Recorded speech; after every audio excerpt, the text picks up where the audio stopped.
Hello. Is this bitch on now, dude? Holy fuck. Oh, it's actually crazy, dude. This should. Fuck, man.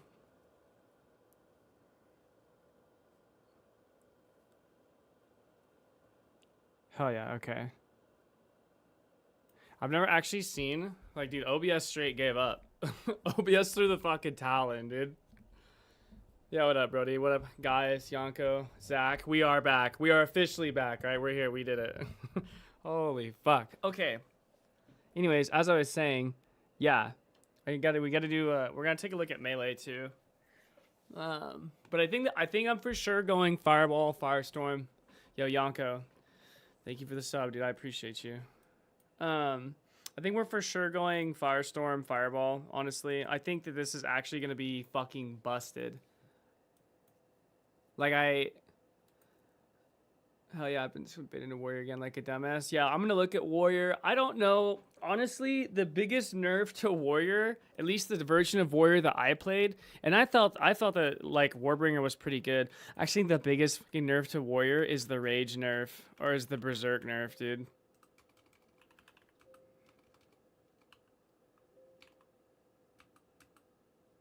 This right here, bro, this is fucked.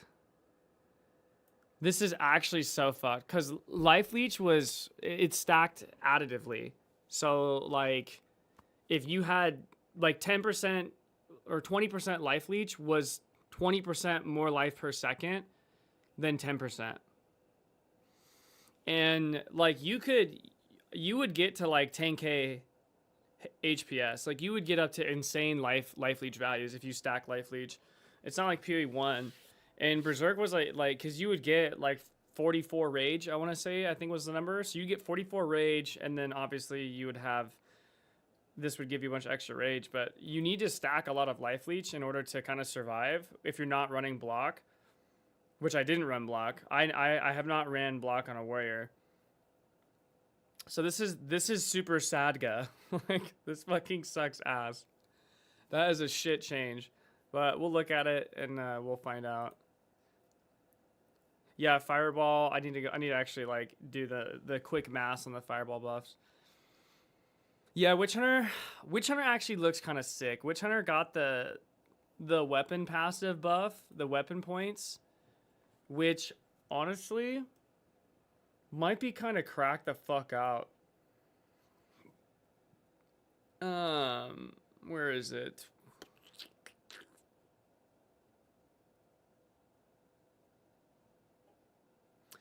The Weapon Master notable passive skill now grants 100 passive skill points.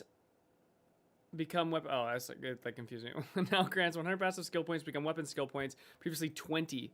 So this got buffed by fucking 5x.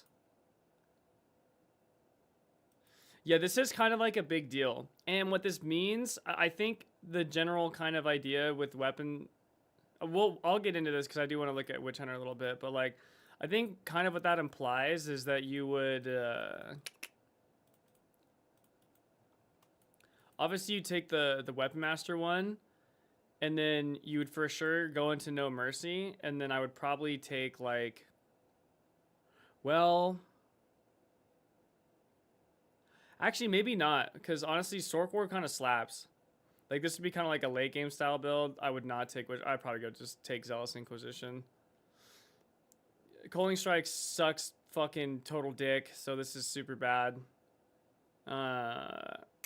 This is like fun in the beginning, but I mean, you'd probably take Sork Ward in the early game, and then you probably in the mid, you definitely take No Mercy. And then essentially what you do is you would just Switch Hunter's gonna have snapshot trick, yeah, and that's kind of my issue too, because I was looking at it, but like I don't know. I haven't like attempted to compute. It's also really hard because you don't have the supports or anything like that. But I think the general, yeah, I love Switch Hunter. Switch Hunter is a good one. I think that, and plus weapon swap is now instant, so that's also super good. But I think the general idea is that you would have one weapon set for single target and then another weapon set for clear, which would completely like remove all necessity of like an ascendancy essentially. Like you wouldn't need Zealous Inquisition because you'd have a clear setup, and you wouldn't need any single target stuff because you'd have fucking weapon swap. So you could go and take Sork Ward because Sork Ward actually gets like pretty high values in terms of defense. Sork Ward can be pretty strong. And then I would probably just take Zealous Inquisition. You could take Witchblade if you're like a total pussy, but fuck that. Fuck this shit. Calling Strike is good early, but it falls off. Yeah, no, the Witch Hunter. One of the things that's like really nice about the Witch Hunter is just god tier in the beginning. I still think Witch Hunter is one of the strongest league starters by far, just because, you take you start with this. And you take all the Coaling Strike gloves, the Coaling Strike helm, and then the gloves that give you Decimating Strike. So you're in maps. Really effective with just the default weapon points. My last put 100 points is fucking cracked. Yeah, you can do so much with 100 points. And what's the other thing too is that the PoE 2 tree is like way more designed around either full investing into clear or full investing into single target. There's way more stuff like that in the PoE 2 tree than there's in PoE 1. PoE 1, a lot of shit's very general, which is probably for the best. But yeah, dude, like, starting Witch Hunter just is so fucking sick early because you can literally use like a white crossbow. If you take the Myrix Undir or whatever the hell the helm is, the Coaling Strike passives over Nya, and then the gloves for Decimating Strike, and then Zealous Inquisition, you can literally, like, you will just one-shot everything on the map. You just walk around one-shotting everything, and you, like, don't need gear at all. And then you can obviously go into Weapon Master a little bit later. The only gripe about Weapon Master is you have to fucking get two, like, GG-ass items. What do you think? Crossbows are lame? Want to shoot cool magic without a crossbow? Yeah, then I wouldn't go Witch Hunter. I would not do that. Well, the problem is that, like, once you go into magic, you have like other ways to solve this shit. You have other ways to get stuff that like fuck all this, dude. Like if you're gonna use, for example, like Black Flame Covenant with like Fireball and Contagion, then you don't need Zealous Inquisition. This is absolutely useless to you. Coaling Strike in general is just useless as fuck. And then all this is 40% more damage, but you would get 40% more damage from just going. You get way more than this from just going another Ascendancy. Like Lich, for example. I think this is actually from Bimble, okay? Late game with web swap. Yes, you could. If you wanted. The only issue with that is that you would be building exclusively around a weapon swap. So, which isn't a bad thing. It could be good. It's just this is your game plan. You know what I mean? Which is fine. I think, like, I don't know how good weapon swap is or is not. Maybe it's insane, but like you're essentially going in with, all right, that's it. That's what we got right there. Any questions? This is the plan. That's what I'm going with. Fuck you guys. And we're using spells. And of course, obviously you could take like No Mercy or Decimating, right? You could go wherever you want. Yeah, so Witch Hunter is gonna slap. I actually think Witch Hunter is really. Appreciate you trying to solve my stupid question with logic and reason, but I was literally just taking a dig at Witch Hunters. Oh, I always will, dude. It's okay. Dude, leave Witch Hunters alone. I still love this Ascendancy. This is, like, still one of my favorite Ascendancies. I love this shit. But yeah, the reality is, I think Witch Hunter is actually, due to the weapon swap passive, I think we will see some insane Witch Hunter stuff, and I do plan on making one. There's actually a lot of shit I want to make this patch. Last patch, there wasn't just anything great. Are there new scythe weapons? What new scythe weapons? What? What did you said to me?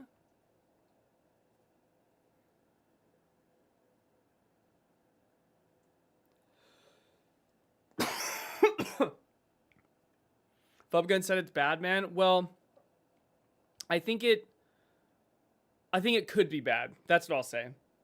I think it could be bad. It just really depends on like what you can do with weapon swap. I don't think people really know, especially with all the new passives, all the new supports. Like it's too much of like an unknown to say that it's bad. What are your thoughts? What up, Lyra? What are your thoughts on the patch overall? I think the patch is going to be great. I think the patch has a lot of really good stuff. I am sad to see a lot of the descriptive warrior nerfs, and I use that word intentionally because like it's possible that there are that there's actually buffs in a bunch of other ways. I do think Giant's Blood. I mean, I don't think Giant's Blood needed to be nerfed. I just think other shit needed to be buffed. Like I don't like the Giant's Blood was a cool idea that had like a pretty gnarly drawback to it. So the fact that it has the triple attribute requirements on top of the strength cutting is just asinine. Like this just literally kills Giant Blood, and I think that was a step too far. But I mean, overall, you know what, Fetty? Yeah, I just think they should have buffed one-handers. They should have just buffed one-handers. The Deadeye thing is weird as fuck. I'm not gonna lie. The Deadeye thing I think is so fucking cringe. The guy, and it's like the guy who worked at PoE 1, the guy that made Deadeye so good for like 4 years in PoE 1, he's obviously on the PoE 2 team and he's doing it again. That guy is a fucking menace. He gets away with it every time. How does Deadeye get a buff? Deadeye was like the most played ascendancy after Amazon, and it's only because Amazon was new, and now it's buffed. And it's not just like buffed, it's like fucking ridiculously buffed. Like, I don't understand. The Deadeye thing is cringe. I do not like the Deadeye buffs at all. And on top of that, Deadeye is already like the most fucking broken ascendancy. It's just, yeah, that guy's doing it. That guy is there. Hamazon, instead of throwing javelins, throws Strife picks and actually stack for good chance, speedrunning, Lyco Shield, and Res Tech. Thoughts? My choice return as well. I think. What do you wait? Wait, hold on. Strife picks? What the fuck is a Strife pick? When you said Hamazon, I thought we meant Forge Hammer. Forge Hammer would be cool. Deadeye is a conspiracy. It is. It literally is, dude.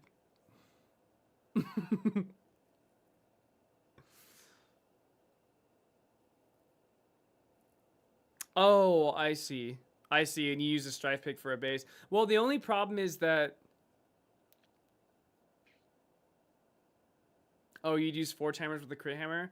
It's not impossible. I do like the Lyco Shield. And accuracy actually got a lot of buffs too. I don't think Amazon got as like trounced as people are saying. I do think it did get nerfed. It very clearly, obviously got nerfed. But I don't think it didn't get Giant's Blood nerfed. Okay, like there's like a difference. There's like you got slightly nerfed, and then there's like Giant's Blood nerf. So I don't think Amazon's gonna be that bad. I think people are a little a little fucking doomy about Amazon, but I still think Amazon's gonna be insane. I mean, it was already just insanely good.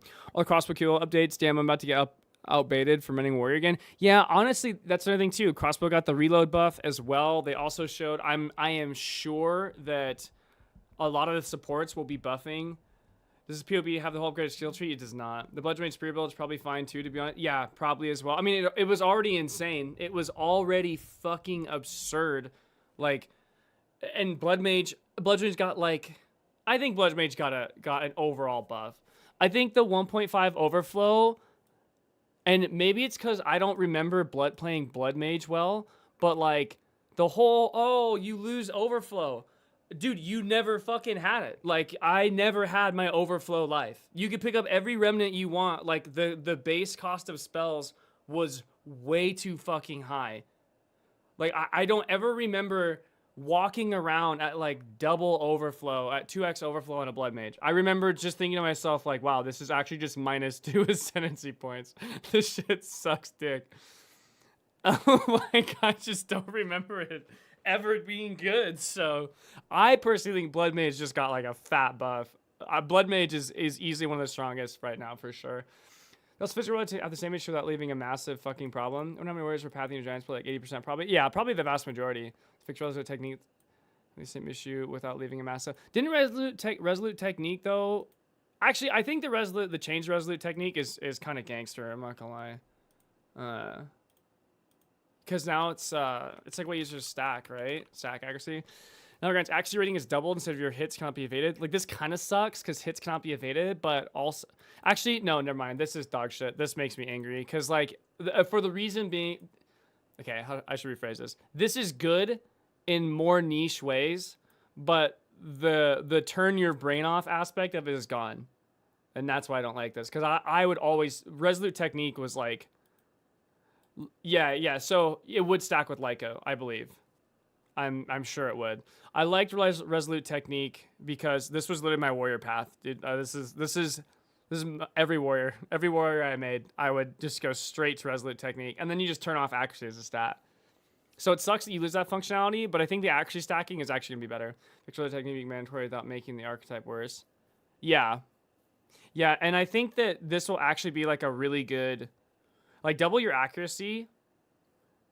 I think accuracy stacking is gonna be in, especially since Giant's Blood is dead. We gotta get to warrior. I should put this in. Warrior accuracy stacking, Giant's Blood dead, Resolute Tech plus Lyco. We'll have to figure something out here because I don't know like what the accuracy. Accuracy also got buffed too. So okay, there's a general rule of thumb. Okay, we should. I learned this last league, okay? And here's my number one rule for building in a new patch, okay? This is the most important part of building in a new patch that I have come to understand. Whatever is buffed is going... Okay, hold on, let me rephrase. Whatever is buffed or new is going to be retarded. There you go. That's it. That's the secret right there. Every single time I build something that wasn't like mentioned in the patch notes, I'm always fucking pissed off about it. Like I remember crossbows last patch. I didn't even think about the crossbows and how good the crossbow buffs were last patch. They were insane. It seems warriors won't need resolute though, like unless the build intends to hit far away enemies. I don't know. Well, the idea is that because accuracy was buffed, Chalupa Monk? No, I am playing, in fact, Firestorm, Fireball, Stormweaver. It actually should be in like with cast on crit snap. This shit's gonna be sick. We'll go over this here in a minute because this build's gonna fucking bang. But back to the accuracy thing. So accuracy did get buffed. Actually got buffed quite a bit across the board. I want to say. I think they removed a lot of the penalties. I think they added in the accuracy passive. So now you get. I think you get double the accuracy. Yeah, we don't care about war banners. Fuck that. Fuck all this. Interpolates. Fuck off. So yeah, they nerfed the accuracy reduction at range. Not this really like applies to warrior. Players gain +6 to accuracy per level, previously 3. Each point of dexterity now grants 6 to accuracy. So you see, you have a bunch of base accuracy buff here. This is actually kind of an insane change to accuracy. So you get double the base amount of accuracy and 1 additional per dex. So, right, the general idea here is that, so you have that. We have Giant's Blood is now, well, I guess this really wouldn't matter either, or you could run Lyco. But you still have Lyco Shade in the game, right? You have Lyco Shade. You have the Resolute Technique change. I do have drops enabled. I have drops enabled for all that dumbass PoE shit. You have the Resolute Technique change. So I don't know how Resolute Technique is going to work with Lyco Shade. I'm assuming they would double. I can't imagine they wouldn't double. It wouldn't make sense. There's no change to Lyco that says elsewise. If Resolute Technique does in fact double accuracy, right? Or excuse me. Salute. Yeah, they for sure stack. I would put my whole purse on it that those stack. So again, but why does this even matter? Why do we care? Well, if you are a warrior, are we subathoning this weekend? I fucking wish. I have to work this weekend. I couldn't get it off because my fucking job hates me, but it's okay. Because I'll be streaming. I'll still stream in the morning. I'll probably get up like hella early. Well, actually, I guess I won't. It depends on the league launch. But like, I'll be streaming in the morning on Saturday. But so, for example, right, we have Falcon Dive. Okay, so we have all these accuracy buffs. Maybe you run Falcon Dive. This solves your attack speed, which is a huge issue for warriors just in general. So I don't know. We'll have to. There might be something here. It just kind of depends on.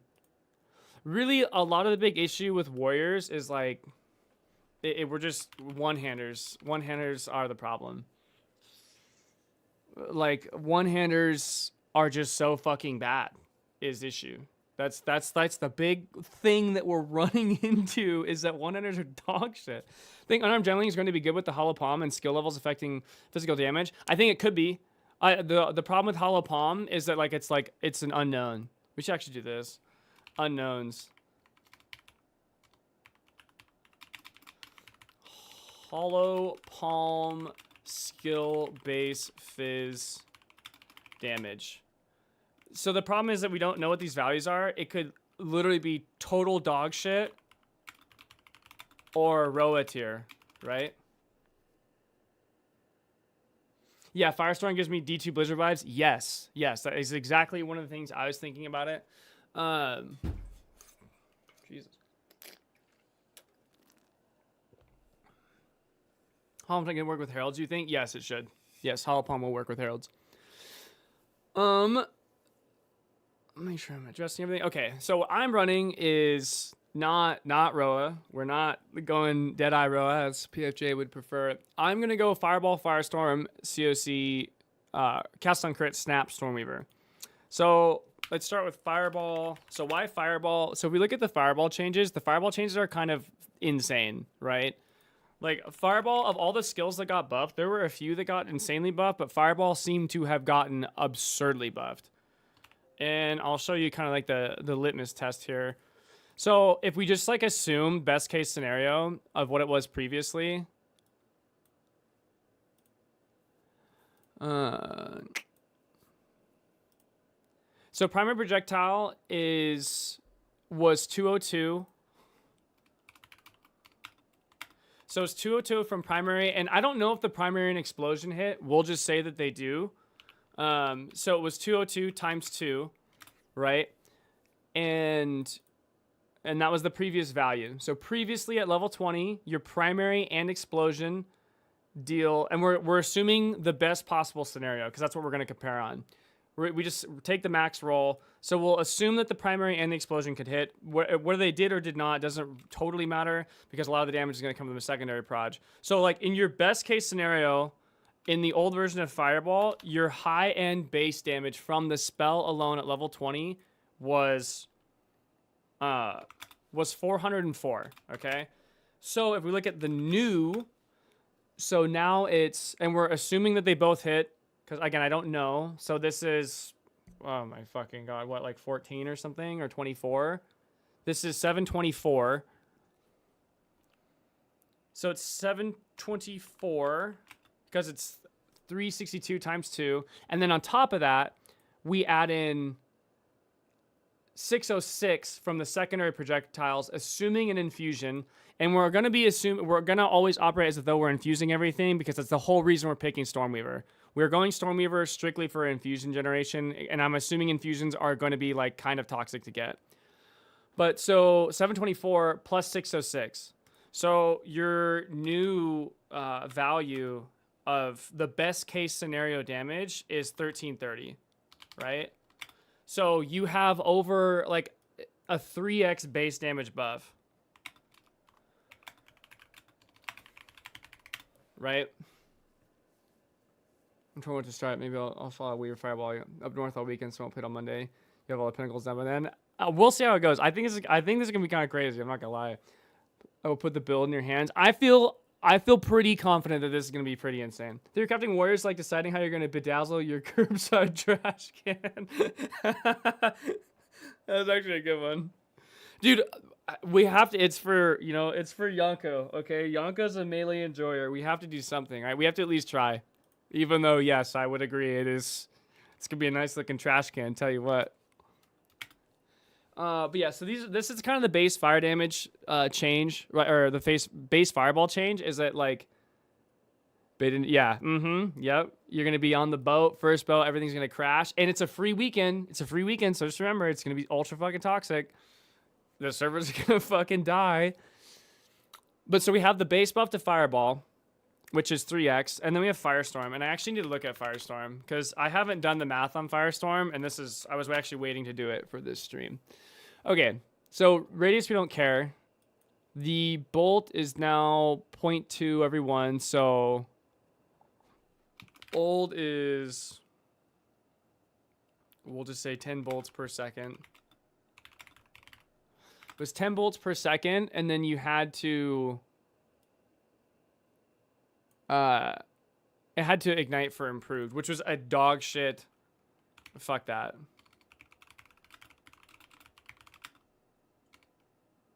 So this was, I'm convinced new active block is going to be hype. I think it will probably be, especially for people who can build block. But I think that in a lot of ways, the lack of accessibility will kind of fuck a lot of people. Free weekend, so we should be theorycrafting how to scam new players so they never come back. We're already going to be doing that, dude. You already know we're going to be in Chinese botting into hideouts and just yoinking everything. I'm running the third party program. I will be cheating. All right. I'm sniping everything. I learned this on eBay back in 2002 off of an AOL article. Okay, I know what I'm doing.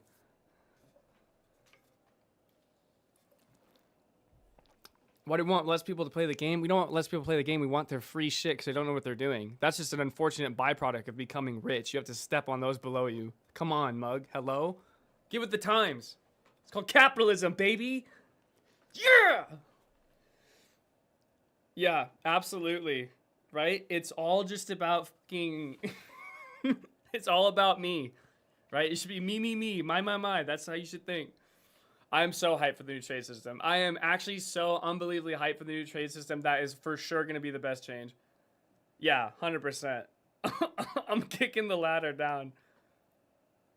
Yeah, 100. Yeah, exactly. Prada has it right. Time is money, and new players are cattle. Okay, so this is the old Firestorm. The new Firestorm is, so our bolts got nerfed in half. Oh, let's also look at the damage really quick too. I need to look at base damage. So firebolt damage is now 83. We always assume best case because it's easy to do the math, versus 144. So that's like what, a 2/3 nerf, 66%. That's a, yeah, it's a 33% nerf is what that is, right? No, yeah, it's I'm just gonna say it's 50%. Okay, it's 50%. So it's 5 bolts per second. 5 bolts per second at half damage base. Okay. So I think this just equates to like 25%. If it was 10 bolts per second at 100 damage, that's 1,000. 5 bolts per second at 50 damage, 250. So yeah, it's 25%. So the base damage of the new Firestorm is 25% of the old Firestorm. However, now we add in all the infusions, and the infusions are what? Okay, so fire infusion custom double in size, so we don't care about the radius, but I already knew that. Double size, create 3 times as many bolts. So fire infuse is 15 bolts. Fuck. Which is what? 50. Okay, so now we're only at a 25% nerf. And then you add in cold and lightning infusions, cause the storm to create an additional cold and lightning bolt as well. So we're going to assume that... So here, this is kind of the tricky part. Shove your way onto the drain. Pouring lube on the ladder. Yes. Putting hot oil down it like they did in Lord of the Rings. Feel free, carry. So forgive me, but does POB have the new skill tree? No. I think I was going to. Or I think I read it and then I fucking skipped over. Also, Zach, thank you for the sub, dude. No, it does not. Unfortunately, POB is absolutely useless as fuck. I just kind of have it to get a general idea of pathing, and like it just kind of open like all the different tools I could think of. I need to... Didn't Abraxas say something about the scythe? But like, what scythe are we... Did we talk about the scythe thing? Wasn't Abraxas who said something like that shit? Like, what fucking scythe, dude? You have a scythe? Where? Okay. So here's kind of the kicker. Is I don't know... Scythe skill called Reap. Okay. I'll look at PoE2DB. So one of the problems that we run into with Firestorm is it's the interpretation of the infusions. Okay, so here's the deal. It could either be we have like 1 of 2 cases where it's 5 lightning / cold per second. Okay. I think it means a new Reap staff skill. Okay, yeah, I did see that. The only issue with Reap is it's tied to a weapon. That's fuck like. What a ball drop, dude. Like, that's the most Butterfinger shit I've ever seen in my entire life. Reap is like one of those like cult following skills and they put it on a fucking staff, dude. Like, oh no.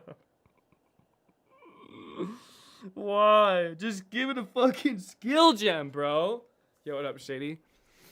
So here's the thing. It's either 15 bolts per second on the fire infusion base with 5 lightning and cold for a total of 25, or it's the fire infusion applies to both the bolts generated from lightning and the cold infusion, meaning that it would be new total if fire infuse applies to all is 45 bolts. In either case, yeah, dude, that staff's gonna be fucking, I just cannot believe they did that. Like, dude, fucking really? That's not how I would have gone about it. So in either case, it's 25 times 50. So like 100, 1200. Is that what that is? No, 1250. So if it's the first version, it's slightly better by, it's a 25% buff. Okay, so first version is 25% buff. However, if it's the second version where the fire infusion bolt tripling applies to both the lightning and cold, which I would assume it's the second version because it doesn't, there's no like exclusionary language here that says it only applies to fire. It says creates 3 times as many bolts. So if you have cold and lightning infusions, custom to create additional cold and lightning bolts respectively, I would assume they are also tripled as well. So I think it's actually going to be 45. So in the 45 version, well, that's it's something, you know? Is that really 2250? There's no shot. Okay. It might not be the second version, because so that means, dude, there's probably no way it's the second version. This is like an insane amount of damage. Because, so to put in perspective, the original was calculated out based off like relative numbers, absent the improved bolts on Ignite. The original was 1,000. So this would be a 1.2x or like 125% increase would be the buff. So it'd be like a 2.2x buff or 2.25x buff. So it'd be a 2.25x buff on Firestorm. And then on top of that, do you know these conversions from the wiki? No, I'm just going strictly off of the numbers they have from the early access patch notes that are right here. I'm just going off the numbers and trying to calculate it from the patch notes that they gave us. I'm trying not to use any like third party or extra anything, because the problem, like one of the issues with a lot of the theory crafting, because I've been watching a lot of the different theory craft videos, and it's like a lot of people is like, okay, so you have X plus Y equals 10, and everyone's like, you guys don't be stupid, X is 5. Like that's what people are saying. This is what a lot of people are doing right now, where like you just have this giant fucking unknown variable that could like completely like turn over whatever conclusion is that you're drawing, right? Like if you say X equals 5 here, it's either a guess or like pure conjecture. Like the problem is that there's so many unknowns right now to hard say one way or another for anything, with the exception of shit like Deadeye, right? Like I think Deadeye is very clearly obvious with the deflection buff, with the fucking free crit stacks. Yeah, with you don't have the updated skill trees is another one. You don't have all the support gems. You don't have the rest of the numbers. Hollow Palm is another great example, right? Like Hollow Palm could literally either be absolutely insane or one of the worst keystones in the game, right? Like it could be one or the other. You don't have the numbers for it. So keeping this in mind, right, I'm trying to only go off what they gave me, and that was why I leaned into this because of the base Fireball numbers. And also, I just think Fireball Sork is sick, dude. Fireball Firestorm, it's literally Fireball Blizzard Sork from D2. Like, fuck. And you get Snap on top of it, which would be sick. I think we're starting Deadeye or Ritualist just to be safe. I would, yeah. My only warning about Deadeye is that a lot of people are going to be starting Deadeye. A lot of people are going to be starting Deadeye, and it's going to be expensive as fuck. Like, just bear that in mind. And you want anything Deadeye related, your bitch ass is paying up. So, because I think everyone's going Deadeye. Like, when Alkaiser is playing a Deadeye, we're in, like, the end times. That is literally, like, the harbinger of the end. I heard from the Chinese that the Deadeye Sensi node that spreads marks has a cooldown. If that's the case, the playstyle will suck. Yeah, we'll have to see. We will most certainly have to see. That would suck. So I'll be the first to endgame get rich off of bows. Yep, that's literally what you should do. I would go straight to fucking bow crafting. But okay, so going back to this. So if it's the second version, it's over doubled. Here's the other thing too. Here's the other thing about Firestorm as well. Going back to, I know, yeah, seeing Alkaiser play range feels weird. It makes me uncomfortable. So here's the other thing too, is that we also have +1 to limit. Because Sork, yes. Rain Dancer. Okay, let's also go over the Sork tree too, because I need to actually verify this. This is something I haven't looked at. Well, I think I looked at it once and I was like, okay, yeah, I got it, but then I fucking forgot. Sork, yeah, fuck you. Stormweaver. Okay, so I believe in the love. What the fuck is this? So, okay. So it's Elemental Storm. We don't care about Elemental Storm. Elemental Storm can lick our gooch. Rain Dancer now gives us +1 to limit for elemental skills. So I believe Rain Dancer is down here. Okay. So let's just pretend that we take the +1 to limit because this is a second Firestorm. If it is the case, and just put this in perspective, if we do take the +1 to limit, why do I have 2 tabs open? Like, holy fuck. So if it is the case we have +1 to limit for free from the Ascendancy, it means that we take our Firestorm buff and we multiply this by 2, right? So that means Firestorm is 5.5x buffed. Assuming it works the second way, because we don't actually know. This is where Fire Infuse buffs all infusions. I should put that down.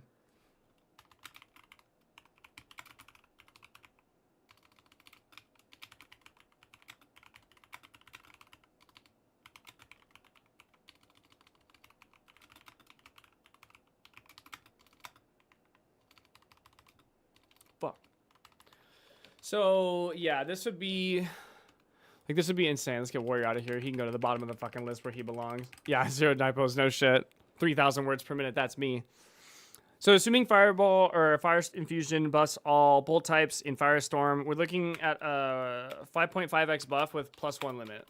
Okay, so yeah, this is actually gonna be crazy. Okay, anyways, going back to it. So then we have Force of Will passive no longer grants 1% increased effect Arcade Surge, 25 max mana. 20% of damage taken from mana before live, 20% increased magnitude Arcane Surge. Yeah, no shit. The Warrior's pissed off. He's screaming down there. Good thing I can't hear him because he's so fucking far down. This is a rough one, dude. This nerf is kind of like whack. I mean, fuck, mana stacking is actually just straight gutted. This is brutal. We are all playing Kayula. Yeah, we're playing Chonk, bro. I mean, rule of thumb is if you can't grind, you don't play whatever's the best. Yeah, that's a good point. People can't follow, or unless you're playing like SSF hardcore, or SSF in general. But why the fuck? Like, there is no such thing as SSF in fucking PoE 2. It's just terrible. That's just gamble simulator. You just gamble constantly. People can't follow the common sense. They deserve to be laughed at as they buy bows at a market. Yeah. Yep, you're goddamn right. Yo, you want to fucking work? Fuck you. Yep, get them out. We hate gamer dads here. So is it all new characters for 0.3? It's not all new characters. It's just a lot of buffs to a lot of the old shit, which I do think... I mean, I actually kind of feel like it is... There's a... Like, they didn't add a new class specifically, but a lot of these changes change a lot of, like, how the old classes were, so... One Blood Dungeon Fearless can do some cool Fireball Firestorm stuff, because which is my League Start plan. The only thing about Fireball Firestorm stuff, and I'll get to that... Actually, let me finish this, and I'll answer your question, like, in 2 seconds. So the next thing is Scouring Winds is instead now grants remnants you create reappear once 3 seconds after being collected. So Scouring Winds is this right here. And then we have Heart of the Storm notable passive is related to Refract Infusion, no longer grants 40 blah, blah, blah. It now provides 50% chance when collecting an elemental infusion to gain another different elemental infusion. So realistically on Stormweaver, this will probably what the trees look like. Now... this might change because the reality of it is that we would only take Rain Dancer if Firestorm is absolutely cracked the fuck out. Like if it is the case that Fire Infusion buffs all bolt types in Firestorm, it would be then take Rain Dancer. If this is not the case, if this is not how this works, then you would not take this shit at all. This shit is all garbage as fuck. But you would take these two. So, how late you going? Rating for 1 more hour. I don't know how late I'm going to go, but I just know I got a lot of shit to talk about, so we'll be ripping it for a minute. I'm going to make it, I should make it for an hour and a half. I mean, fuck, there's a lot of shit I got to go through. So, going back to Wrath, Blood Mage and Infernalist can do some cool Fireball, Firestorm stuff. The whole thing, like Fireball, Firestorm, is more or less completely contingent on infusions, right? If it is the case that infusions are very difficult to acquire, or like getting infusions is hard, then that means Fireball and Firestorm will most likely be like a Storm, like Stormweaver would be borderline required for running those skills because you're going to need the double infusion node from Stormweaver. I'm going to go in with the assumption that infusions are kind of toxic to get, so I'm going to just, and I could be wrong, and it might be the case that like running Stormweaver is absolutely not necessary, and I'm like fucking trolling for doing it, but we'll kind of have to see how it plays out in terms of, like, this is one of the great unknowns is infusion generation. And by going Stormweaver, yeah, exactly, yep. Yeah, you're rolling the dice, which is fine. I mean, I think a lot of people are rolling the dice with most things. The idea behind going Stormweaver is that we mitigate as much of the dice roll as possible and pray to God that, like, we can infuse everything constantly. It's also why we run Snap. So another part of this build, which is going to be fucking gangster, is Snap.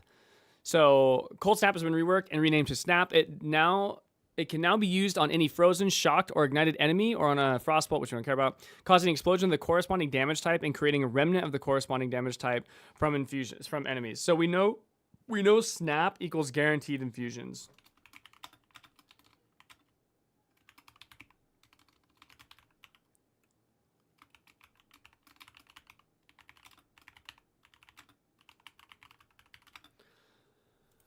So Snap is a is an infusion generation thing for sure.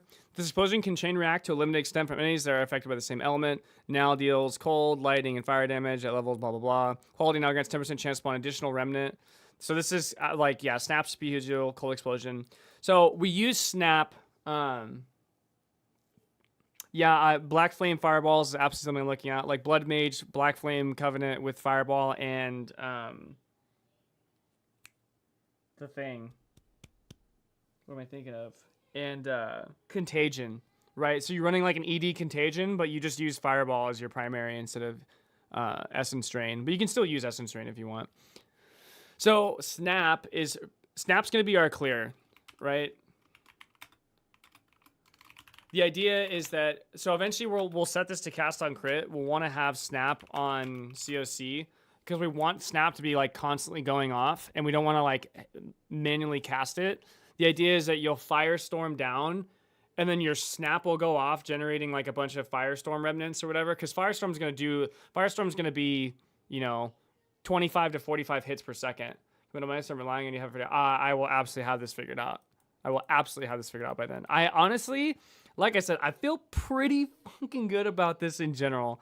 I feel very confident with this build, in fact. It's going to be squishy as fuck, which is going to suck, but, I mean, just go ES evasion. Like, we'll figure out the squishiness later.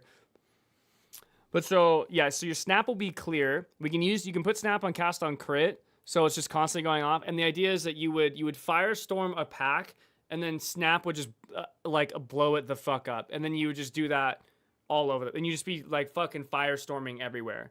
Like, you won't even cast Fireball for your clear. Fireball is, like, your single target only. Right? So you just Firestorm, explode everything. It sounds fucking dope. And you'd obviously manually cast it at first until you could afford COC. So I think Snap is actually going to be a part of this for sure. And then the last thing that we have on the menu for this is Trinity. So Trinity is insanely good. Trinity is fucking busted, actually. This is such a great option to have available. Now applies to all elemental damage to elemental attack damage. So now we get Trinity for our spell damage. And then Trinity, we get guaranteed Trinity for free because we're going to be running Tri-Ellie. One thing I will say is, yeah, never mind. It's totally fine because I think Fire Infusion, yeah, it was already good if you wanted it to be. Trinity was already made for you. This is giving to us lower peons who aren't riding a fucking bird everywhere.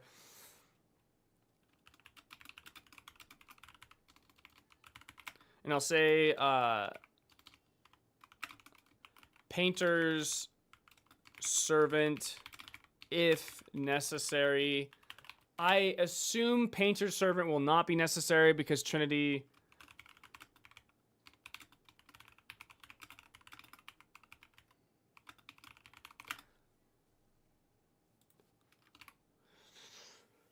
Can you notes about Warrior? I plan to play more Dogsy class League Star. Yes, I haven't like totally completed the Warrior notes yet. I'm planning on going through Warrior. I'll probably do that next. Take a look. So Trinity is now for spells. We can Painter's Servant if necessary to proc Trinity, although I don't think this will be required because Firestorm will probably... I'm assuming Firestorm will just fix Trinity for us. So Firestorm and Snap will all help build our Trinity, so we'll be at max resonance. So we pretty much get resonance for free. We have Trinity. We have Cast on Crit, which are our two auras. Is Warrior as dead as people say? Yeah, it's not looking good. Okay, I'll say that. It's looking grim. There's a lot of... They kind of just went after everything on Warrior. I mean, they literally went through...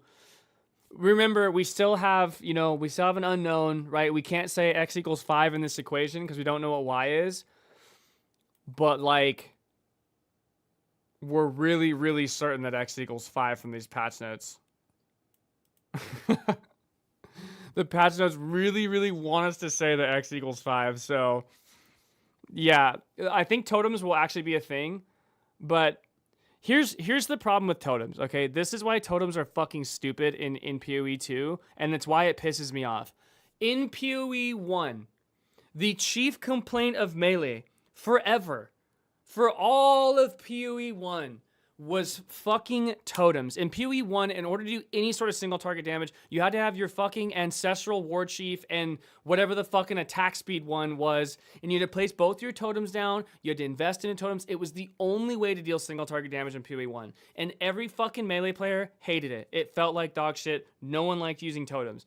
In the patch reveal or the trailer for 3.25 for King's March, which was the big Melee rework patch, they literally put dead totems in the fucking reveal. Like, dude, if you watch this for 3.25, there's dead totems in the trailer because people hated totems so much. And the whole point of the Melee thing... Now I need the teaser. There we go. the whole point of the shift in melee in the changing of getting rid of totems was that what they said was they want you to deal the damage. That was, I was trying to come up with what the fuck their actual quote was. Like, they wanted the melee character to deal the damage directly. Direct damage dealing from melee, not a totem. So in this trailer, they have a bunch of like dead totems everywhere because that everyone was hype as fuck to remove totems. That was in PoE 1. And then in PoE 2, they make it so totems are like the fucking like best thing for the fucking melee class. Like, dude, what are we doing here? Why the fuck did we make melee totems based again? Like, I don't know why they did. I mean, where the fuck is it? It's like on the boat or something. I don't remember. Oh, look, massive melee rebalance where everyone got super hyped because like, oh my god, totems are dead. Totems are ready, guys. There's no more fucking totems. And then now in PoE 2, it's like, yeah, there's a bunch of totems and shit if you want to run totems. No, I don't want to run fucking totems. I don't want to play totems with my fucking melee character. Okay, there's a dead totem somewhere in the trailer. I don't know. Who gives a fuck? But yeah, so I don't know. Like, totems will probably be good, but totems even being in the game pissed me the fuck off. I hate that shit. You dealt with war before and liked it. You're probably sadistic enough to still like it now. Hell, you might even like it more. I'm assuming, I still think Warrior probably got buffed. I would guess, but I don't actually know. I don't think Warrior will be weak. I just think it's placeholder for armor rework and sword axe, so meh. Yeah, I mean, my Warrior build that I played for Warbringer, the only nerf that it received was the nerf to lifesteal on Berserk, which fucking sucks. Remember Jonathan thought Warrior was still too strong? I mean, so like let's say we'll go over the Warrior changes because I do think Earthshadow Warbringer is still going to be pretty fucking good. The problem is it's just something we've already done before, but maybe you could use like Forge Hammer if you wanted to.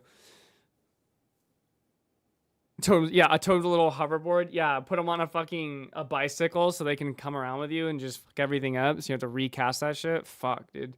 Yeah, I don't know. I fucking hate the totem play style. Anyway, just in the chat, where do you put your ascendancy points? Besides the ring related nodes, obviously. I actually don't know. I've never even fucking looked at Ritualist, to be honest. So going back to the Firestorm Sork, so we have Trinity, we have Snap. The other thing too is that, so they added in a bunch of stuff for Tri-Ele. My general opinion for Elemental Pen, because like one of the problems of Tri-Ele, like the main issue is res pen, right? So you have to figure out how to get through resistances, and like you can't build 3 forms of penetration because you'll just never actually fucking get through it. So Lou the Toman write it probably more. True. So how we get around, how you solve Ele Pen for this, or try Ele res pen is a better way of putting it, is you just go crit with Beacon of Aziz.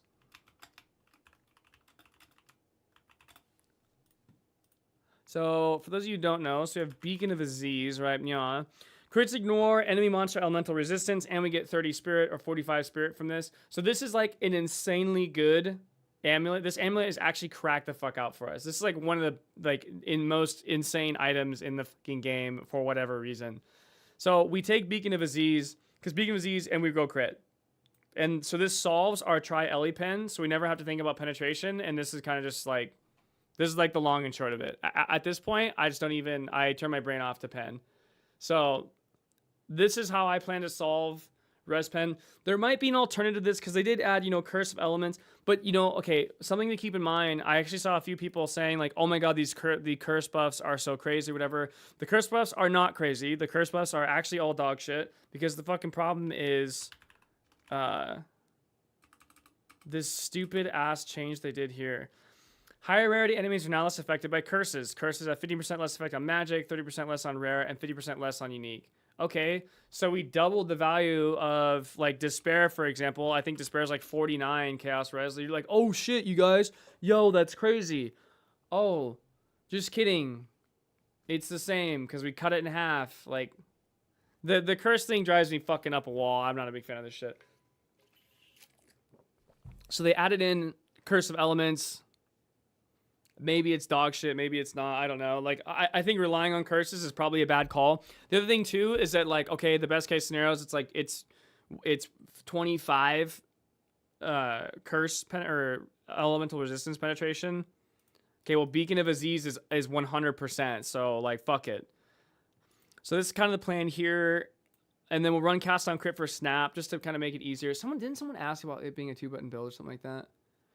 Oh, dopamine. Sorry. Do you think this will turn into a 1-button endgame build? I want to play something with a bit of a complexity so I don't get bored in the endgame. Any recommendations, or am I retarded? No, I don't think this will turn into a 1-button build. I don't think this will be a 1-button build at all. And actually, I think it'll be really fun as a 3-button build because it's like you use Fireball for your single target, and then you use Fireball, Firestorm for your single target, and then for your clear, you use Firestorm, Snap. And you don't have to run Cast on Crit. Like, you don't have to use this at all. I don't plan to run Cast on Crit for a while. I didn't even originally plan on using Cast on Crit for it. I just decided to throw it in there because why the fuck not? But I think this will actually be a really fun like combo build. Because you'll be able, to Firestorm, blow everything up, snap everything up. I think it'll actually play really, really well. Who are you league starting with? Yeah, so this is going to be my league starter. My league starter for sure is Fireball, Firestorm, Sork with Fireball, Firestorm, Snap, Stormweaver is 100% going to be my league starter. I think that of all the things I've looked at from the patch notes, of all the known information, I think this is going to be absolutely disgusting. It's very hard for me to imagine a world where this just will not be fucking absurd. I'm trying to figure out my temp shit. Yeah, good luck with that. It's a 50% reduction, dude. So I think 99.9999% is the closest you can get. And then you're just not going to do damage, so also have fun with that too. People all over the Arsonist, but I saw guys Archbuilder Ritualist. It looks so. Yeah, I think minions, dude. Gazi has the one fucking guys from the bone area looks insane. Roa packs him. What did they do, Stormweaver? I thought point 2 murdered it. Well, they murdered in point 2, and also in this one, they murdered the mana stacking. So mana stacking, I think you can officially say is dead. I think mana stacking is absolutely fucked. But what they did do to Stormweaver in this patch is they added in infusions. So it looks like infusions are going to be a really big part of the gameplay, and so they made it so Stormweaver essentially just an infusion is the infusion ascendancy now. You get 2 of these, which give you 50% chance when collecting infusion to gain another, and then remnants you create reappear 3 seconds after being collected, so you're getting a ton of infusion stuff here. This is a massive fucking nerf to mana scaling for Force of Will, so that's also dead. And then give you +1 limit to elemental skills. This could be really good for Firestorm. It depends on how Firestorm actually is, though. Sorry, I never played PoE. I left PoE 2 after Zark time boot me. That's fair. With this Evan start level 1? Yes. Yeah, so it's how they do it is it's a league, and every league they just kind of they just wipe everything. Yeah, if you start with a new league, everyone starts at level 1. They don't wipe everything. How it is like there's standard, and then there's like the current league content. So patch 2.2 is a league, 0.3 is a league, and so all your characters that were made in 0.2, they go back to standard where all characters go, right? And then in 0.3 is the new league, and no one has any new characters in 0.3. So I have a chance to be grifted by Chinese bots in a fresh way, and yeah, exactly. And you'll probably get scammed on some of your items, right? It's gonna be sick because you're gonna lift something, right? And you're like, I think it's worth this much, and it's gonna be instantly, yeah, the great graveyard in the sky. It's like in Finding Nemo, it just goes right to the ocean.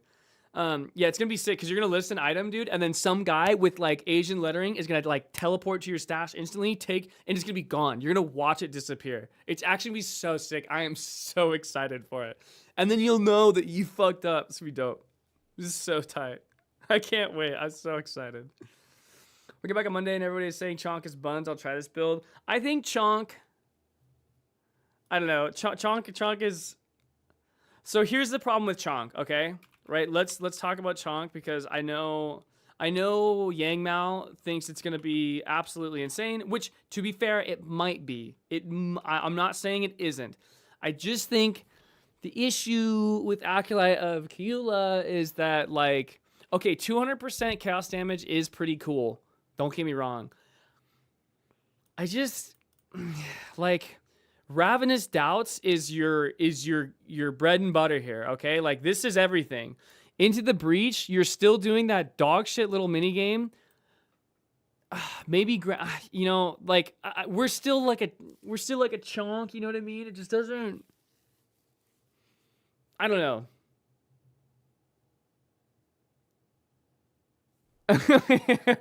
The hot air balloon. I forgot about that one, dude. Yeah, that's gone now, dude. That's crazy. That's so sad. I don't know. Chonk could be crazy. I'm not gonna lie. Chonk absolutely could be as good as Yang Mao says. I don't know. Like, putting everything in volatility, which might be all you need. Like, this might just be everything. This might be, you know, the long and short of it. Just depends on, like, I don't know, volatility, how fun that's gonna be. I don't know how long the I don't know how long the volatility even fucking lasts for. Like, okay, so after it explodes, like, do we get to have fun for like more than 4 seconds, or what's our buff duration? You know what I mean?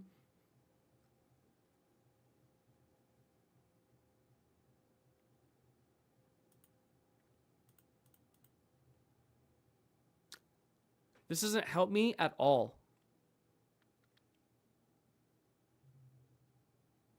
Like, bruh.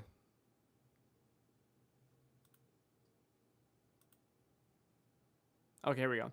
Designates after 4 seconds, blah, blah, blah. Oh, for 10 seconds. Okay, this actually isn't that bad.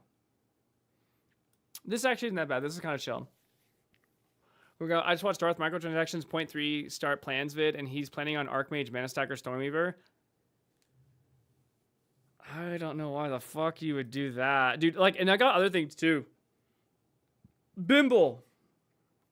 We're going over the Fireball Firestorm shit right now. But actually, so the other thing too about Stormweaver is they lost the More modifier on cast speed. Like, where is it?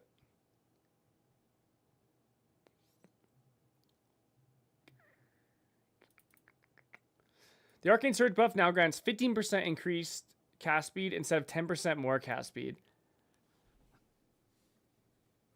Ooh. That's rough. This is rough. This is rugged. I don't think I like this at all, in fact. I think I am... Well, I guess it depends on how much cast speed you can actually get. Because theoretically at... like, if you can't hit 150% attack speed, then this is like, okay, yeah, volatility is 10 seconds. 10 seconds is actually pretty chill. That doesn't sound that bad. Volatility actually sounds kind of chill, I'm not gonna lie. I think it'll definitely be insanely strong. That is true. I don't know. I don't think mana stacking is gonna be... I mean, I guess Archmage did get buffed, but fuck, dude. That does not sound very fun. So what's up? Your items will have... When you reach the stash to trade, right? You think, oh, you already know some of the items will have items listed, no way to reach the stash to trade. Interesting. Lyra, I assume they will figure out a way to fix that. Absolutely. You're gonna mislist something, people. Yep. You're gonna get bombarded in your fucking high. That's gonna be awesome. I can't wait. I'm watching Tulip run in circles like they're chasing their tail while desperately trying to pick up every ounce of power on the floor. Yeah, no shit. I for that reason, like, and I'm already like very skeptical of infusion gameplay because it sounds oddly similar, but at least it will be like in a line theoretically of the things that I kill and not so terrible. I don't know. We're gonna find out. We'll see how infusion gameplay goes. Stun was fixed, by the way. Fixed the bug where multipliers to stun build up for physical damage and melee damage were additive with stun build up multipliers. Ooh, kind of big for the stun warrior stuff to actually work. That'll be interesting. Stun is actually an insanely strong layer too. I think a lot of people don't realize how good it is. Do you think we're getting the skill tree tomorrow, or is it gonna be day of? I think we're getting it the day of.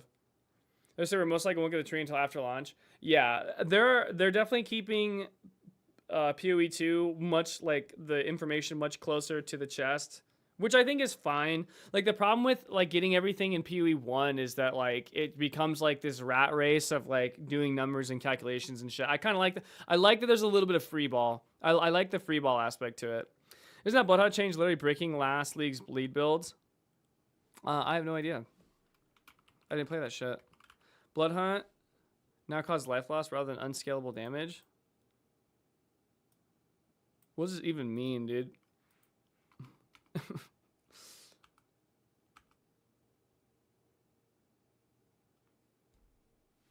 Yeah.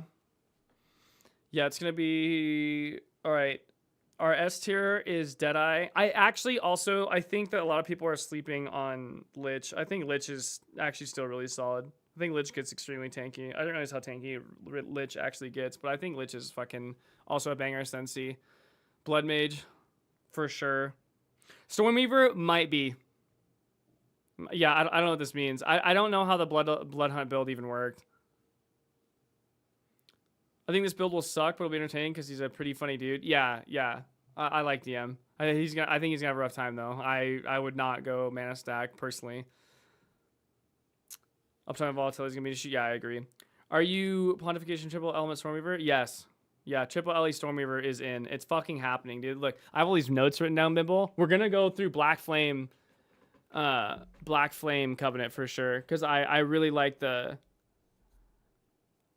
so one of the other builds I'm thinking of is Black Flame Covenant Fireball Lich that you use Contagion Essence Drain, because like I remember playing my Lich and like it actually felt pretty good. It actually felt really solid for like when I was playing it, and that's like before all these buffs and shit.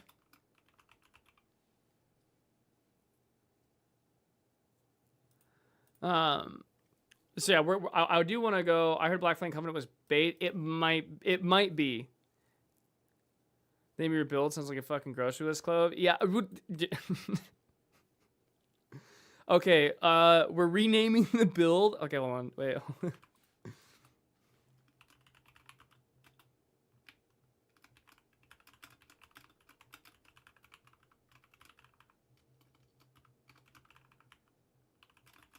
There we go. This is the official build title. That's what it is. Problem with Blackland Covenant doesn't have remove all the increased elemental damage scaling options. Big balls, no birds. That's actually a good one. That's killer. I like that a lot. I cringe at every tier list so the stupid pass trees actually. That is true. Yes, that's. I think whenever you're defining like a tier of sorts of things, I think there always has to be like that little asterisk of like this is based off of just the known knowledge that we have, like, which I think fundamentally obviously like undercuts a lot of the value of it. But the reality of it is that if it is the case that these unknowns are going to exist no matter what, and we're all starting with the unknowns still unknown, well, then like a tier list with just the known information actually makes sense. It does work. It's obviously less than ideal because it won't get you don't have any like reliable way to get to the truth, like guaranteed. However, it still is going to provide like your best bet, right? Like if all the known information points to Deadeye being the best and everyone starts Deadeye, and like it turns out that with all the unknowns considered, Deadeye is actually like really fucking bad and terrible, like you're still in the right for starting Deadeye. Like you still should have started Deadeye. You did the best with the information that you had, but unfortunately just we didn't fucking know, which is kind of what I secretly hope happens. Public Black Flame Covenant doesn't remove all the increased elemental damage scaling options? Yes. Yeah, we're gonna have to look at it because Black Flame. But there's other ways to build chaos damage. Black Flame try elemental. Yeah. This is my Black Flame, Lich, Ignite, Chaos, ED, Contagion. I can't remember any of the other nerds. Dark Effigy, fucking Decaying Hex. Windows 11, Microsoft OS, mouse and keyboard, triple monitor, Asus, stand-up desk, half-gallon water bottle, fucking PoE 2 league starter.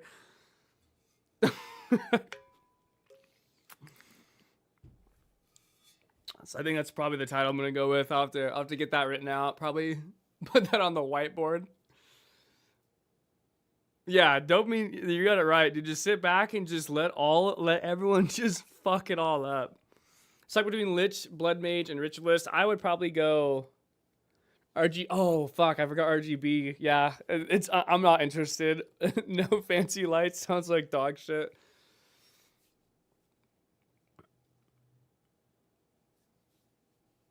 You simply conform to whatever my the passive tree will bow to me. It'll take 10 minutes for someone to log in, check every data notable that matters, and confirm to Fucking Jug, your mom, Rue, that everything's good to go. Yeah, but like in that case, like, you know, how many? Of course, the sweaters are always gonna be fine, but for like people who are just like fucking, you know, like, oh, I think this is gonna be good, you know, they might get fucked. But that is a good point. Because, yeah, there's going to be the legion of reporters, dude. They're like CNN. They have, like, their own, like, fucking field guys out there, like, doing the math for them and shit. What happens when you snap a Chaos Ignite from Black Flame Fusion corresponding damage type? Chaos Infusion? Ooh, that's a good point. Well, I don't think that... I don't know if a Chaos Infusions exist. Simply do not consider dads in the follow-up Pee-wee of hiding... Yeah, that's fair. Yeah, we don't care about them. we don't. We don't give a fuck. Which is actually kind of funny when you think about it. Because, like, the only thing that holding shit close to your chest does is fuck all the casual people. It just fucks all the casual people that don't have all of, like, the little minions out there doing all the math and bringing all the information back. It's kind of sad when you think about it.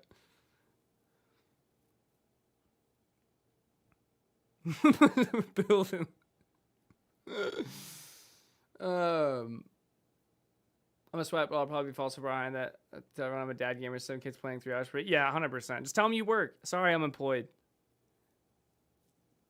Which in general seems to be super safe. All sentences are great. I think my only gripe with Witch is honestly fucking Infernalist. I actually don't think Infernalist. I think a lot of people think that, like, I was listening to Rutu, okay? So here's the issue with listening to Rutu.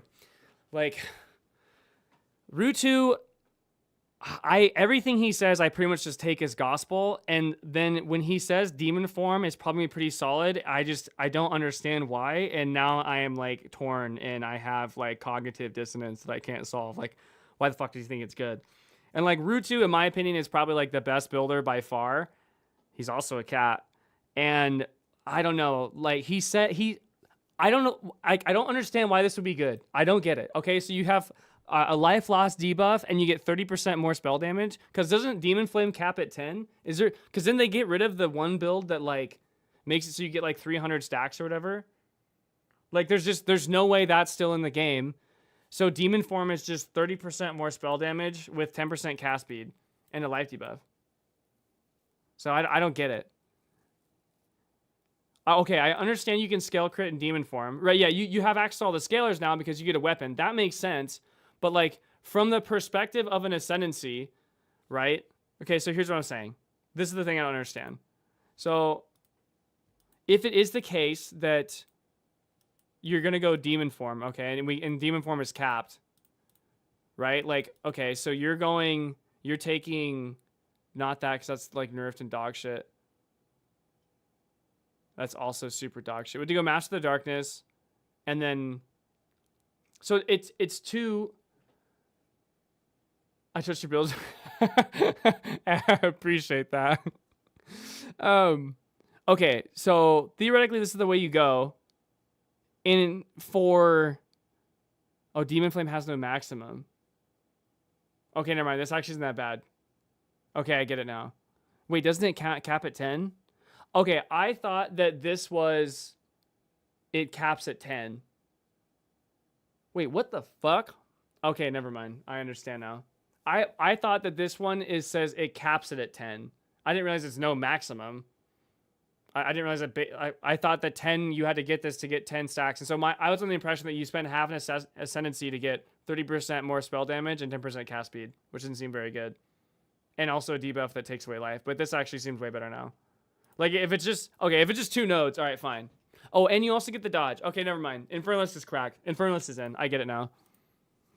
That makes way more sense. Because this is 2 Ascendancy points. This is actually pretty fucking good. I'm not gonna lie. It's kind of cracked. Why do I think Rutu's the best? Because, like, if you ever play a Rutu build, I played several Rutu builds now, and, like, he just kind of nails it every single time. Like, and I've listened to a lot of the stuff. I don't know. I just think Rutu, he has extremely good justifications for things. He's like very analytical. He's very thorough. And everything that he has produced that I've ever played, I mean, like, it just slaps. Like, it just slaps every fucking time. All the shit that he does is so good. So I just, hands up. Yeah, he's a little cat. He's a little feline. He gets it right. He always lands on his fucking feet. So, like, when I think there was that like argument between like Rutu and whatever the fucking other guy was. I don't even know how to say his name. About whatever the skill was. It was recently. No, not Snoobe. Not, and it was in PoE 2. It was Nugan. I fucking don't know how to say any of this shit, dude.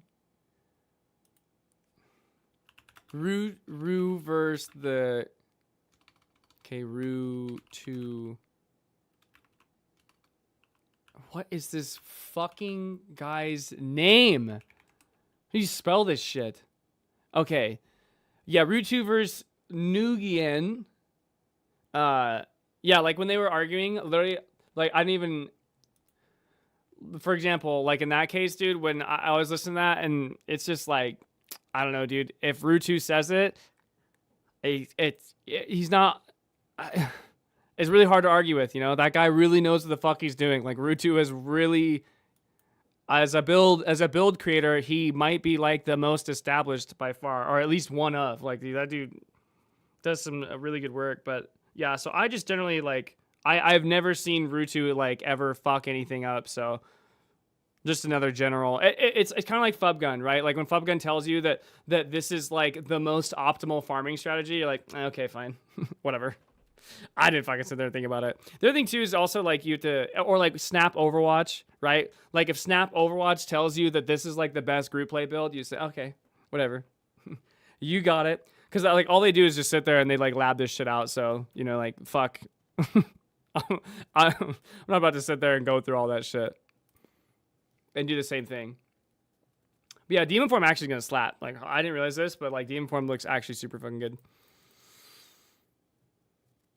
Okay, where are we at? We still have to go over Black Flame Infusion. I gotta look at this clip. I'm a sweat bro, probably. We're gonna get that one. Do you plan to sprint out the gate or launch, or look at the tree, reevaluate before you start? Nah. I think that there's enough known information that this will just be good. I will be blown away if this is not. If fucking D2 Fireball or my D2 Fire. What did he say? Big balls, no birds. If big balls, no birds isn't good, I'm gonna fucking lose my shit. Like, there's no shot.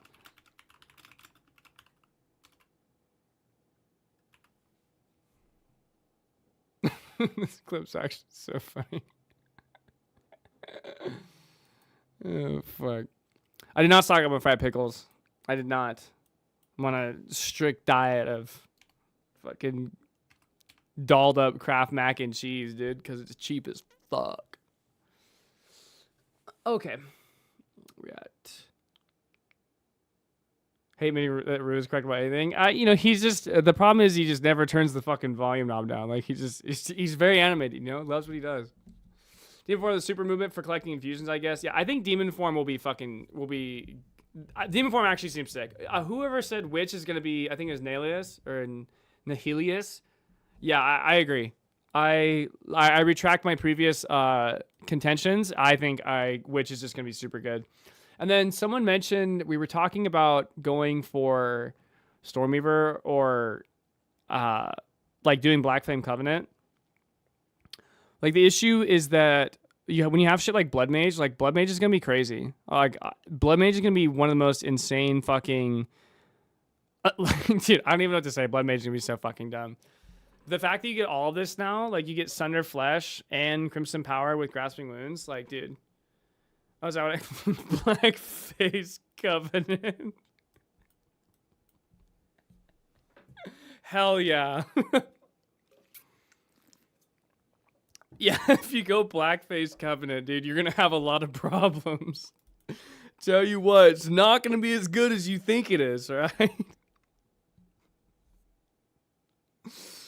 Oh, fuck.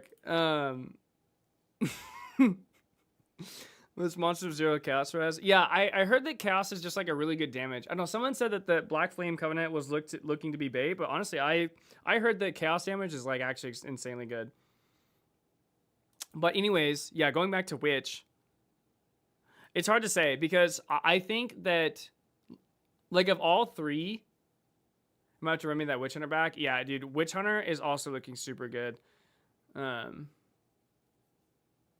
Wither's pretty insane, so it might balance out. Yeah, you have, yeah, and having all this, yeah, there's just so many options. The other thing too is that like, you know, okay, so like, okay, let's just do it. We're going this next. If it was not for me, both the others are really good. I kind of want to do the Demon Mommy thing. Okay, let's do Black. Oh, God, I want to call it Black Face Covenant so bad. Black Flame Covenant. I'm gonna go with Lich. Channel strike. It's all right. Everyone knows it's fine if it's funny. It's okay. we're clear. It's 2025, okay? Okay, so Black Flame I think you want to go Lich. To give into the temptations? No, we can't, bro. We're gonna get banned. It's not there yet. Once Tectone and Asmongold push the wave to where now everyone's just saying fucking the N-word on Twitch, then we'll write it down. But until that point, we got to keep it under wraps, right? We're not there yet. In due time. Okay, in due time. I think, honestly, Lich is what I would go with. I don't really play with went Chaos Lich. He did really well with it. He just said it was boring in point 2. And I don't think that Chaos Lich really had like a lot of great base damage, but like going Black Flame Covenant with Fireball kind of solves like the #1 problem with like ED Contagion Lich that I had anyway. Like, so my big gripe with Lich in 0.2 was that like the single target damage was really fucking bad. And you had to use the dark effigies and shit. Like, it just wasn't that great. But I think if you have Fireball, I think it kind of just solves Fireball with the... So the hit damage from Fireball with the extra Ignite, with the extra Chaos Dot from Ignite, I think it actually just solves everything. Yeah, ED Contagion, even with everything else, like with Decaying Hex, Dark Effigy, and whatever the fuck else other dots there were, like... It was just really not that great. Scriblets build, under Snapshot. I'll take a look. That sounds dope. It just didn't seem like the single target didn't seem that great. But now, like Fireball, Chaos Fireball solves single target with castable hit damage.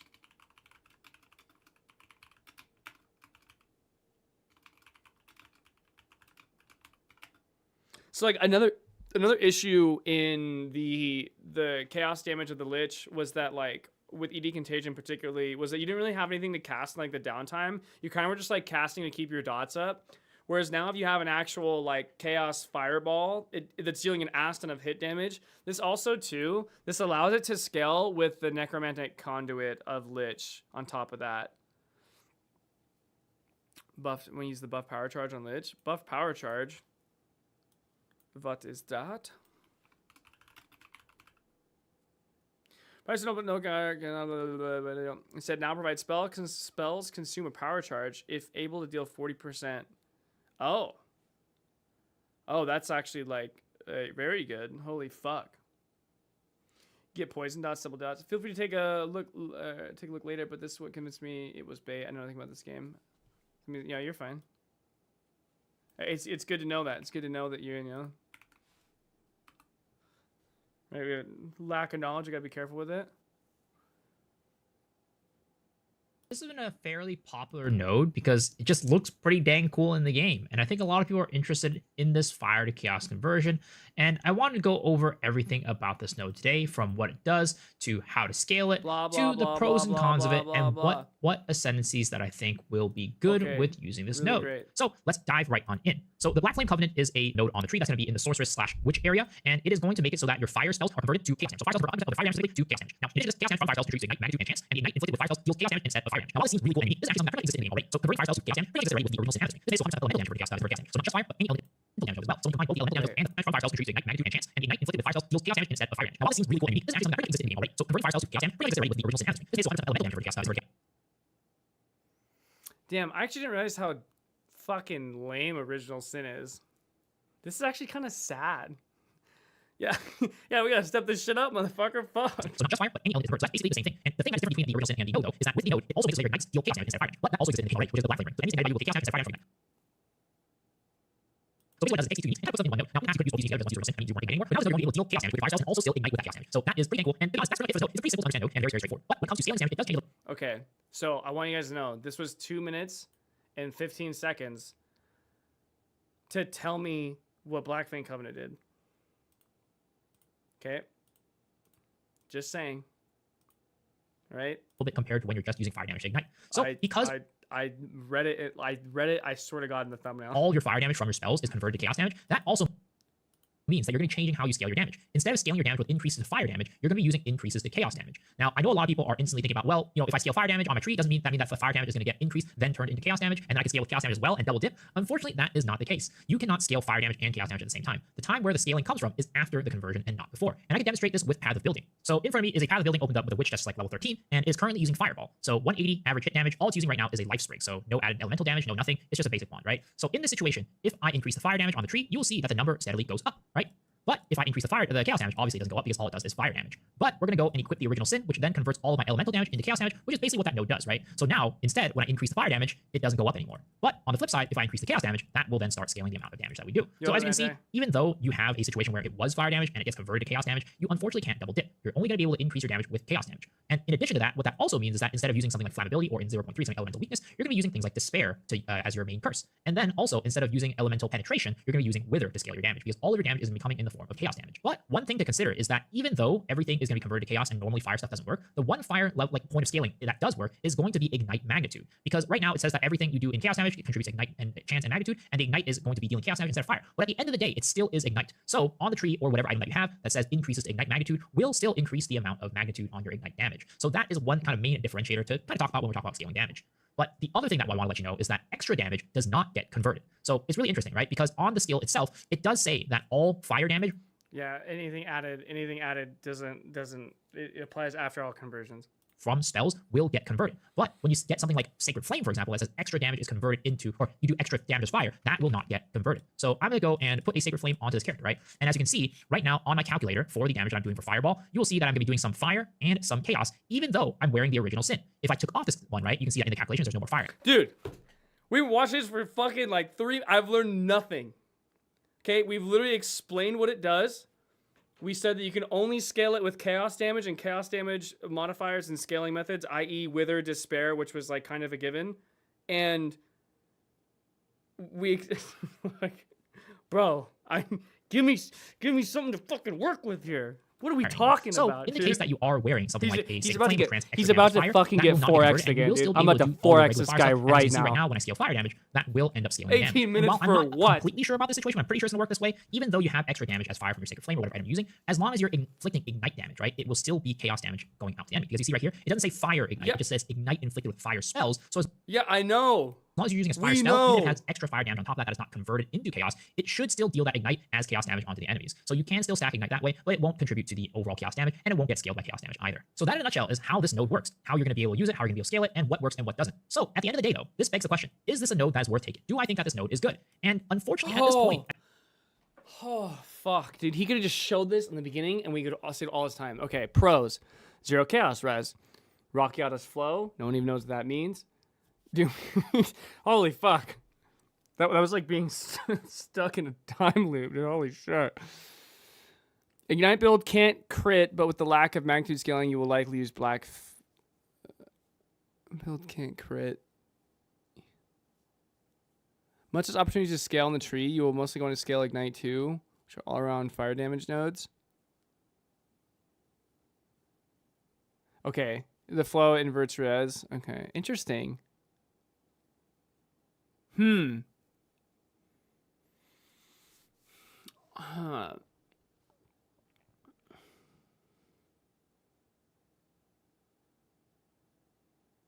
Ignite build can't crit, but with a lack of scaling, you will likely use Black Flame.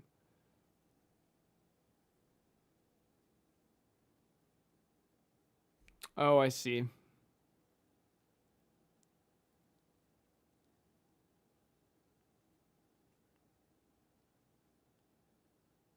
Doesn't ignite scale off the magnitude of the hit?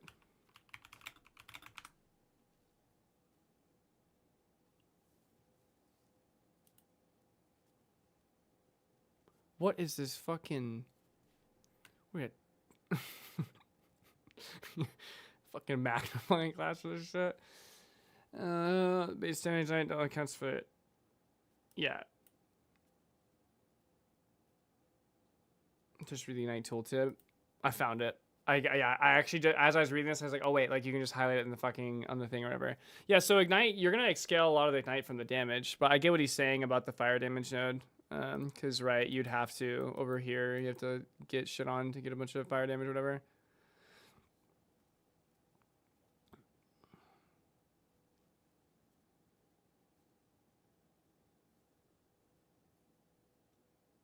Right, that makes sense.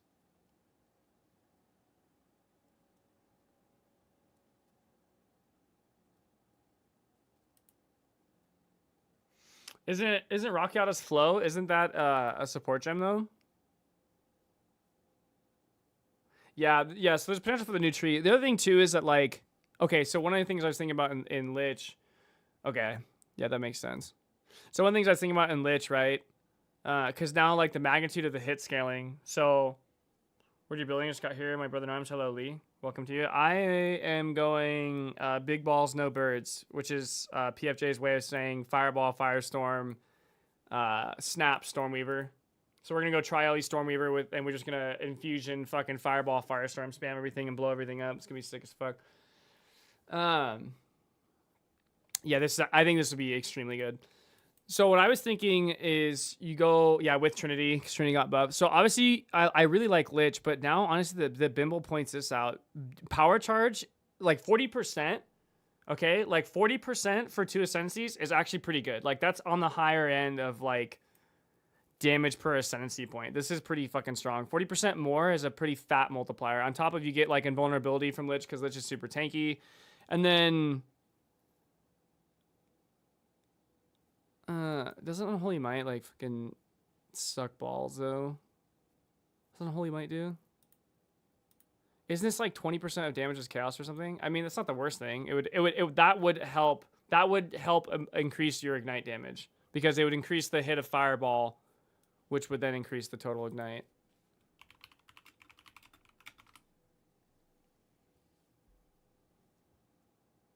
Oh, that's actually really good. Honestly, this is looking banging. What up? Hey, are you gonna be streaming late? Huh? Are you gonna be streaming late? No, I was planning on. Well, I'm planning on taking a break to help you set up your stuff, right? Okay, well, Something yeah, I like was gonna ask you about that. What time do you like? What's like 9:30 work or something? What time is it now? 8:30.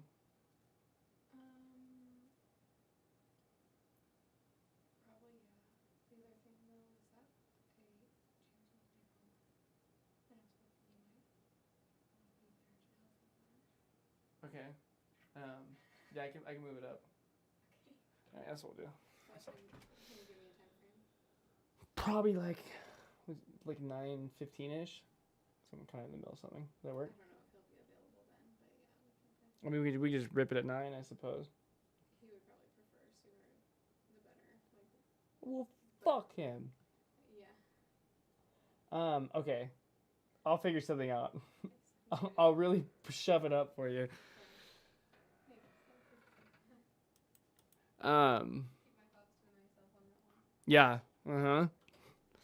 Okay. Anyways, so Lich actually is kind of looking banging. The pickle princess. Yeah, absolutely. So I wanted the part saying with cold. Yeah, I think fire will be better just because. Okay, so the reason why I like fire is because you get the extra dot, right? Yeah. So I think you absolutely want Eldritch Empowerment, really?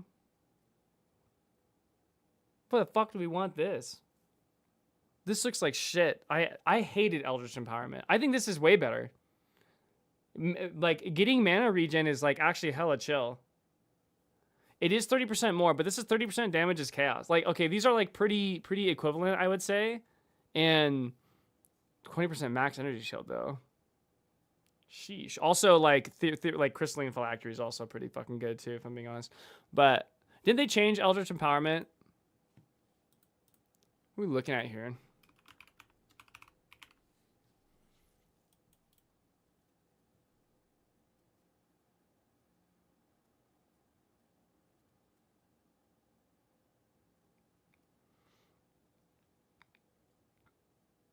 Bro, it's 5% of maximum ES on per spellcast.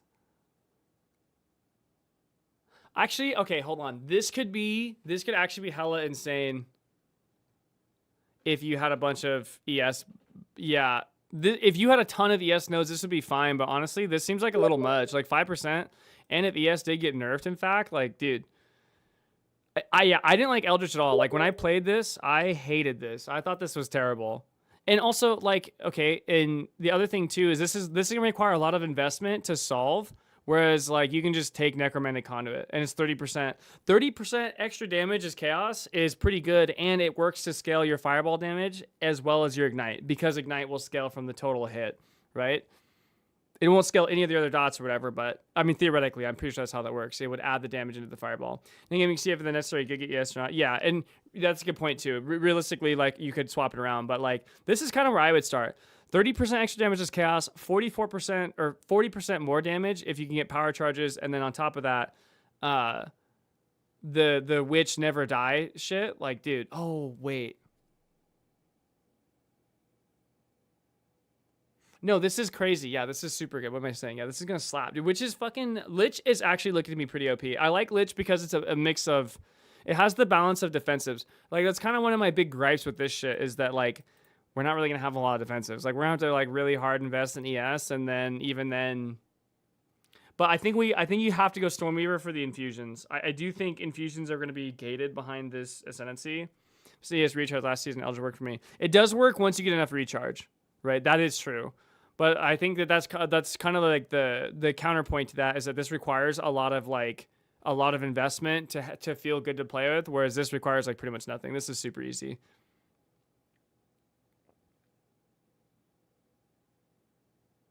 Yeah, I think this would be it though. This looks like a really solid. Lich looks fucking extremely good. Blood Mage also, like, dude, Blood Mage looks retarded. Like, this looks so fucking dumb. You're stealing my build. You need more mana regen. Yeah, but mana regen is like, usually mana regen is like a couple of mods on some rings and you're done. Mana regen is really, really easy to fix. I remember this because I ran this and it was like kind of brain dead. Also, it's scaling off your life value. So, right, because you have Soulless Form, so regenerate mana equals 6% of your max life. So if you just stack a ton of life, which I think you do anyway. I don't totally know how the Lich defensive scaling works. I'll be honest with you. But either or, this was like really easy to take care of, so I wasn't ever too worried about it. Plus, the other thing too to think about it is that, like, if my life pool is, we'll say 2K, right? And I regenerate 6% of that, and my mana pool is like 400, right? Like, this is a higher per second scaling, so this theoretically shouldn't, like, this will automatically counteract Necromantic Conduit. One was melee mace blood mage. It was so bad. That sounds terrible. That does. I'm sorry that you did that. That sounds awful. Fuck. Bro, you're stealing my build. Yeah, I think Black Flame Covenant, ED Contagion, right? Decaying Hex, all the chaos dots with Dark Effigy, and dude, what is the one thing? You know, the only thing that sucks about going Contagion actually is that, like, it just solves your clear, and you don't get to use that one thing. Yeah. Defense, you get Aziri's Sustain, heavy buffer, and it's like 33% of damage is just like mitigated. Heavy buffer down here. Yeah. I think it's gonna be great too. Yeah. I was just sad because I want to use the one. It's the Chaos offhand item. Where is it? Something. It's a scepter.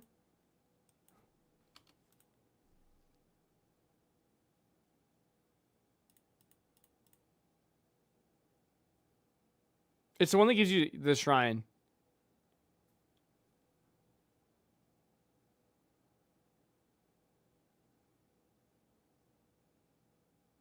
This one, yeah, Palm of the Dreamer. Yeah. I wanted to use this because this shit's sick. Extra chaos damage, and you get the Chaos Explode Shrine. No, you're good. Like, this looks tight, dude. But you won't. The problem is you won't need it because you have Contagion, and this will probably be like hella troll to. I mean, 20% of damage extra chaos, but there will 100% be better options, so I probably won't run that. But that, and you have Contagion, so you won't need the Explode anyway. I am doing Caster. Yeah, we're going with big balls, no birds, and that is code for Fireball, Firestorm, Stormweaver. Try Ellie Stormweaver with Fireball, Firestorm, and Snap, and then we'll use Trinity and all this stuff. And yeah, there's that if you want to like take a picture. This is kind of everything for the build that I have so far.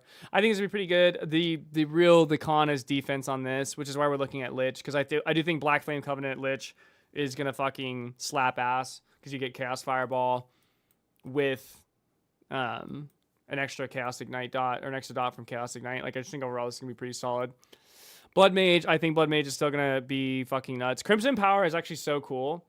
So the new league, I'm assuming, yeah, you have, in the new league, you have access to nothing that's in standard. And in every new league, all content gets moved back to standard, and then everyone starts from square zero, or from square one. Your shared stash, I mean, with all your ill-gotten, yes, yep, that all gets pushed to standard. You have a completely empty stash and no characters. Fallout 5 for 0.1 and 0.2 want to change it up this patch. I hope you figure out something cool that works with casters because I'd love to try that out. Yeah, I think that this will work really well. While it might kind of be, it might not feel like great for tankiness, we're just going to slap ES, probably ES evasion. I think this is going to absolutely fucking nuke and just shit on everything. I have a very like high, very high hopes for this. I think it'll do really well. Lich can use low life nodes as well.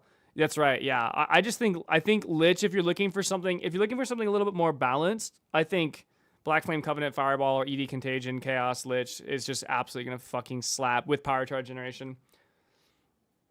I'm less familiar with Stormweaver defense than Lich. That's because Stormweaver has no defense. We got fucking nothing. We're stacking ES, but the idea here is that we're gonna probably do so much damage that in PoE 2 it really is a game of like your best defensive layer is just one-shotting everything before it one-shots you. And I do think that this build is gonna fucking pump insane damage. And as long as we build, we'll get to like, you know, a decent amount of ES. We'll have some life taken before mana. Like, there are defensive layers we can build. The other thing too is that because this build is gonna be so heavy on damage output, which at least that's what I'm anticipating, we will have a lot of extra resource to dump into defensives. So I'm really not worried about it. And also we can also use like mana before life, I mean. We can also use defensive uniques as well. Blood Mage is gonna, yeah, so Blood Mage looks absolutely nuts. Like, this Blood Mage tree alone right here just seems fucking absurd. Having Crimson Power with Grasping Wounds as well as Gore Spike and Son of the Flesh. Blood Mage is cool because, dude, you can get like a 1k ES body armor and it's like 1k ES and 1k health. It's just such a fat amount of base stat for Blood Mage. Like, I don't know. I think Blood Mage is going to be, honestly, I think Blood Mage is easily one of the best sentries by far. No, they haven't updated the tree. For the past 10 minutes, checking my Steam to try and figure out what those noise were. Mid-mo patch. I look at your oh yeah. No, I can only imagine what he's saying to me. I do not dare open it up on fucking stream. So I think Blood Mage can be super. Yeah, I think Blood Mage is just gonna be fucking cracked the fuck out. Looking at Infernalist, I think Demonic Possession is actually gonna be pretty fucking crazy as well. Demonic Possession looks so good. I like Altered Flesh actually, and then I'm assuming there's gonna be something done over here with like Altered Flesh reserving some bullshit. I don't totally know how. I'll probably will run an Infernalist this league. I am not comfortable with like building on an Infernalist. Like, if I was gonna recommend two starters for Witch, I would either go Blood Mage or Lich. I think Blood Mage and like, if Deadeye is S tier, I think these are A tier. I think Blood Mage is A tier. I think Lich is also A tier. I think I do still think Stormweaver can do a fucking insane amount of damage. Yeah, that kind of the same thing. You get the feeling the power level is going to be a lot higher this season? Yes. I hope to see you more this week. Yeah, absolutely. I'll be around. I'll definitely be there for launch and shit. We'll be ripping it. Look forward to seeing you as well. We're all gonna hang out. Time Mage is still S tier, right? I don't know anything about Time Mage, unfortunately.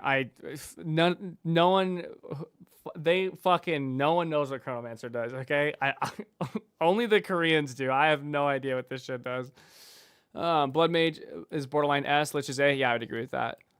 I would say that these are pretty equal in power. I think what you lose in damage over here, you gain in defensives over here. Yeah, I don't know. I actually don't know which one.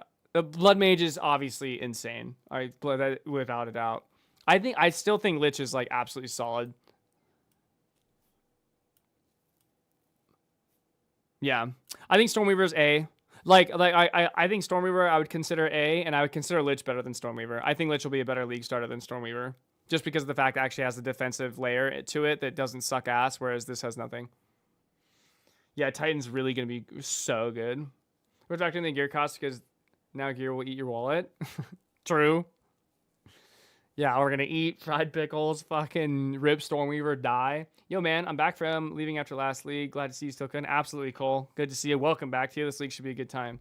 But yeah, Bimble, I do think the power level of this league is in general raising across the board, with the exception of our dear boys down here. Fuck, dude, that is rugged. I think Pathfinder is actually also got like some pretty solid stuff. Pathfinder, I think, will be nuts too. Like, so you get 30% evasion rating, grants LA reduction. This got buffed to 50%. Then you got deflection on top of it. Like, dude, Pathfinder's going to be immortal. Yeah, the lower attribute cost is a big one as well. Like, I think Pathfinder is going to absolutely fucking slam ass. How the fuck is it's, well, okay. Titan, I would not consider Titan S tier, but it is important to note, to be fair, hulking form is kind of a big deal, and you can do a lot with hulking form, and depending on what the new passes are. So like the two things that would influence Titan are the new passives and the timeless jewels. So depending on what timeless jewels, how they change the tree, and what hulking form does, Titan might actually be insane. But for no reason, for nothing like of what a warrior would be or something. I'd probably do some dumb shit on Titan, like fucking Frostbalm bullshit, or whatever Captain Lance did with it. For being fair, Gemling is probably also warrior tier if Hollow Palm doesn't save it. Yeah, I think that's fair. I don't really know. Like, I feel like we need the numbers and a lot of like the Gemling changes. I don't think they're gonna be very good either. Hulking form goated for when it turns out they still shit need to pivot something else. Yeah, hulking form just kind of in general seems to be one of those ultra niche things that can apply to anything. Plays like damage scaling, well player spells and skills have been tweaked to scale better than late game. Generally speaking, spells do not have numbers, blah, blah, blah. Yeah, just more damage across the board for a lot of skill gems. I wish we had numbers for that. It's kind of annoying. I think Witch Hunter, I think a lot of people are sleeping on the Weapon Master change. Having 100 passive skill points become weapon skill points, I think is, with the buffs to crossbow, with the buff to weapon swap, I don't think it's going to be super good for a league start scenario, but I think later on, maybe I wouldn't say I think. It would not surprise me if later on some crazy shit came out with Weapon Master. Because now it's effectively, you can build two builds on the same character and just alternate them with buttons, and in PoE 2, I said this earlier, you will have to see, I don't disagree. I just think that, like, so in PoE 2, the tree is balanced way more around either the nodes give you a fuck ton of single target or a fuck ton of like clear, and they tend to not like be general like they are in PoE 1. So I think that the 100 weapon skill points might actually be a big deal. Again, I don't know. We'll have to see. It remains a possibility. What else? A tactician, who even cares? No one cares about banners. The post with the bed sheet on it comment is still exactly how I feel. Yeah, I would say, like, I think Witch Hunter will be solid. I wouldn't say you would start with the Weapon Master thing. Again, I think Witch Hunter still is like one of the smoothest league starts because of taking no mercy with Pitiless Killer, or like Pitiless Killer, Zealous Inquisition, take no mercy, get the Decimating Strike gloves, and then like you don't need gear to just one shot everything. I think Witch Hunter is actually really solid, a really smooth league starter. But I wouldn't say it's I personally wouldn't put it on Weapon Master. But I wouldn't surprise me if Weapon Master allows Witch Hunter to become insane in the late game. I don't think Witch Hunter is actually that bad. I don't think Witch Hunter's bait. I think a lot of people are not giving credit to how this could potentially be absolutely bonkers.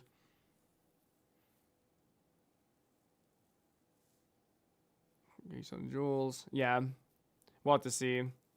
Thoughts on leveling Merc with Warrior Tech and then swapping something busted that someone else cooks up? Wait, it's leveling a Merc with Warrior Tech? Dude, I like, if you're gonna level a Merc, dude, like just go crossbows. Crossbows got nothing but buffs.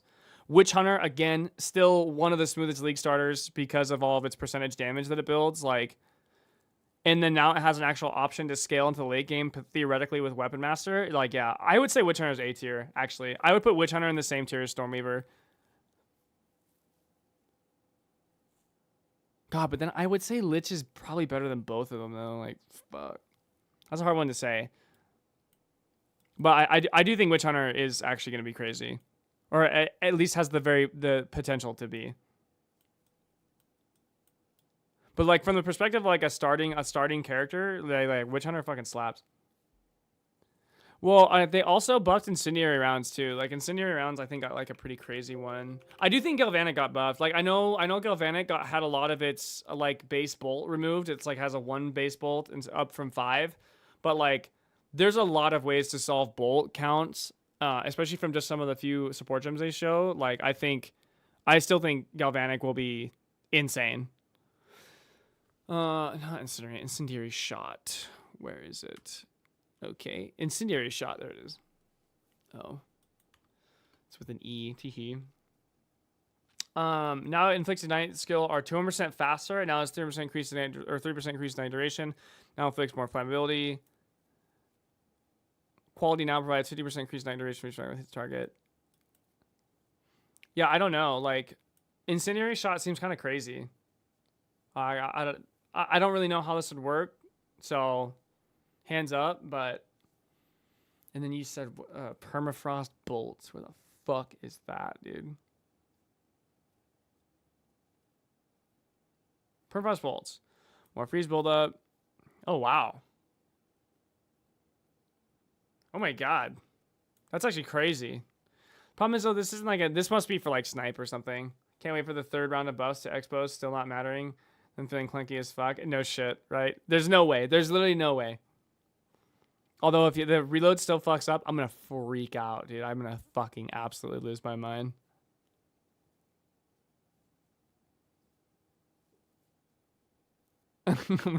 There's no shot, dude. Don't say it. Yeah, I still think Galvanic is gonna be extremely good. I think Galvanic shards. Dude, I wanted to do a fragmentation rounds. I was thinking about it, dude. Like a frag rounds Witch Hunter that just goes heavily into life leech, and then you run the 1 crossbow that like eats life to not reload or whatever. Sounds sick to me. I'm just saying. Sounds fucking sick.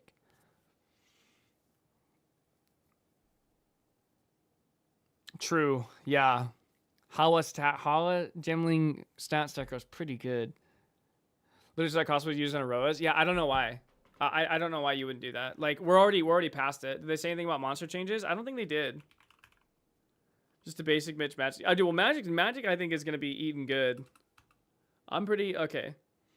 They nerfed evasion rating, so it's just easier to hit. You no longer fail your shit if you get fucked up by the time guy. Act 3 bosses got nerfed for whatever reason. Rogue Exiles probably still suck dick. Rogue Exiles are still the biggest group of dog shitters on planet fucking Earth. There is absolutely nothing that will convince me otherwise. That shit is so fucking bad. Trent Foul Spawn, that's the big giant annoying thing. Yeah, they didn't really change a whole lot.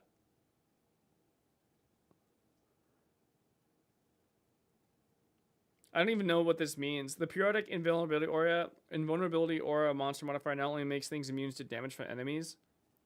Is that what it did before?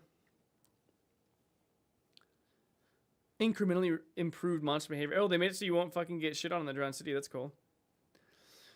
I'm creaming over Lich and Blood Mage. Yeah, I think you going to PAX West? No. Nope. We're saving money is what we're doing. So in general, player powers, but it would be cool to go to PAX West. I'm not gonna lie. I do eventually, like, once I get a little bit like my shit figured out, would like to go to a lot of those cons and shit. I think it'd be super fun. So in general, player powers, period have gone up. Monster powers stay the same. Yeah, I think that player power across the board is just gonna be probably pretty insane. It should feel pretty good. You in for free? Sheesh, what is PAX West? What the fuck is PAX West?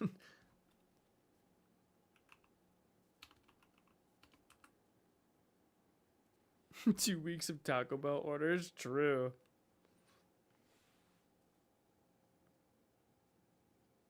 Oh, it's like fucking... Oh, damn, that sucks ass. No, I wish. It's like tomorrow. Oh, fuck. No, I gotta work. That sucks. This would be a cool idea, though. Tell me there's like a furry fucking dildo museum, dude. I watched one of the videos on the FurryCon thing. I made it like 45 seconds in before they showed like the furry like dildo case thing. And dude, that was one of the most unsettling things I've seen in a while. I watched that one guy like light himself on fire and burn himself to death. The furry animal dildo case, I think, that they showed in the Comic-Con trailer was just like, or the FurryCon thing was just like, fuck, dude. I think I'd rather see a fucking ghost. Yeah. Skip from Pro 2 for gamer convention. Yeah, that'd be sick. They got a sick PoE2 booth. Yeah, actually sounds dope. What's your favorite class or irrational favorite class? Witch Hunter. Witch Hunter by far. I love Witch Hunter. I think Witch Hunter is so fucking sick. You didn't take off work? No, unfortunately, one of the people who I work with, my bartenders I work with, is like super fucking dope, and he's done a lot of shit for me, and he's just a super cool dude, and he needed this to go to a concert, so I was like, shit. I'll get you a Witch Hunter shirt. That would be fucking gangster. That sounds awesome. I will literally wear it on all of my PoE streams. Okay, so we looked at monster changes. The booth will hand them out. Fuck, dude. Yeah, I gotta go to one of those. That sounds sick. That's kind of weird that it's on the launch though. Doesn't that seem like a bit like counterproductive? Like, bro, everyone's gonna be out ripping it, dude. Stack. Okay, so Lich for defensives plus damage.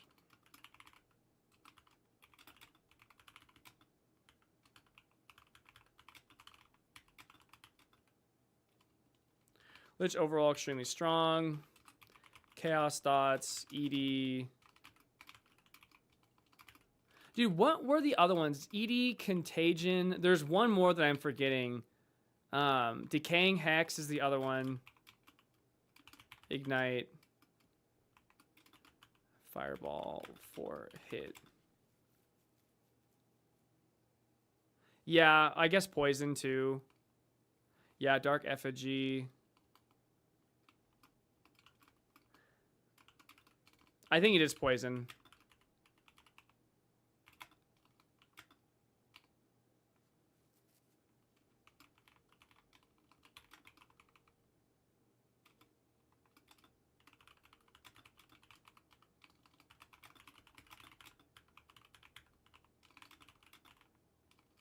This should have extremely good single target.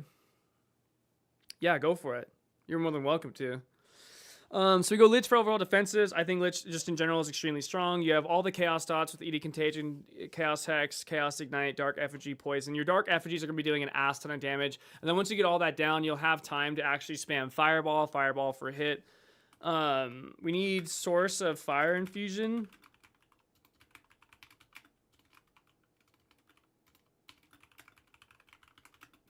It's important to remember that Fireball Infusion is like an ass ton of damage. Like Fireball Infusion is like literally half. It's a big deal.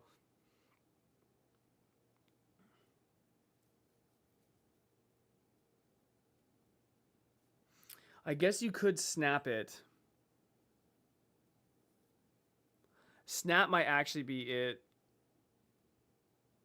Ooh, that's actually a hard one. Snap or Living Bomb. Oh, you can add Living Bomb in too, because doesn't Living Bomb do like a dot as well? Or does it just do nothing until it sucks ass?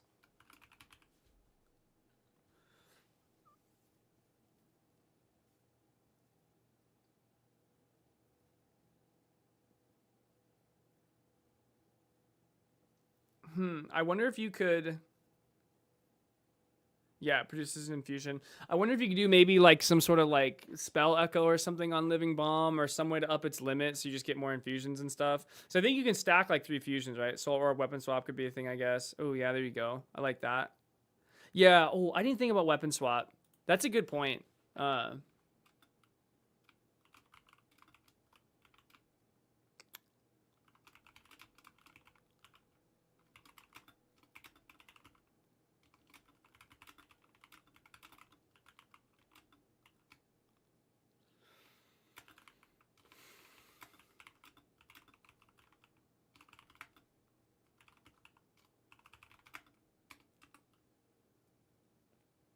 We're going blink, dude. We're fucking blinking. Okay, actually, new rule. Hold on. Okay, number 2 rule.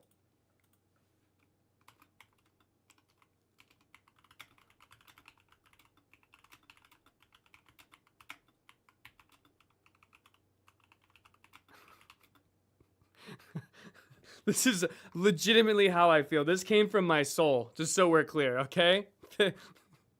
I will never play a caster build without blink. I don't care. I will literally sacrifice 100% more damage if I have to. I must have blink. I'll do anything for it. I fucking love that shit. Infusion Spirit Gem? Infusion Spirit Gem, you say? Let's actually look at any of the infusion stuff. Yeah, Arc, whatever, Living Bomb, blah, blah, blah, blah, blah. Attunement, blah, blah, blah. Frost Darts. Oh. While active, a chance can when you freeze. Oh. Oh, dude, you could actually just run... This is why I'll never use blink so I don't suffer from the lifestyle creep. It's a good call. It's kind of like the Curse of the Black Pearl. That's what I tell the fucking teenagers I work with. They're all virgins and shit. I tell them it's literally the Curse of the Black Pearl. Okay, just take Barbossa's explanation and just like fucking, chop it up to be about losing your virginity. It's the same thing. It's the exact same thing in Blink too. Yep. Shield charge turns to ash in your mouth. 30% movement speed. And all the pleasurable company in the world won't change away the fact that you can't fucking blink. Yeah, that's real. That's real as fuck. I didn't even see this. Persistent Bump Jet. Siphon Elements will activate its chance to create an infusion remnant when you freeze, shock, or ignite a target. This is kind of crazy, actually. This is a good one.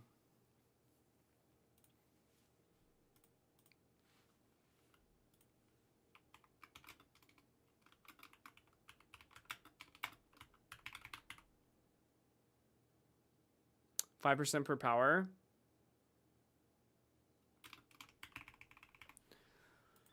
Siphon Elements might slap.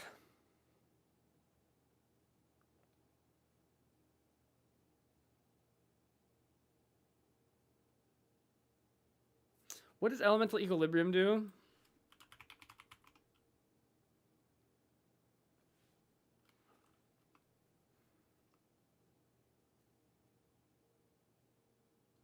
Okay, here we go.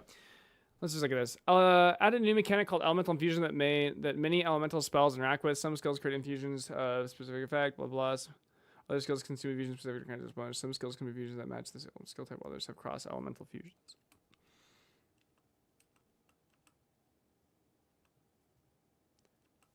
Where the fuck is this? Here we go. Random elements. Do you wear a large t-shirt? No, I wear medium.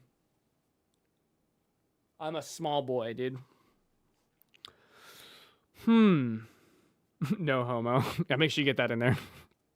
It's 2025. We're coming back on that, all right?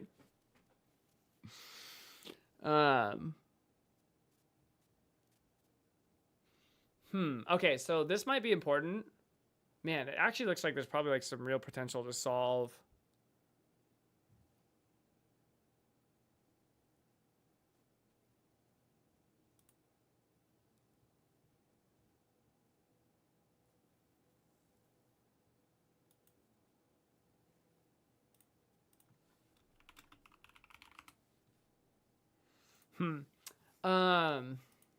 Man. Okay, so why all this matters is because, so if it is the case, if infusions can be solved,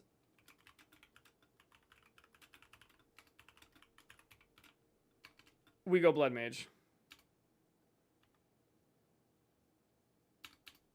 Should put this down here.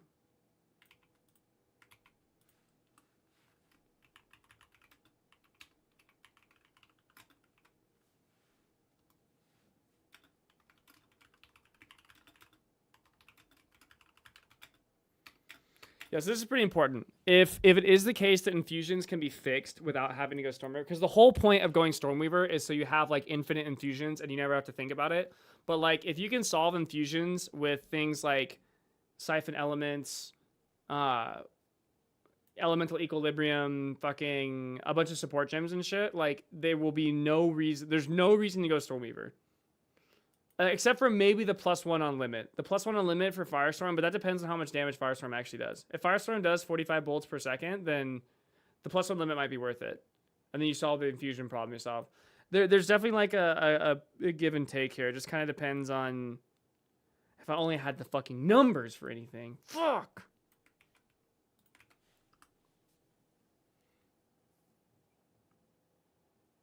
Oh, is it? That's actually a good point. I didn't even think about that. Where is that? Is that the one down here? Is that this one? Okay, never mind. All right, so skip that one. We don't care. Fuck Elemental Equilibrium. That's just trash anyway.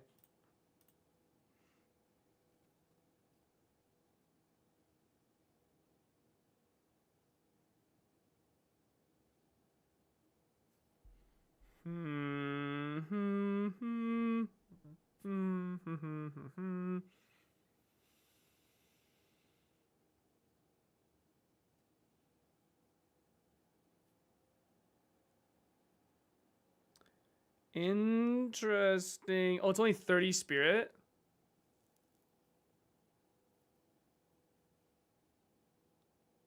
Okay. Okay. Hold on. I have a raging clue. Oh my god, I have a fucking raging clue right now. Holy shit.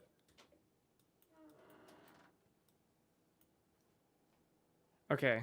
Unfortunately, my raging clue has to be put on hold. Which one of these actually sucks my dick off? Hold on, really quick. Oh, fuck. Think damage loss. Yes, actually. I think you can solve anything by going Deadeye. Okay, wait, let's hold on. Storm Waver. I don't know if we care about this. Integrate reappear once. 3 seconds after being collected. Just when collecting elemental infusion again. I think this is the one that you want. I think this is it. Maybe just you go Heart of the Storm. You don't go Scouring Winds. Because, like, okay, it actually is not a bad idea. When are you logging on Deadlock, little bro? Dude, I was planning on playing it after this, but this stream is actually we got a lot of cooking to do, dude. We gotta get in the fucking kitchen. All right, shit. Okay, so if it is the case that we take +1 limit from Stormweaver, we would not take Scouring Winds, and we would probably go either Constant Gale or Strike Twice. I think probably Constant Gale will be better. Gun Page, fuck, dude. Dude, I literally just got back into it. Like, oh my god, it has been so fucking rough.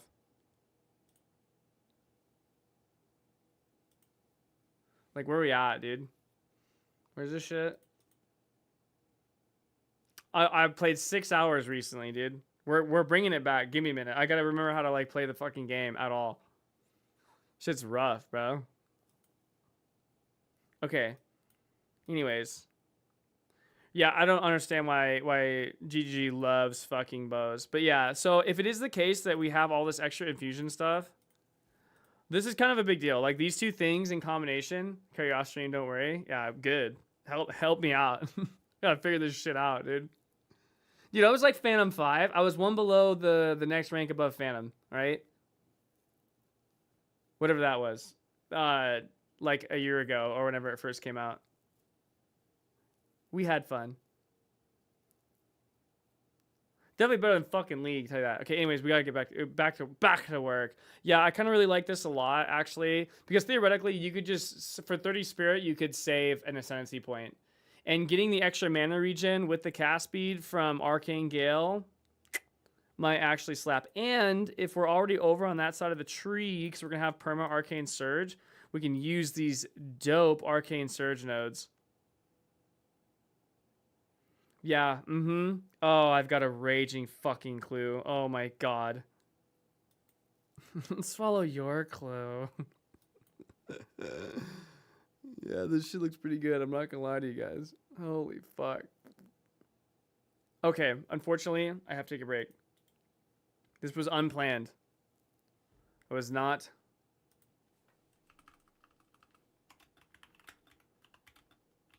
Can I make this font larger? Alright, hold on. I got this. Can you not change the motherfucker, dude? This shit sucks, dude. I know. I know. It's the worst time. I have to log. Have a good night. Yo, later, Bimble. Thanks for stopping by. It's the worst time to fucking... Like, my clue was raging, and now it's not. Now my clue's all fucked. I was ready to use my clue, and now it's absolutely just fucking kaput.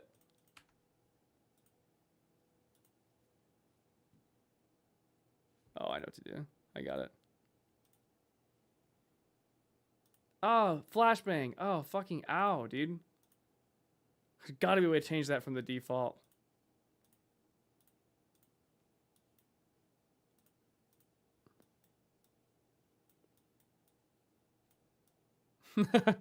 Too many clues. The spirit is willing, but the flesh is weak.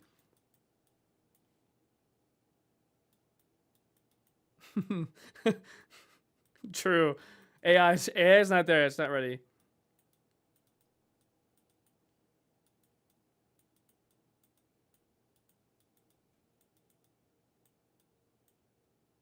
All right, team. Yeah, paint dark mode would be great. Probably looking at least like 15 to 20 minutes. We'll reconvene 9:30.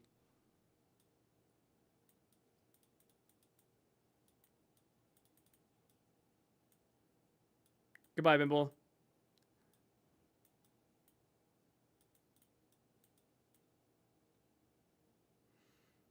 Yeah. Absolutely. Also, if you guys miss this, if you want to leave, I plan to. I'm gonna do like a big macro video of all the different builds that we're going over tomorrow. So, don't worry about missing it. But okay, I'll be back. I apologize.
Oh, okay.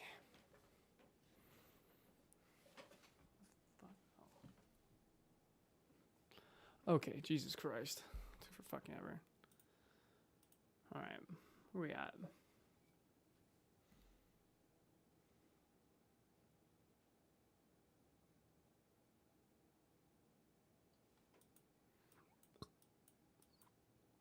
Okay. So we were looking at Black Flame Covenant Lich. Should be strong. Fireball. You have a bunch of extra dots. Solution. Should have actually a single target. The clue, yeah. Bro, I just fucking. I knew that was gonna happen too. I was like, fuck 9:30, dude. I'm literally smoking on some shit. I'm huffing copium hard. Got that fucking mask on, dude. Just yeah, it was like closer to fucking 40. I left at 15, so nice. Okay, so we're back on the clue. I think this kind of just solves it for Lich. Lich isn't really. I know. Something came up. How toxic. We are back. So I think Lich is kind of done. I like Black Flame Covenant Lich. I feel like is extremely straightforward. I don't really feel like there's a lot to be discussed here. I mean, this is like pretty. This shit's just like. Eternal life.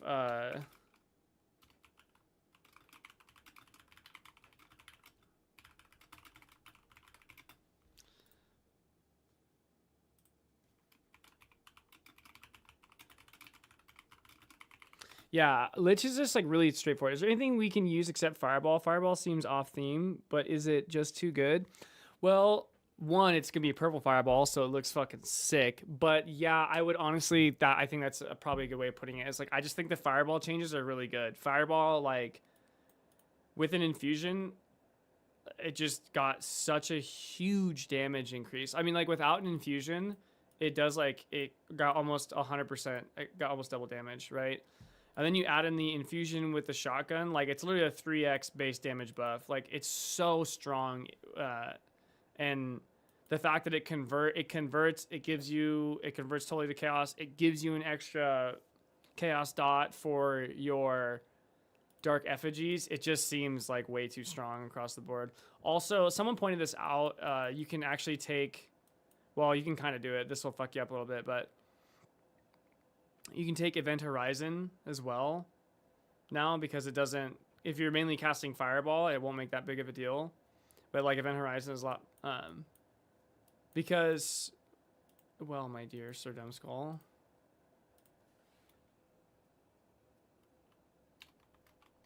What am I even. The third edict.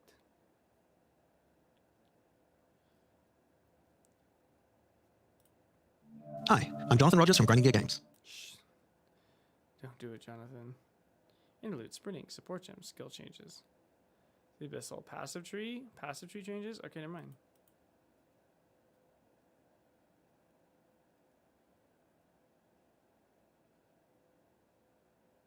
I was going to show you it, but...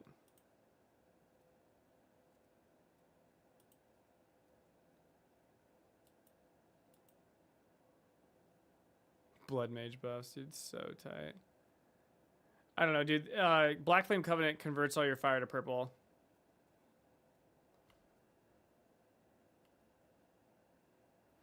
It's in here somewhere. I swear to God it is, but no one knows. It's so deep.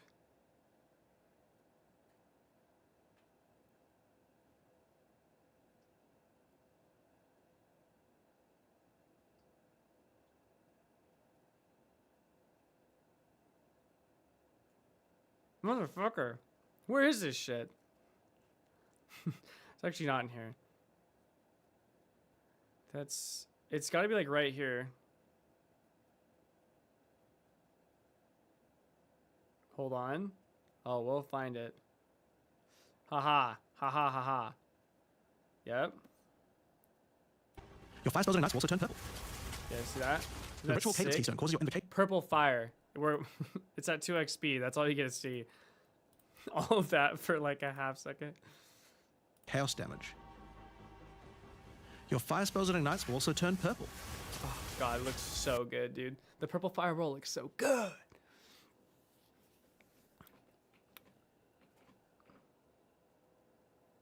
Wrathpit Globe, unique focus seems pretty tasty for Blood Mage. 5k life will give. Yep. Yeah. Yeah, Wrathpith is definitely gonna be a huge one. Especially, yeah, Blood Mage is gonna be absolutely banging. Like, Blood Mage is gonna be disgusting. I'm going Witch, not sure it's sent it yet. Probably gonna aim for Frostbolt Snap as late game plan. That makes sense. Yeah, I think Frostbolt Snap will work. Hopefully, Frostbolt. Did Frostbolt receive any buffs, or like, is it just the same? Okay, here we go. Speed has been lowered. Ugh. No longer leaves shield ground. Chalice said chills are still dealing more damage. Projectile now deals 9 to 14 cold damage. Previously 15 to 20. Scaling up to. Wait, it got nerfed. It got nerfed, dude. Don't do it. Save yourself. Fuck, bro. Wait, what happened to Snap? What is Snap versus Cold Snap? I don't think Snap's a single target skill.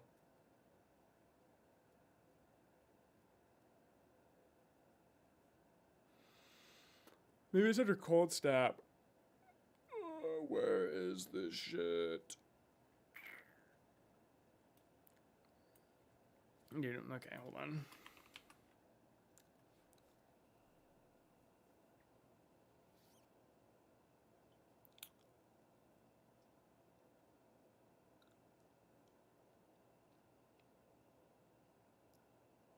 Or my Mercy gonna try the grenade build. I think the grenade build will actually be pretty good. Grenades look like they got decently buffed. I guess let me rephrase. I don't know if it's gonna be pretty good, but I know the grenades, from what little bit I read, it sounded like the functionality of them was improving.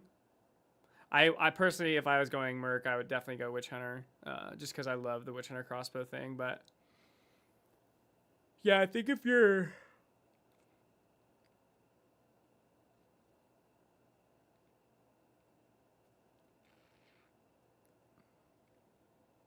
so the only problem is that like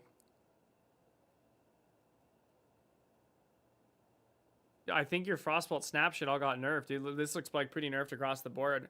Are you gonna have like Shock or Ignited? You're gonna need all of this, right?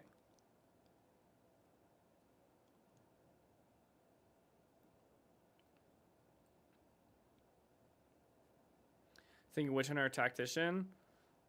Oh god, dude, Tactician's probably better, but Witch Hunter. Well, actually, maybe not, because Witch Hunter has the weapon swap passive.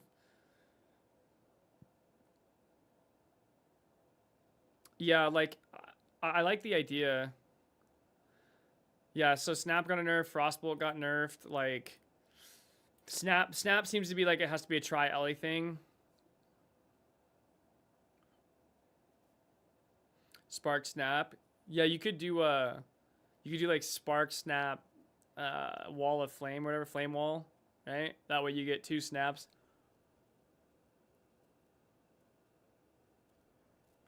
Snap just sounds fucking cool.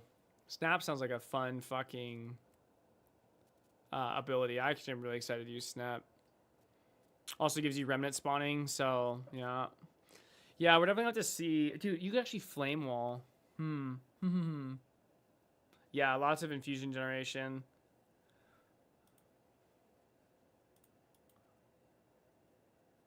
You're gonna have like 9 fucking buttons on this build, by the way. This is gonna be like a 15 button build. We have... Wait, what the fuck? What the hell just happened, bro? Jesus. Speaking of Snap, dude, Jesus Christ. So...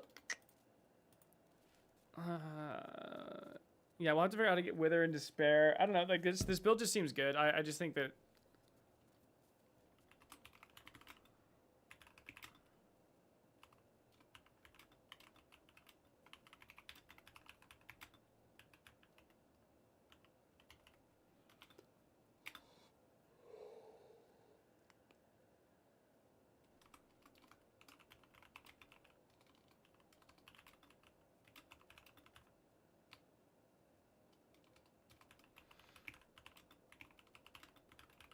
Another thing too is I actually think that this is gonna have a really good leveling. I think Black Flame Covenant Lich is gonna fucking be so easy to level early on because it's just ED Contagion on their own were so strong, and now having buffed Fireball with an extra dot and like all the extra shit you're gonna have, I just think Black Flame Covenant Lich is gonna be a really solid starter as well. Okay, what is next on the menu? I guess I'll touch on Witch Hunter really fast.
We have 100% weapon swap, passive points, instant weapon swap, crossbow.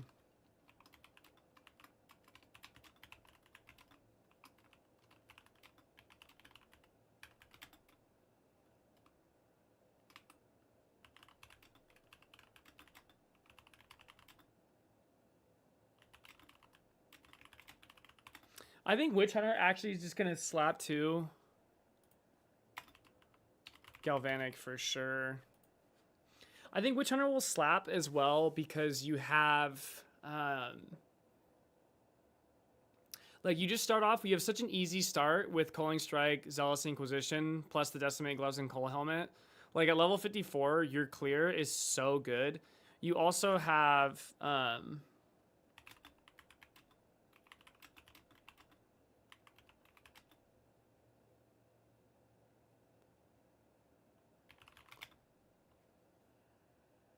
oh fuck.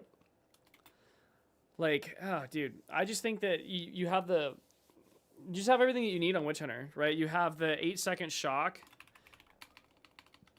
8-second shock for shock burst. Despite 15% nerf, which is like whatever.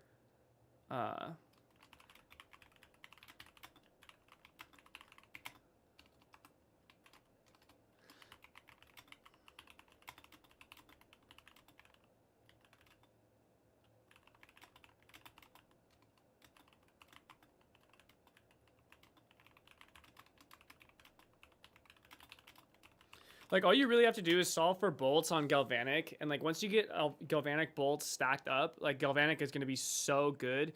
You have... Witch Hunter just, again, has, from their start of Culling Strike, Zealous Inquisition, Coal Helmet, plus Decimate Gloves, right? Like, you just start off so strong from a clear perspective. Like, you're so good when it comes to clearing. All you have to do is solve for single target, and with 100%, with 100 weapon swap points, that will probably be like a pretty significantly easier thing to do. I just think in general, I really feel like Witch Hunter is probably going to be like a... Okay, let me go over the starts, okay? I'm going to say Black Flame Covenant Lich is an S tier starter.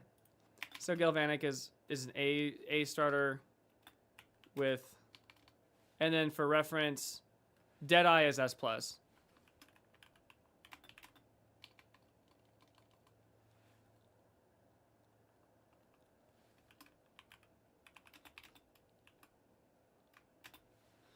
Deadeye is for sure S+. I think Black Flame Covenant Lich is going to be extremely strong. I think that this, I would consider this S. I would consider Big Balls No Birds for sure. This is going to be like an A starter. This would be like an A tier. I think Galvanic Witch Hunter is A with the potential. I'm gonna say it has the potential for S plus. Potent tail.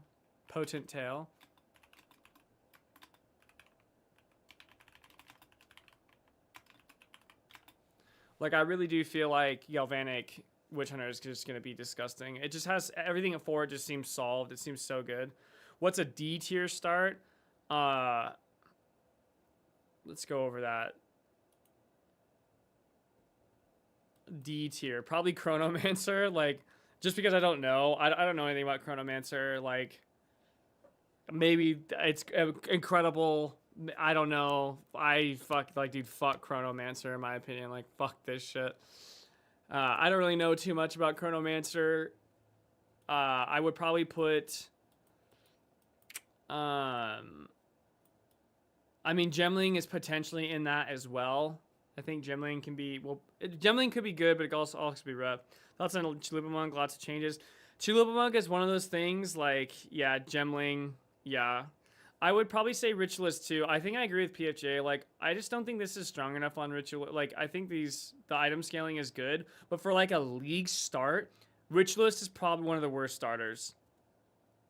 Now that I think about it, from a league for starting, yeah, I don't think Ritualist is gonna be that great. I'm not gonna lie to you.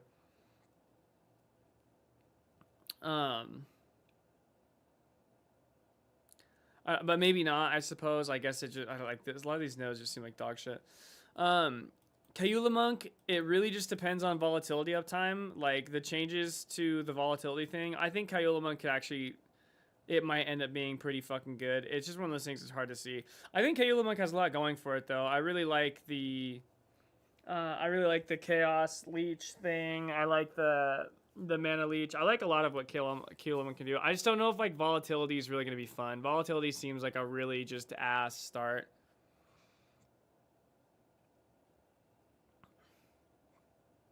Yeah, I don't know.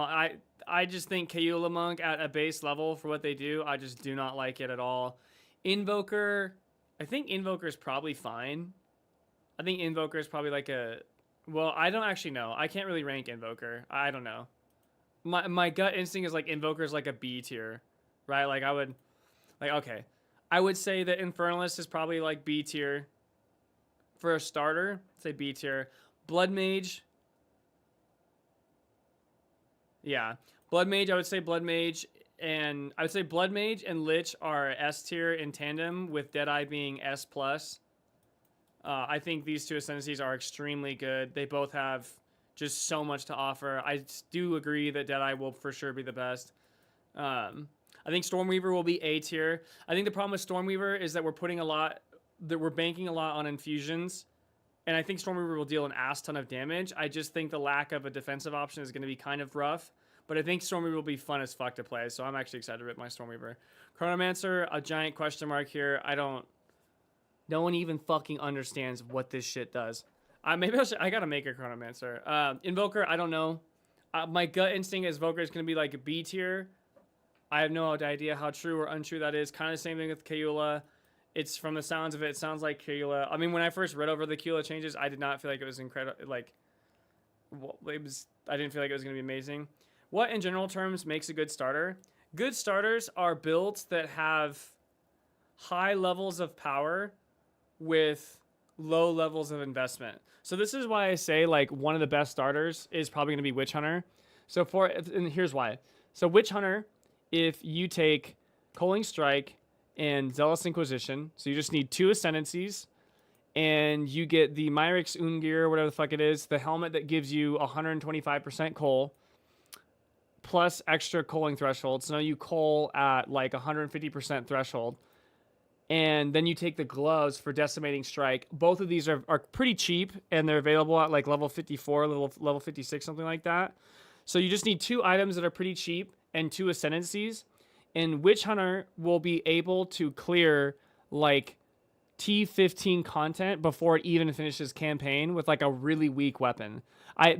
In fact, like it would be possible on Witch Hunter to clear at level like 56 when you get all this shit before you're even in mapping. If you had all those components, a Witch Hunter could clear if you have like a pack of of white mobs with a yellow mob in it, you could give a Witch Hunter a level 1 crossbow and it can theoretically one-shot the pack. It'll need a little bit of RNG, but you could just literally a single shot of galvanic shards would one-shot the entire group with a white level 1 crossbow at level 54. Because of all the different health scaling, there is a lot of RNG that is in there, right? Like, but the point is that it's possible, right? And so if you just have a little bit of gear, a decently solid crossbow, like the clear on Demon or on Witch Hunter out the gate is so unbelievably strong. I think Witch Hunter is actually still like one of the most solid ascendancies, mainly because Witch Hunter just has like a lot of options. But the point is that for the amount of investment there, you get a ton of power, and that's really what like a lot of this is based on. And then part of it also is like, I like my league starters to be carried on into the late game. I don't like the idea of like picking like a league start build and then swapping over to like a completely different character. You shouldn't use specific items to do okay. I mean, if the items are cheap, then like who really cares, right? Like if it's like if the items are cheap, it's fine.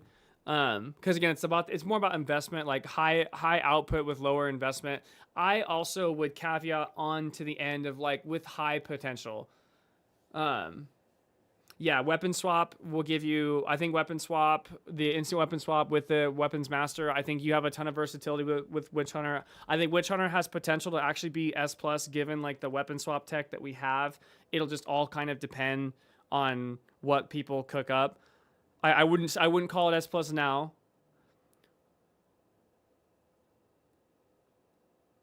Yeah, I agree with PFJ like pretty much unanimously. It could, but I think the one thing I would say is that it will either scale like decently, or it might not scale that well with the 100 point buff, or it might be absolutely fucking absurd with the 100 point buff. I do really feel like this is kind of a huge wild card, and that's why I'm putting it at like A. But with potential to be S+. It really just rides on like what you can do with weapon swap. I don't know. I'm not gonna sit here and tell you that weapon swap's gonna be the greatest fucking thing ever. Like, yo, 100 points is gonna be the best sense in the game. No, I wouldn't say that. I think with 100 points has potential to be really, really strong into the later game for sure. But like, it could also be fucking total dog shit. We have no idea. Someone who is gonna spend a lot of time needs to figure that out. Whereas, like, conversely, with, like, we compare it to something like Blood Mage or Deadeye. Blood Mage, guaranteed. Out the gate, you have so much base layering here in a Blood Mage. This shit's gonna fucking wreak havoc. Crit is already extremely strong. You now get Sunder the Flesh as well as Crimson Power, right? Like, Blood Mage, you're starting off. You're gonna be able to start with whatever the fuck you want. Like, I think Blood Mage is absolutely up there. Problem is 9% which I'm going to try to involve grenades, so we'll never know how good it is because all the drillers are going to be, yeah. And it's just like, and I don't think grenades have received enough of a buff substantially. I think absolutely like the shot, the galvanic shard skills with like maybe frag, whatever the standard crossbow skills are using that aren't grenades are absolutely the way to go. But I do agree. I think a lot of people are really going to try to make work. I don't think grenades are going to be it. They seem like they did get buffed, but grenades needed some big fucking buffs. Like for grenades to compete with like, you know, galvanic shards or some of the other round, like bolt type round damage, like no, they need it quite a ways away. But yeah, so like something that's like guaranteed to be S tier, right? Blood Mage and Lich, right? Lich comes out of the gate. If you're going like ED Contagion, Black Flame, like you're gonna have so much front loaded damage instantly. It builds defense very, very easily. Lich gets super tanky really early on. You have a ton of options for huge damage output. It scales really well. Defense scales well. Same thing with Blood Mage. Wrathplith Globe is absolutely insane. Like getting Sunder Flesh, Crimson Power. You now have like God crit scaling. You have fucking Grasping Wounds with but like, yeah, true. Pretty much what you would have to do. Like Blood Mage is just gonna kind of be out there, and then like we look at like Deadeye. The reason why Deadeye retains it, like Deadeye is S+ because Deadeye just has so much going for it. Like the potential auto marking with crit weakness seems extremely good.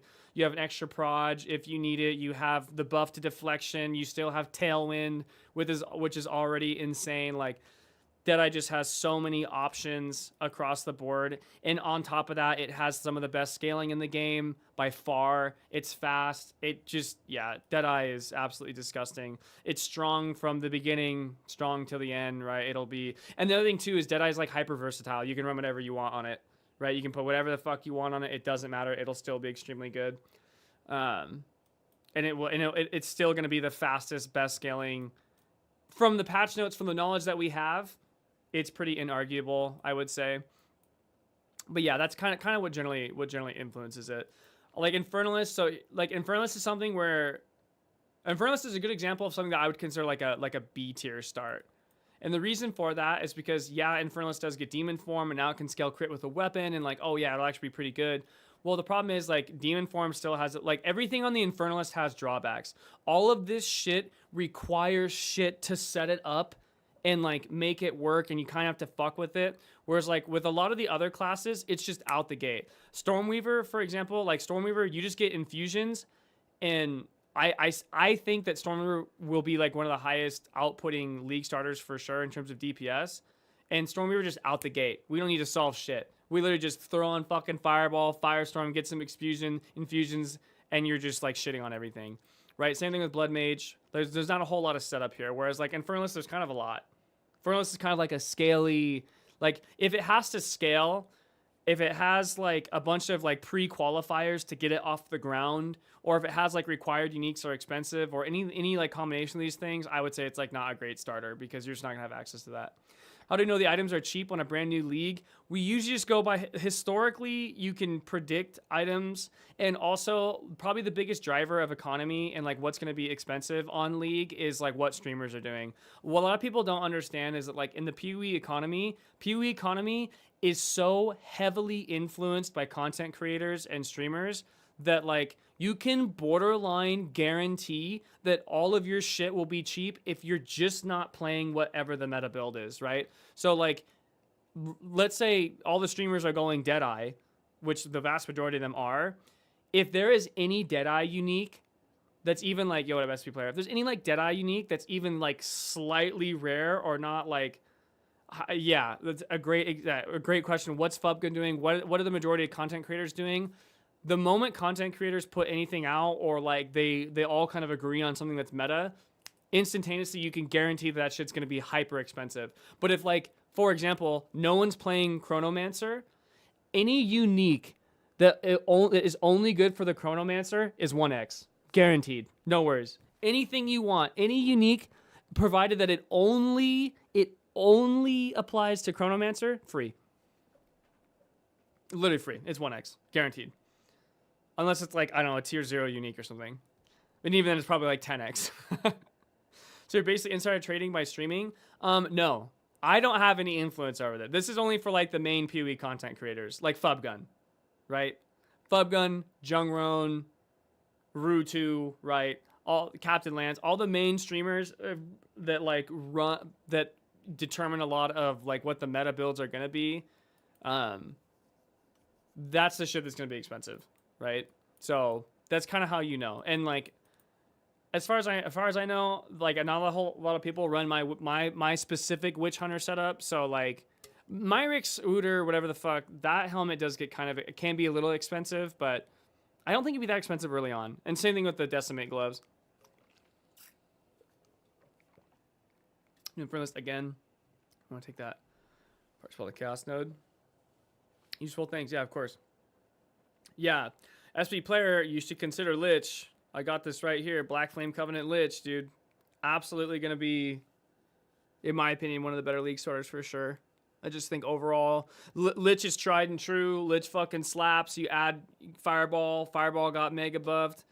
Get some infusion generation on that. Lich seems to have gotten a few buffs here and there. Like, I just think Lich is going to be crazy. And then you get to run your Chaos Fire spell, right? Definitely want the Chaos Fire spell. The problem, my issue with doing Infernalist is that like Infernalist is probably just going to take a lot to get off the ground. Josh, just because it's the best sense of Row Spirit Expo Spark. So if all else fails in your port, just play Expo Spark. Yeah, that's a good point.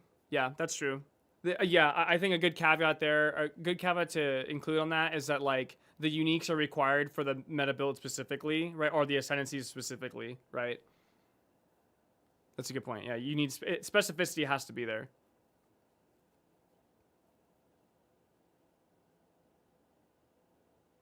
Even if you are super mega right, I really just want to use demon form for better. That's fair. I understand. I understand completely. Yeah. In which case, get in there, dude. Demon form does look like it's gonna be pretty good. I think demon form looks like it's gonna be pretty strong. So at least you have that going on. I just think it's gonna be a little lame to. It's gonna be hard to get off the ground, but it's honestly why Dash should be killed because why am I able to type that and it'd be correct for 3 leagues? Right? Yeah, exactly. Oh, dude, it's like I said earlier. The guy who made Deadeye OP for like fucking 4 years straight in PoE 1 is on the PoE 2 team. He's very clearly swapped teams. No one gave a fuck about Deadeye in PoE 1 now, and now it's PoE 2. And like, especially too, because Deadeye is like one of my biggest gripes with Deadeye is it's just so everything about this is so antithetical to PoE 2. It's literally so similar to what it was in PoE 1. And like the whole point of PoE 2 was to not be PoE 1 and to like reduce the movement speed. And then they went and gave it fucking Roa. Like on top of the movement speed, here's a fucking mount that gets rid of your fucking slowdown when you're shooting. And then they buffed it. They literally buffed Roa. No, we don't have new tree. I was just using this as a reference. We probably won't have the new trees till the day of. Like, dude, Roa got just a flat out buff. Like, I don't care what anyone says. 15% increased movement speed while mounted. Oh yeah, but it's 80% less movement speed while using skills. No one gives a fuck about that. The boat hat. The boat hat slaps. I put a bow hat on every fucking witch hunter I play, dude. The bow hat is like one of my favorite items. It's so good. But like, dude, yeah, just 15% increased movement speed. Like, oh yeah, you get less when you're firing skills. Yeah, who gives a fuck? The point is that like you're still getting plus 15% movement speed when you're walking the fuck around. Like, bro, this shit I cannot. Can you sprint on Roa? If you can sprint on Roa, I'm gonna fucking lose my mind.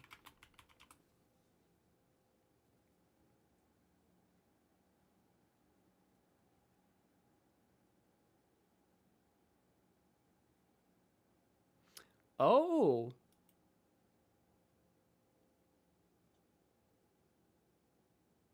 Interesting. I still think it's gonna be worth. It's still gonna be worth, right? There's no way. I don't know. That's interesting.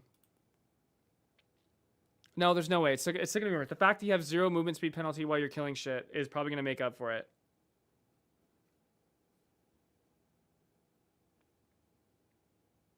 And still 15% base increase move speed.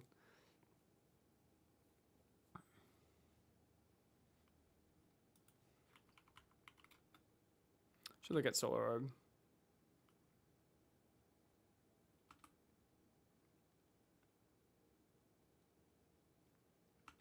Oh, interesting. Yeah, it does. Solar Orb doesn't have a mana cost because it's on a weapon now. Which means Solar Orb is dead. I swear to God, any skill that's on a weapon is ass. Like, I don't... There's just no way. And then Incinerate. When it worked. Yeah, it's a weapon-only skill. That shit's a rest in peace. Now it requires fuel gained by spending mana to use. It no longer has a mana cost itself, and no longer applies fire expert. The cast speed is now fixed, and it gains a stage... Oh, God, this looks awful.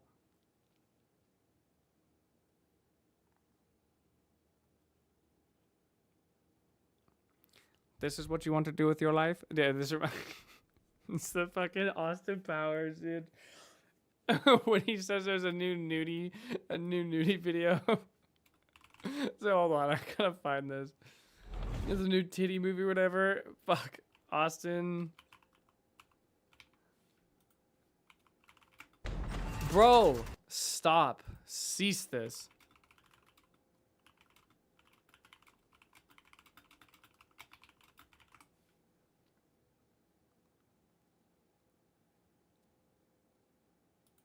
The beauty of your feelings and say the words. Come on. Where's here? Well, now we won 5 days ago. I was partially fresh. Listen to the words. What do you? Animals? No. You think like We don't want to kill I want to each find the fucking. Oh, we've heard. sure. Very regular was as that he'd make me. At the age of 12, I received Fuck, my dude. first scribe. It's not the right thing. It's when he's talking about the fucking new porno movie. I can't remember. That's exactly what it fucking made me think of, though. Fuck. This is what you want to do with your life, is it? By week 3, I'll be talking to move speed, socktables, my boots, and flying Mach 5 around full tailwind stacks. Yeah, you sure will. Fire Archon, Black Flame Demon Form, Purple Glowing Flying Demon. That would be some aesthetic stacking. Yeah, Fire Archon. We should look at the Archon stuff. I actually haven't looked at. People were talking about that, and I just was like, what the fuck are we talking about? Okay, all right. Is it in the reveal? Bro, fucking really? God damn it. I don't want to find the Archon changes.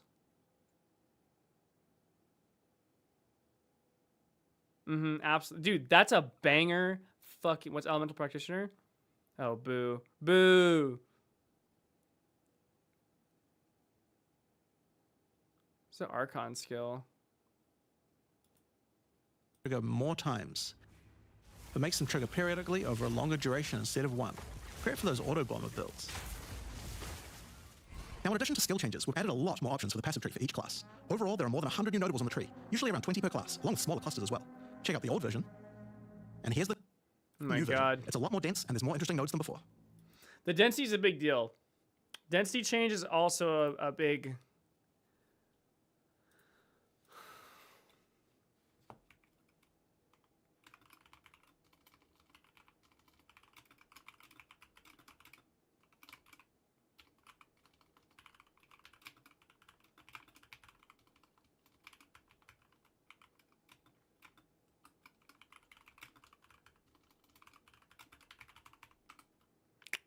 Pass through density. What's the fucking other one I was thinking of? Oh,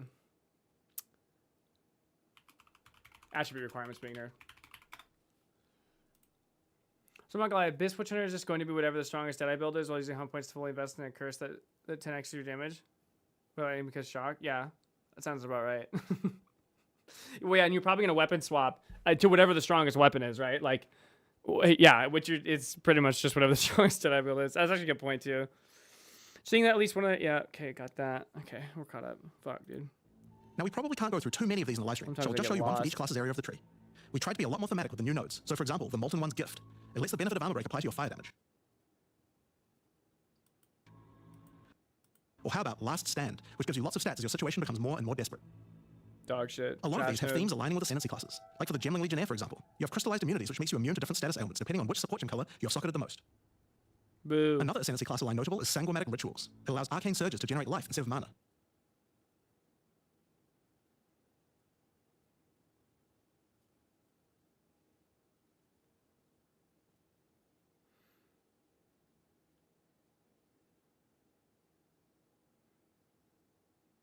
This would be kind of cool. Unlocking that support gem to be used with the Blood Mage Ascendancy. In the Sork area, you'll find these Archon nodes that allow you to convert all of your elemental damage to a specific element. You become a Lightning Archon when you spend enough mana, after which all your skills will be converted to lightning, and you'll do extra lightning damage as well. We have ones for cold and fire too, with different triggers. Here's another cool one. Elemental Practitioner gives crit bonuses if you've triggered a skill recently. So yeah, the other problem too is that like the Archon. Okay, Archons are kind of a meme. I'm not gonna lie. Here's the thing with Archons.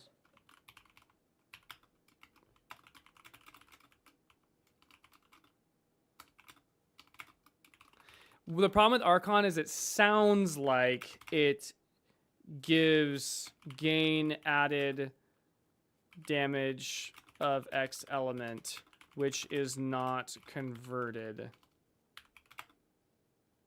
Might be droop. Okay. We went over. Yeah, this is good. Black from Covenant Lich, Galvanic Witch Hunter.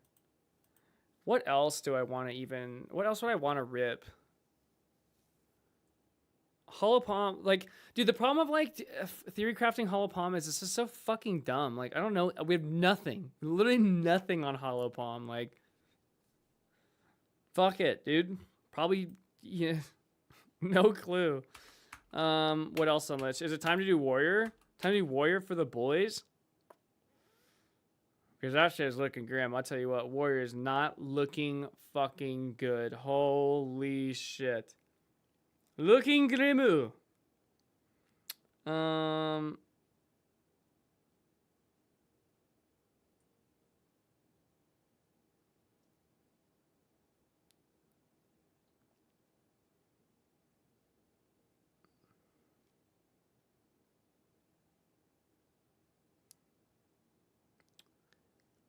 Yeah.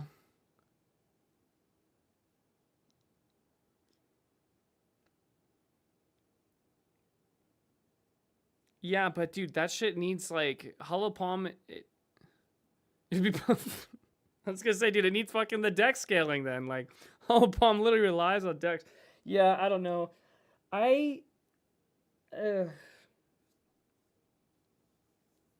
Yeah, fuck.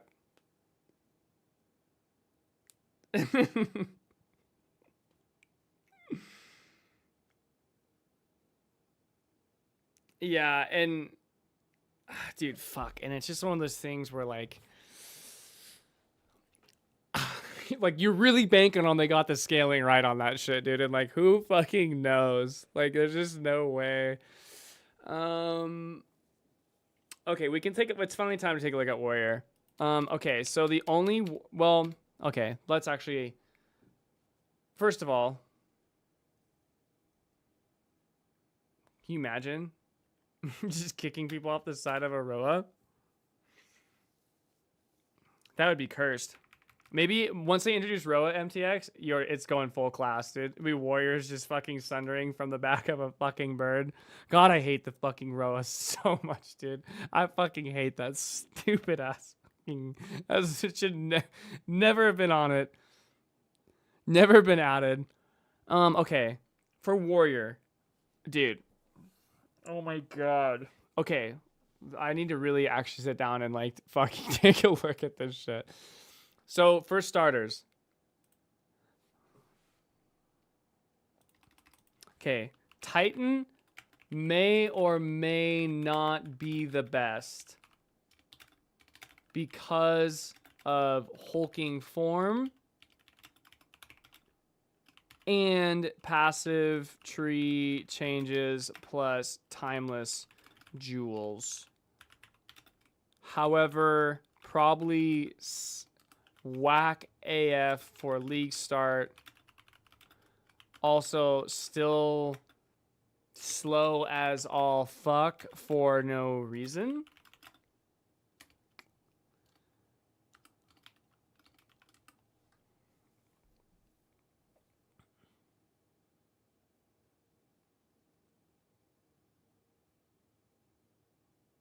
It does, yeah.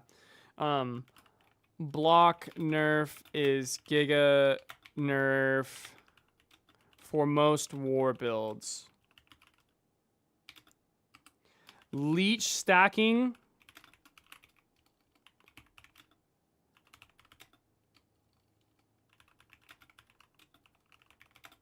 I still think leech stacking is going to be the best option. Like, leech stacking, again, the health per second from leech is insane.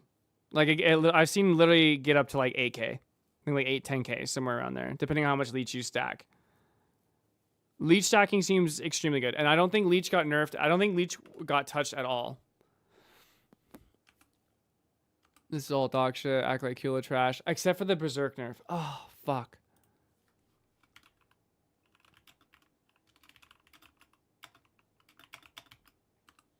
The Berserk nerf is so fucking AIDS. Has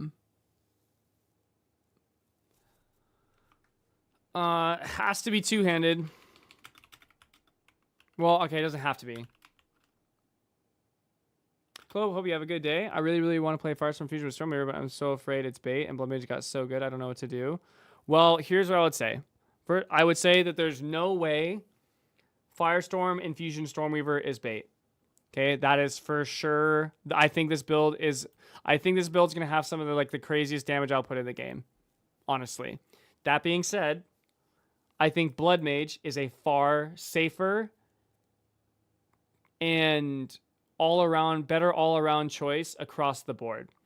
Firestorm Stormweaver is going to die, and you're not going to have a whole lot of options to deal with dying. Also, it does seem the case that infusions might actually be pretty easy to generate where you wouldn't need where you wouldn't need to be on Stormweaver. However, if you are planning to go try Ellie, then Stormweaver is probably going to be required if you want to start try Ellie. That being said, again, Blood Mage is probably the second strongest Ascensi in the game underneath Deadeye. Blood Mage looks absolutely fucking filthy. It's going to be extremely good. It's also going to be highly versatile. It can do whatever. It's going to scale very well. Like, it's a way safer option to go Blood Mage, for sure. You will also probably get way less frustration on a Blood Mage because you're just going to die less. Because you have actual defensive nodes. On Stormweaver, you have absolutely fuck all. But we're going to fucking wing it. So depending on your definition of bait, like, do I think Stormweaver is going to... Absolutely, we're in. We're going hard. Like, do I think that Stormweaver is going to have a problem clearing with damage? No. But you are going to die on a Stormweaver. Whereas, like, if you go Lich or Blood Mage, 100% guaranteed safe. And you can do tight shit. Blood Mage, you can use any spell that you want. You might run into issues with infusions. And then Lich guaranteed with Black Flame Covenant and everything else with the buff that it got to Price of Power. Lich is for sure gonna absolutely be a fucking god tier start. So that's what I'd say. I am confident enough in the damage from Stormweaver that I think Stormweaver is gonna be pretty cracked the fuck out. I'm feeling pretty good about Stormweaver, but we're gonna die. So let's just kind of price how it goes. Warrior's going to be dependent on the passive tree. Yes, I think the passive tree will be a huge part of what makes Warrior viable. I'm assuming this is going to be probably Warbringer. Wait, Ascendancy work different now? I played 0.01 patches where all the cast Ascendancies. It's just how it shows up in POB.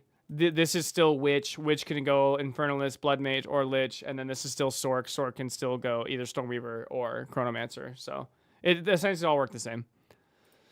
I'm assuming this is gonna be Warbringer, because the Warbringer passive. The problem with Warbringer, dude, is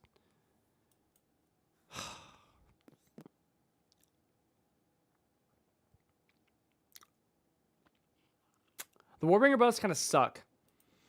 I'm not gonna lie. The Warbringer changes are really not very fun. So, like, okay, if we're looking at Warbringer, Great Will's Howl is gone. So now you just get, which is nice. Oh yeah, how does Jade not falling off change things? It will probably actually be kind of nice because you do need the PDR. So you get 10% PDR, which is a buff. The combination of Great Will's Howl being with Warcaller's Bellow combined is actually really nice.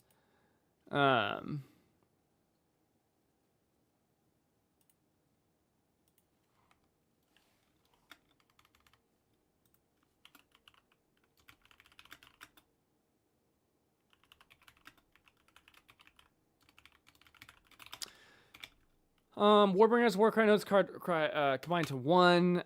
You do lose. I think totems might actually be pretty solid. It looks like there's a lot of really like strong totem changes, but I fucking would rather chop my balls off than play fucking totems. Yeah, so Warbringer has Warcry notes combined to 1, which is good. Infernal Cry being nerfed is rough.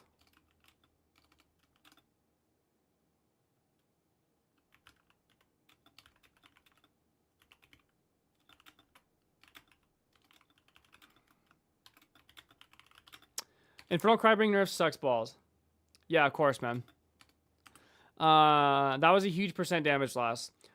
Earthshatter did get buffed by 18%, which is nice because you do 3 spikes. You do 3 spikes on Earthshatter, so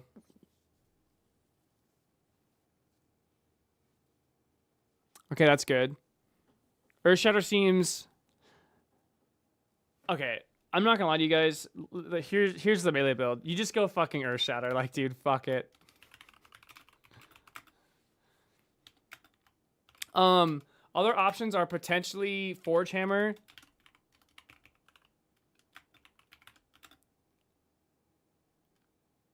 Forge Hammer might be cool.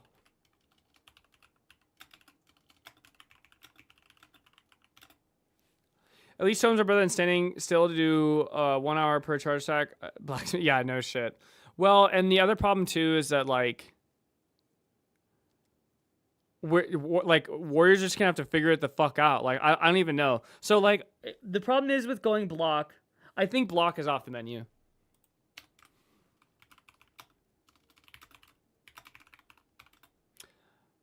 I don't think you can run a one-hander.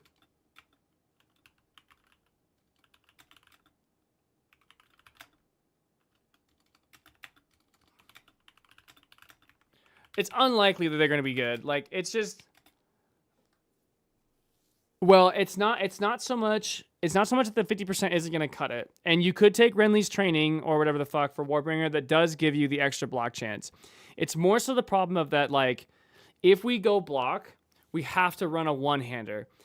If we already got damage nerfs. If we have to run a one-hander, we're probably not going to do any fucking damage. Oh, yo, PFJ, can you link that? I'd love to look over that. I wonder how close I am. Also, I'd say I would, yeah. I think the one thing I forgot was Pathfinder. I think Pathfinder's probably like an A+ or an A tier start as well. I think Pathfinder's gonna be pretty good too. The problem is if you go block, you have to use a one-hander. Now you can get good block, like, cause you can run the Warbringer Turtle Charm, so you'll get 75% block and you'll take 30% damage from blocked hits, which is actually really good. But then you have no damage from the one-handers. So, and like when I played Warbringer, I didn't go block. And my Warbringer was not only one of my tankiest characters, he also did some fucking damage. Okay.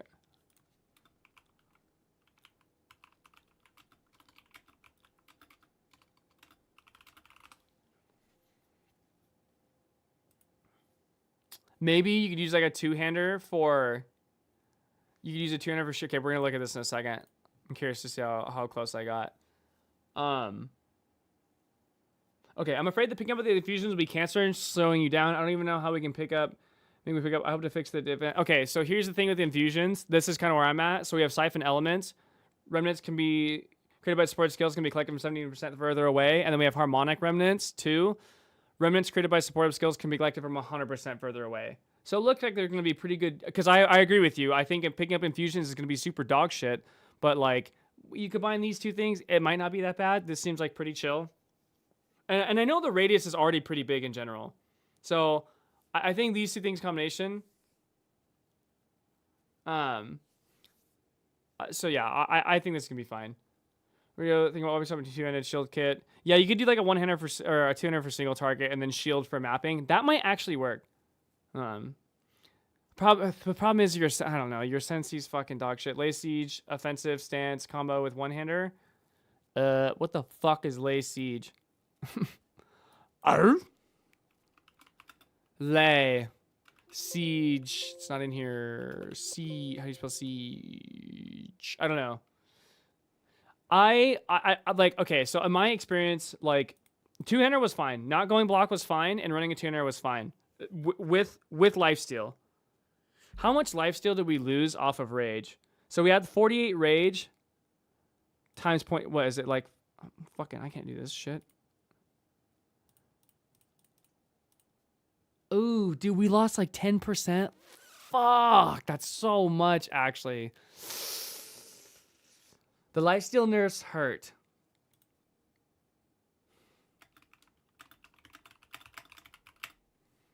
Okay.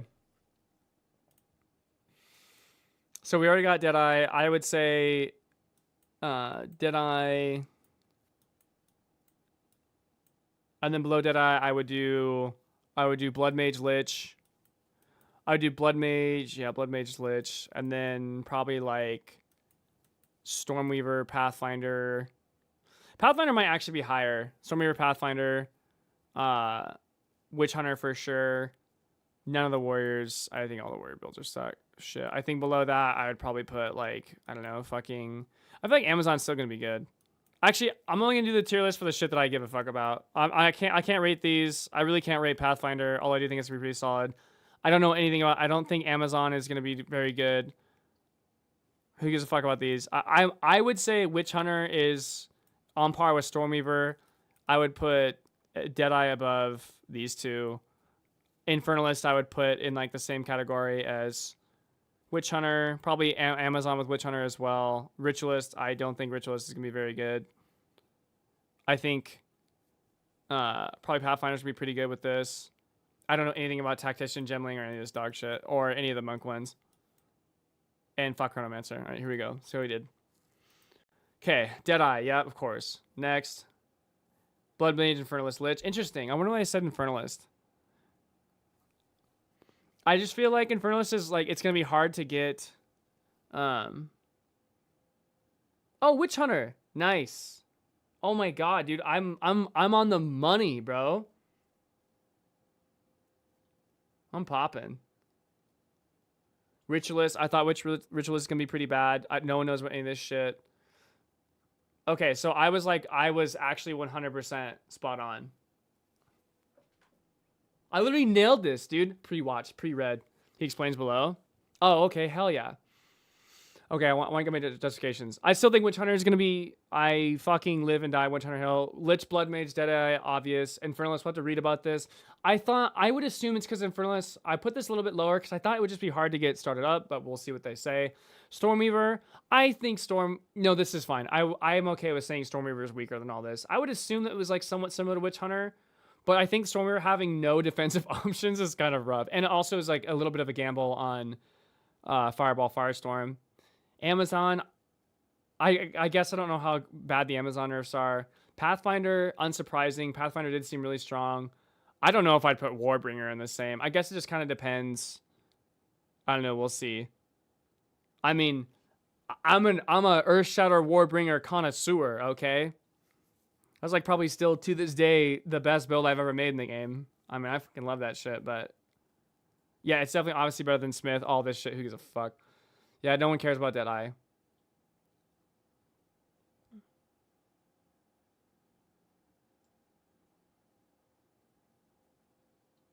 Yeah, Wrathpith, Veil of Night. Best scaling yet. Absolutely best scaling without question. Oh, minions. Oh my. Well, of course I didn't fucking figure that out. That shit's trash. Ew. Okay, yeah, win solved. Okay, so I was right. I didn't see minions, which is okay. I don't really give a fuck about minions. Like, that's my bad. I forgot about those. But win solved, because that's what I thought. I was like, demon form seems cool, but like, it seems like it's gonna be a while to get off the ground. Okay, they agree. Dude, I'm pretty good at this. I actually like have kind of hit the nail on the head. Let's actually wait for Lich though, because I might be way off here. Great defensive sensi. Yep. Okay, no, fuck no. Why the fuck do you not? No. Fuck no. Contagion is way better. While Blood Mage possibly gives more damage to the Chaos Caster archetype now due to the changes to Chaos Ball and not 50% increase after the second one. Lich gives this archetype a more comfortable playstyle. Yep. Can be swapped into very powerful senses looking for more offensive firepower. I still think Lich is gonna be fine. And I don't think that you really need the clear yeah, I just, you can just go Chaos. You're absolutely gonna go Chaos Lich. I think Chaos Lich will be will slap fucking ass for sure. 100% is absurdly powerful. Yeah, by default, any character can be committing these nodes entirely to a curse shock, so offering about 100. Yeah, definitely other setups that have not been yet been discovered. But the floor of this node is already created strong. Some leaks suggest there are further buffs this sense. Otherwise, it offers a lot of base damage. Something unclear. Yeah, 100%. Yep. Definitely fucking. Minion players get treated worse than warrior players while actually being able to clear content unlike warriors, which is because play the game for yourselves, you cuck. Yeah, I agree. 100%. Strat. No one cares about that shit. Okay, well, let's see what that's from. A few notes of this power is most contingent upon whether or not we need really high infusion. True. I think a better way of wording this is that power is contingent upon the gate or difficulty to generating infusions. It's very clear that this entire build is based off of infusions, and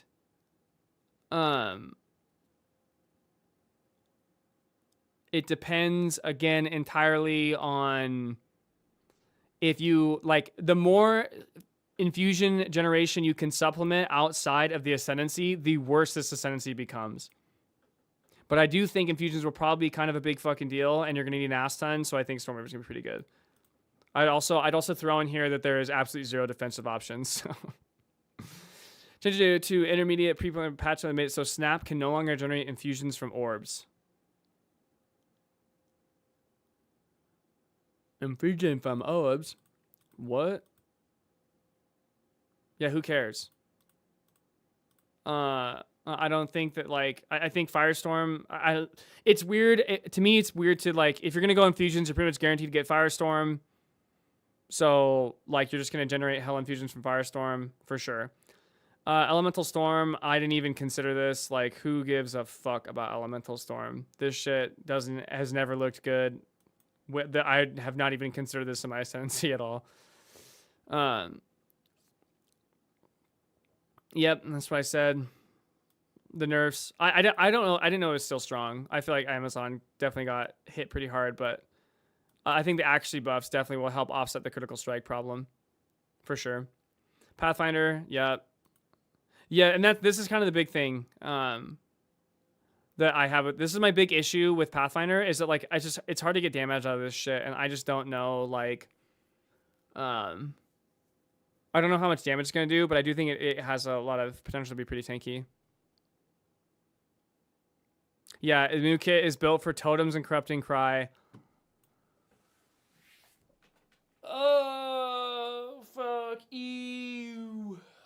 Yeah, totems and corrupting cry. Yeah, if you want to, like, fucking just buy a dildo chair, absolutely. This is the fucking dildo chair Warbringer build. You can fucking get it to where the dildo is shaped like a fucking totem. You can have it shove up your ass every time you fucking drop one. Like, fuck, dude.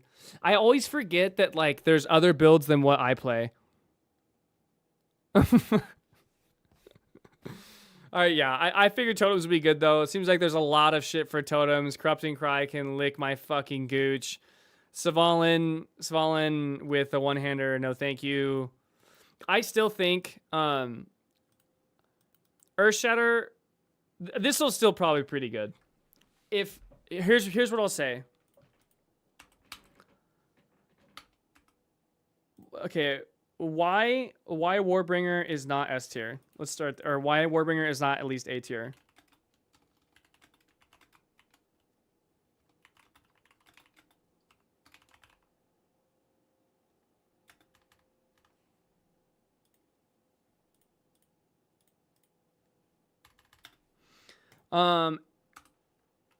With the nerfs,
okay. This is my final thoughts on Warbringer and Warriors in general. I actually still think so. Warbringer took nerfs to a lot of things, actually. Also the armor nerfs, but you kind of get 10 PDR. You get 10 free PDR. You also have a floating. The other problem with Warbringer is you have a floating ascendancy, which I don't know. Whatever. We'll fucking look at that later. Or I actually don't even know what you're gonna do with that. The Warbringer ascendancy, like the floating ascendancy thing, is gonna be weird. But I think with Warbringer, if it is the case that the two things that hit the most are going to be the nerf to Infernal Cry and the nerf to Leech. The version of Warbringer that I played did not use Fallen, it did not use Totems, it did not use Block, and it did not use Giant's Blood.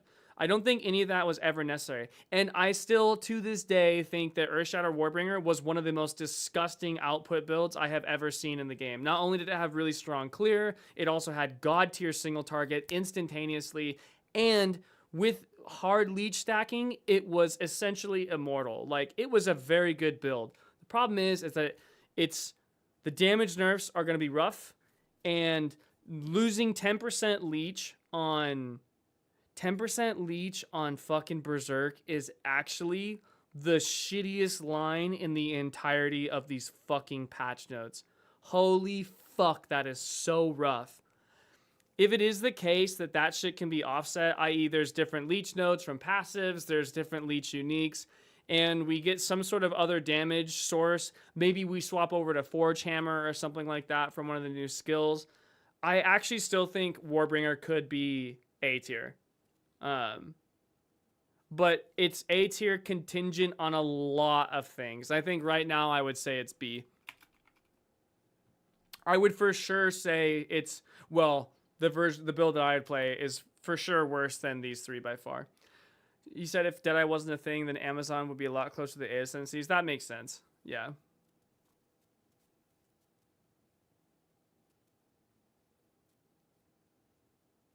So the only issue with the leaked leech support gem is that we would lose out on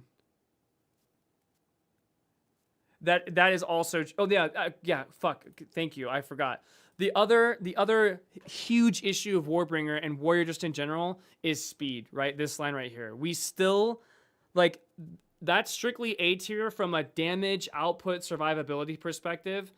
It's like fucking negative, it's Z tier for speed. It's just so fucking slow. It's just slow. We're slow as fuck. We just don't move. We don't go anywhere. We don't do anything.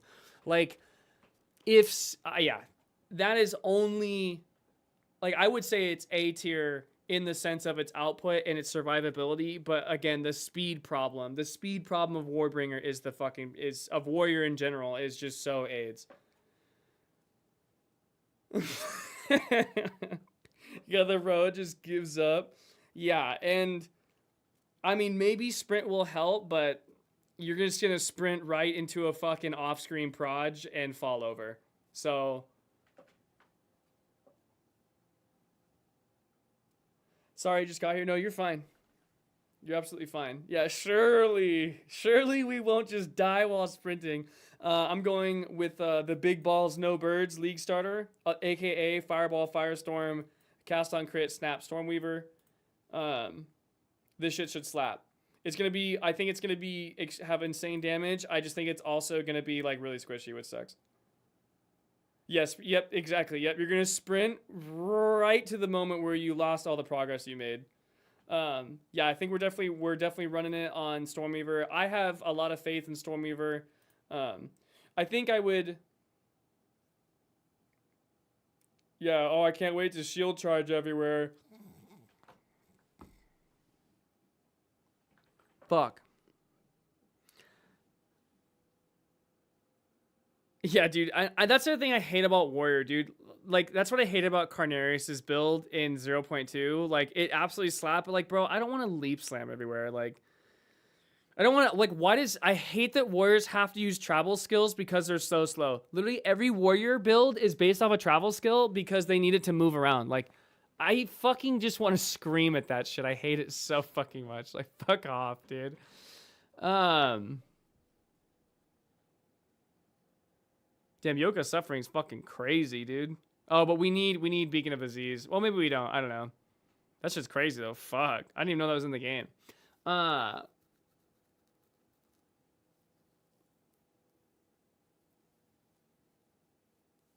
Fuck. Dude, I just can't even. Fucking, I hate reading this Deadeye fucking paragraph. I think everyone's assuming Beat can be replaced with Curse now. Yeah. Yeah, I don't think people read the curse changes. Like, yeah, no, all the curses got buffed. All the curses got buffed, but they also got split in half.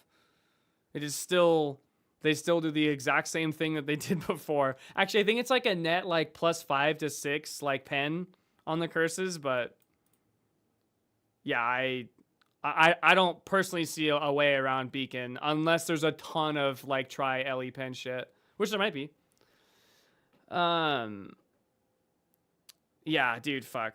And this has always been the sad part about Warrior, because I'm not like, dude, Warbringer, fucking Earthshadow Warbringer feels fucking good when you're fighting shit. But once everything is dead, you literally just want to fucking it just slowly like makes its way towards you. You're like, dude, fuck. Like, I just hate that shit. Yeah, there's a new source of exposure and LE weakness, so it's like -40. It's probably like we'll just say -50. Should I go back and watch Last Warrior Regime or just play Witch Hunter again? Well, the good news is that like kind of in this document we have everything that we're looking for. Like this kind of goes over everything I've gone over so far that I've like been sitting here and thinking about. I still think that, and they agree with me, Witch Hunter is still A tier, or Witch Hunter is A tier. I agree. I think Witch Hunter is going to be absolutely insane. I think Witch Hunter will have one of the smoothest starts in the game. I think Lich will also have one of the smoothest starts in the game. Warbringer is just too slow. It's just so sad. For all lightning builds, you can just use lightning pen support gem for 100% pen. That seems fucking retarded. If that's a thing, that's absolutely absurd. Yeah. Yeah, excuse me. Yeah, I did go over Lich. I think Lich is absolutely one of the best fucking starters in the game by far. I think it's gonna be insane. They also agree. Infernalist for minions, if you're a fucking loser, fucking fuck this shit. I don't even consider it minions. I do think Stormweaver is more than likely gonna be A tier. Yeah, true. Yeah, yeah, let me excuse me. Let me rephrase. What is it? Weapon Master. When did this change get added? Okay, so it's officially I'm sorry, it's today. It's today. Excuse us. Excuse me, that's my bad. That's a today change. Cause yeah, absent of this, it would have like 0 scaling and it would fall off the fucking edge of it. It would be like C or B. Really nice start, but it just would never scale. But now I think Witch Hunter is gonna be fucking absolutely crack the fuck out. It's gonna be actually awesome. I almost want to play Witch Hunter, but I am just hard hell bent on the Stormweaver. No doubt it's a bad call. Actually, I don't think that's true. I think Stormweaver is still gonna slap.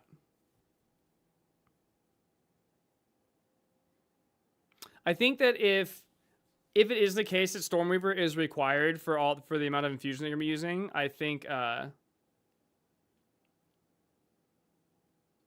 it does. There's patch notes for the patch notes. It's important to make sure you read through all of it. I think if it is the case that Stormweaver is required for all the infusion uptime, I think that Stormweaver is A tier as well. Did I get killed by surprise launch updates? I'm rewinding 100% Amazon, praying crossbows don't feel retarded. I don't think crossbows are going to feel that bad, actually. I think they'll feel fine on the reload. I think the instant weapon swap will feel good.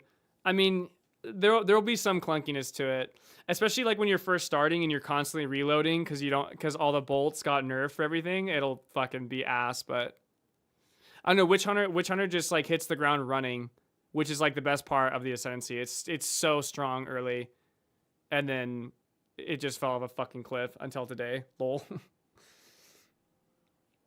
Yep, boat hat for sure. Boat hat's required. Boat hat is literally, I should put that in, honestly.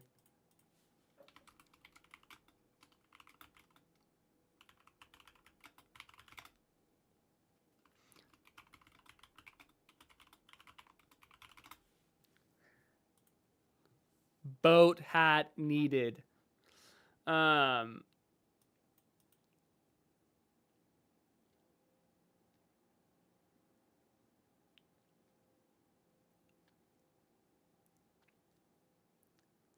Yeah, I just think Smith just kind of ate a lot of shit with their defenses. Yo, Randy Seth, thank you for the sub, dude. Appreciate you. New league, new me. Here's the 0-3 being the shot in the arm I've been waiting for. I think infusions is 3. I want to say it's 3.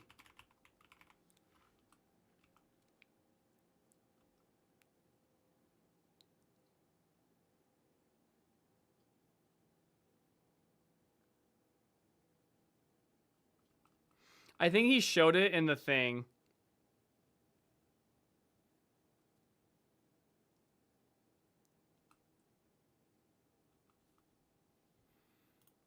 I think it was in here.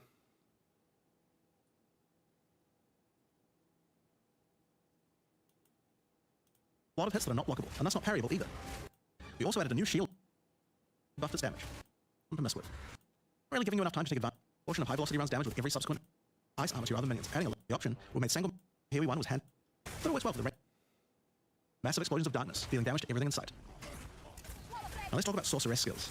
One of the things we wanted to improve in the sword is the ability to use multiple elements together more effectively. Now, this might seem small, but one of the things pushing you towards using a single element is debuffs like elemental curses, which lower resistances of a single element. In order to fix that, we're making quite a lot of game-wide changes Is to this these an kinds of mechanics. infusion? I think that's the infusion. So for example, there's no longer 3 curses for fire, ice, and lightning. Instead, there's just a single curse that buffs all 3 at the same time. And things like frost. Okay, so we have okay.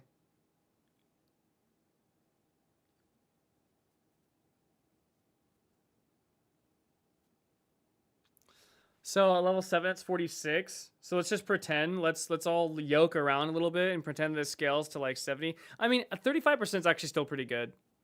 There's no Beacon longer 3 might curses for actually not fire, be ice, and lightning. required. Instead, there's just a single curse that buffs all 3 at the same time. And things like Frostbomb, which give you cold. Elemental exposure. There's probably other sources of this. 50% is actually pretty good too, because exposure. I mean, you usually need. I think like the target number is like 75%, right? 75 is kind of what you're looking for. As long as you have 75, you're good. You don't really need any more than that. You don't need to ignore anything like that. This might actually be kind of. You might actually not have to run Beacon. Depending on what the other, I don't know if Frost Bomb is really what you want to be using, but whatever. Elemental exposure. You can use it to buff any of your other skills.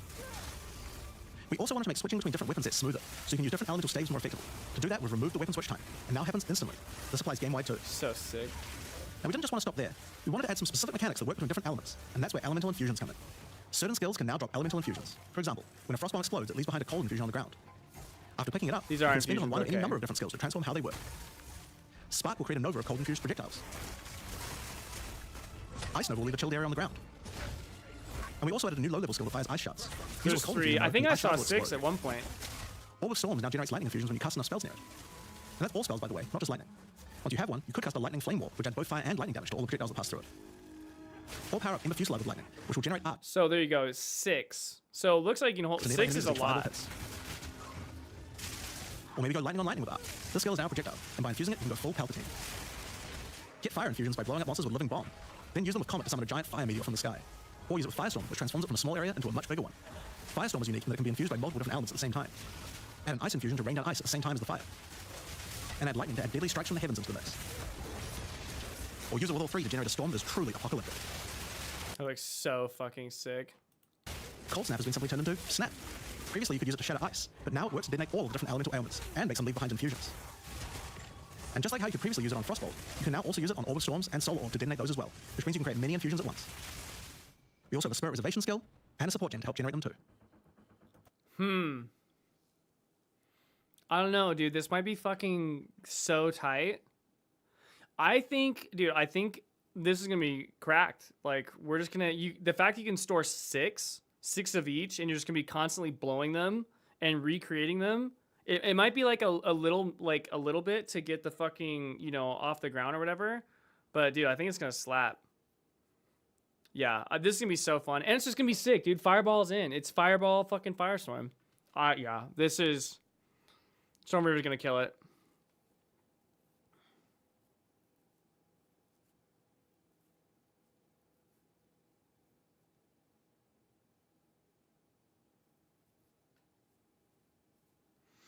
Religion gem inverts elemental just. Oh yeah, that's what. Okay, that's why someone was saying it's gonna be like super expensive. I was confused. It's a lineage support gem. That makes sense. It's gonna be good, Randy. Don't you worry. I believe.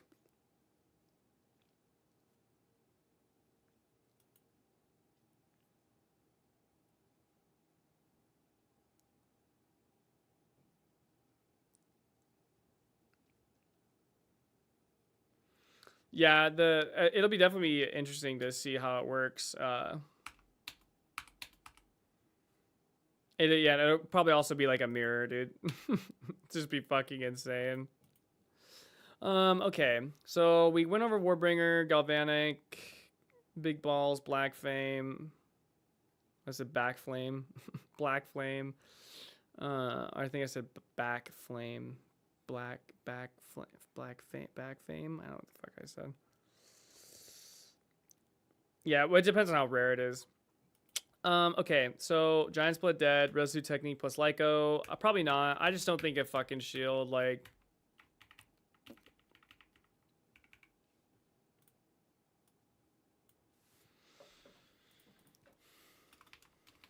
No one-handers.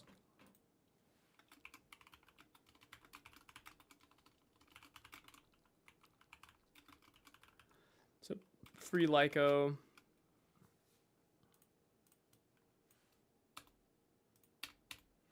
One-handers, absolutely fucking not. I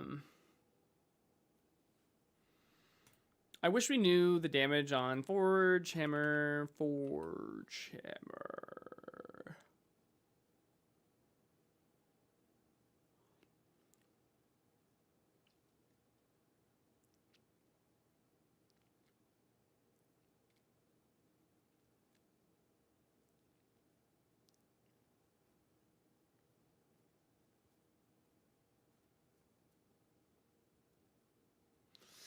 Dude, you know what the problem is?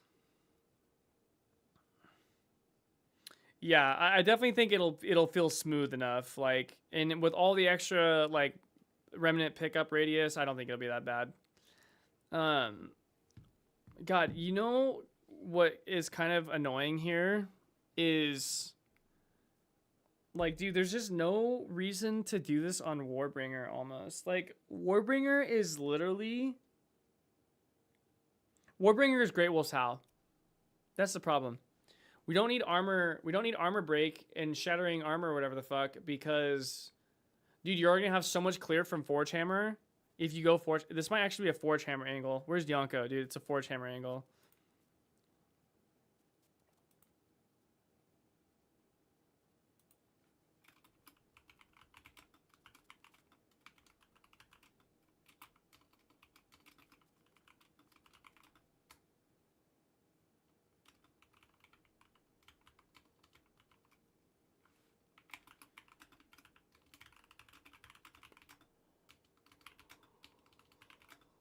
Fuck.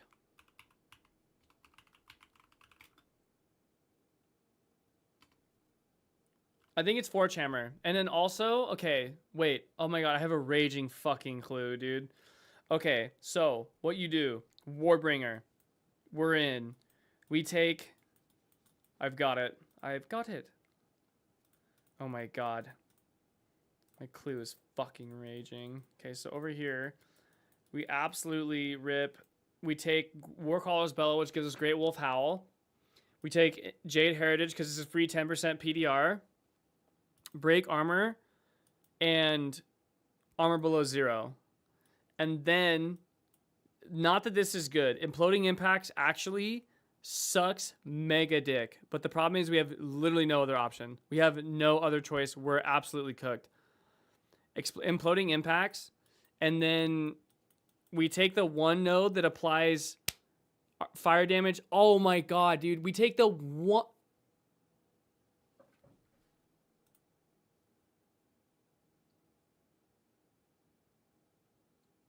Okay, never mind. Warbringer is actually giga buffed.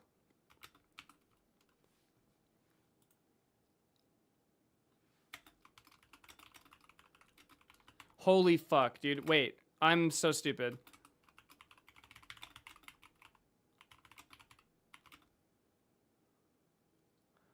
Go and block the combo I was telling you about. Fair. I will say though, I think Warbringer is actually giga fucking buffed because I just realized that. Well, maybe not giga, but it's definitely.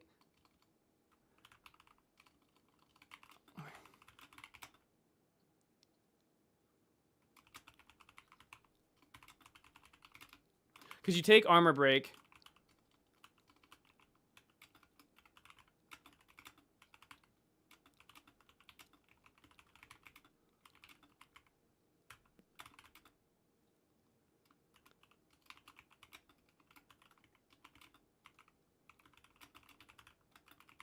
Okay, so the problem with Warbringer is that, or one of the issues of Warbringer was that your fire damage on Warbringer was, like, it was historically, you did a ton of fire damage.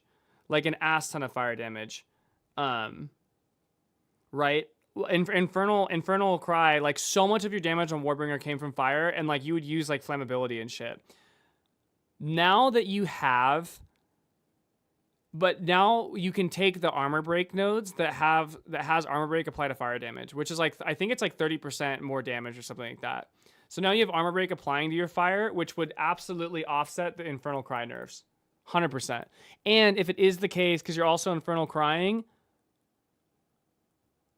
and you also have a Molten Fissure in a Spiral, which all of this is now benefiting from armor break. So actually... Dude, Warbringer's gonna deal some fucking damn.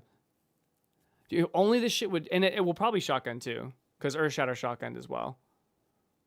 Like, bro, Warbringer might actually slap with the fire armor break fucking thing, and then yeah, if there's anything that increases like armor break damage, I think they actually buffed armor break. There's shit that buffs armor break.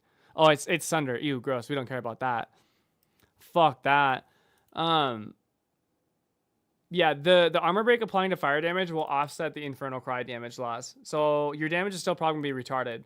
And then it just depends on Earth Shatter or... Earth Shatter versus... It's Earth Shatter versus Forge Hammer. Just kind of will depend on which is which. Stun scaling is fixed, will be nice. Although, yeah, actually, it'll feel a lot better. Although, man, stun scaling on Titan? Oh my god, dude. Titan stunning... Fuck, that shit feels so good. I love stunning shit on Titan. What else did they buff? Didn't they buff Ancestral, like, Warcry shit? What else did we do? Ancestral Cry. Perform a Warcry using Glory. Oh, Glory, lol. King, no thanks. Would rather neck myself. Fuck you. Jade. Jade Hulk. Oh, God. Ancestral dog shit. Blech. Free 10 PDR, whatever. Fuck you. This is all trash. Boo.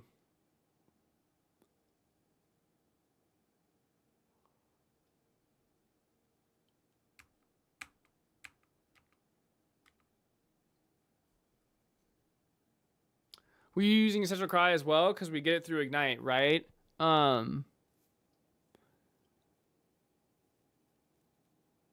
Yes.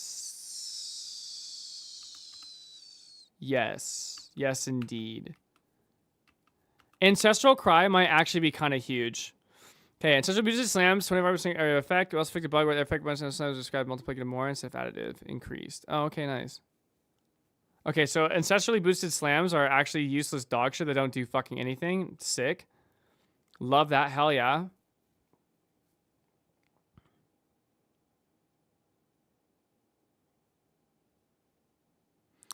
Okay. Ancestral Cry might actually be pretty good. Doesn't take much, tell you what.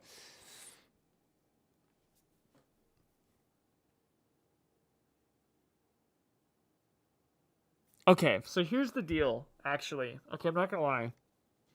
This might be kind of crazy. Because, okay, reading this... Dude, this might actually be fucking... Wait, how do we build Glory? Hold on, how do we build Glory? Where the clue is still going.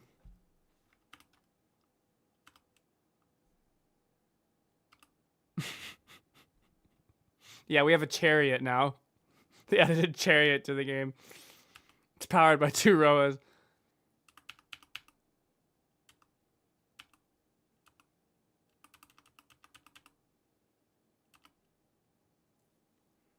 How does fucking glory... What does this even do?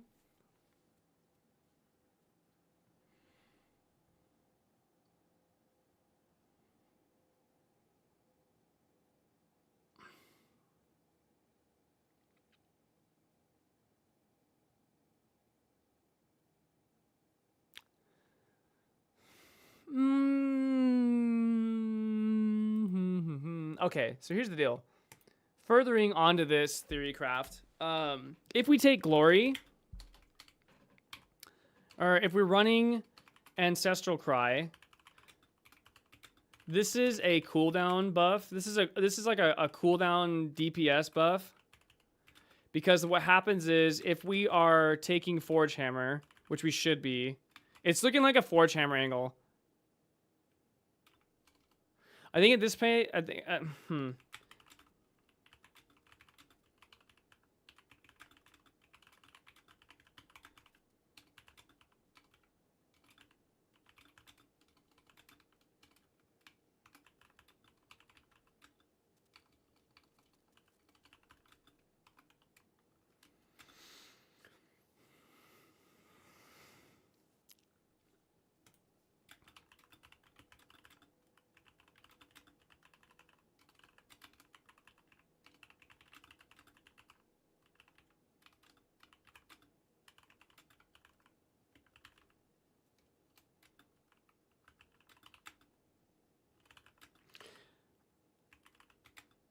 yeah, no, I think this is it, dude. I think Warbringer is actually kind of in. The more I read over this, so like the buffs that Warbringer got. So Warbringer got a DPS cooldown with Ancestral Cry. It functions exactly the same as.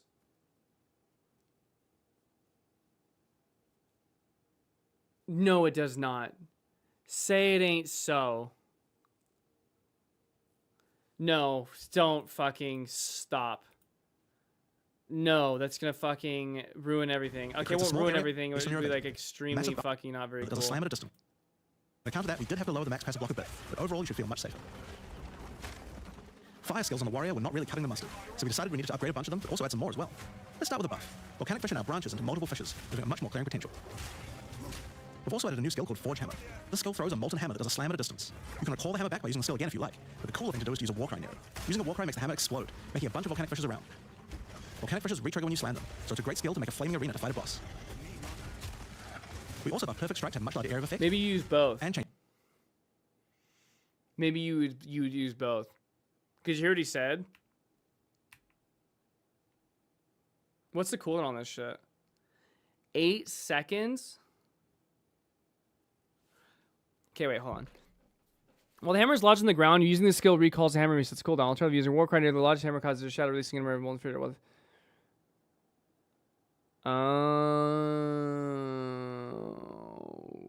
You know, actually though, I think you use both, dude. We're still in. Yeah.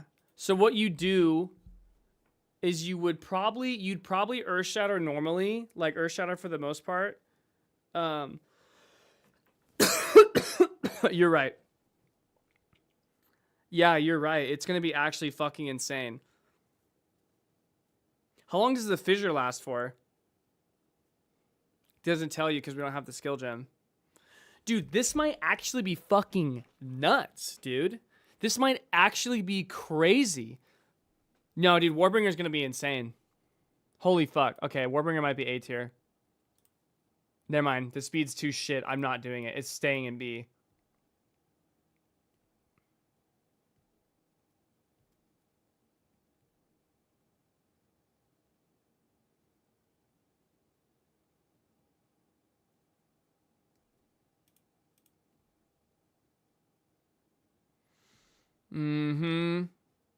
The fissure damage is really important. We really need to see what the damage is on fissure. But so, okay. Dude, okay. So you're... Wait, hold on. Let me read Ancestral Cry again. Dude, this is crazy.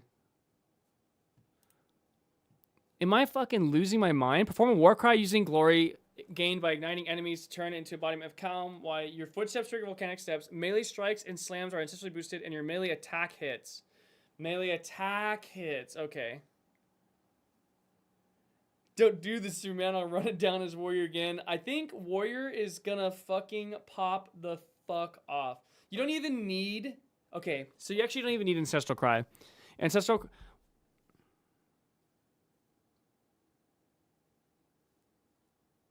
Also, Warbringer we count for pathing all the way over to the right side. Something. It's still B tier. It's still B tier once we put all that in. Yeah. Okay. So actually, we don't even use Ancestral Cry. Okay. Here's why we don't use Ancestral Cry. Wait. Volcanic. We're not fucking walking around. This is stupid. Okay. This is why we don't use Ancestral Cry. Glory is fucking lame as shit. We don't give a fuck about Volcanic Steps.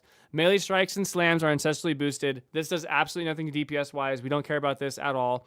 And then your melee attack hits trigger Volcanic Eruption. We're going to be triggering the Volcanic Eruption because we're using slams. So it's actually even better. We have Ancestral Cry at all times. We actually just have perma Ancestral Cry. Minus the stupid ass fucking thing. Minus ancestrally boosted, but who cares? Stop. Shut We're not using fucking Stomping Ground and Shield Charge, dude. Fuck you. And they attack it trigger Volcanic Eruption. Yeah, this is dog shit. Okay, never mind. We actually don't use... Okay, hold on. I figured it out. So, bring on it. Could go be now. This is going to be stunned. Oh, yeah. Let's actually look at Seismic. Seismic Cry. Cooldown is longer reset if it doesn't empower attacks. Now, heavy stuns enemies that are primed for stun, and empowers attacks heavy stun if it heavy stuns a target, as well as if it hits a heavily stunned target. Now empowers 1 slam per 10 monster power and radius, previously 1, plus 1.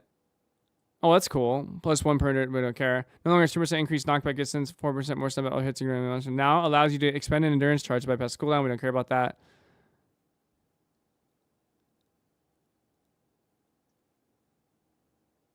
Wait, what? Wait. What the fuck is going on with this? What? It doesn't even do anything anymore.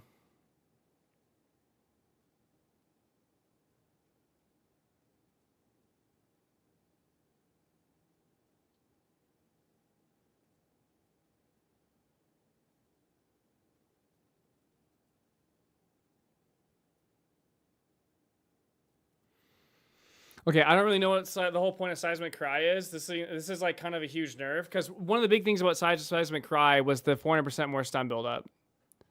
This was like kind of a big deal.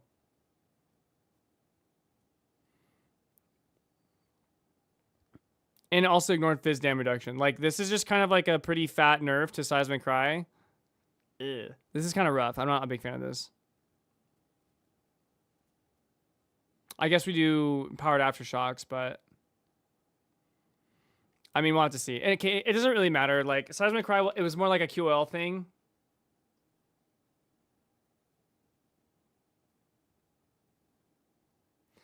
Yeah, I mean, Witch Hunter is just going to have everything solved for you. But what's nice about Warbringer is going to have, like, absolutely absurd single target. Okay, so here's the deal. We actually don't care about Ancestral Cry. Our actual DPS cooldown is Forge Hammer.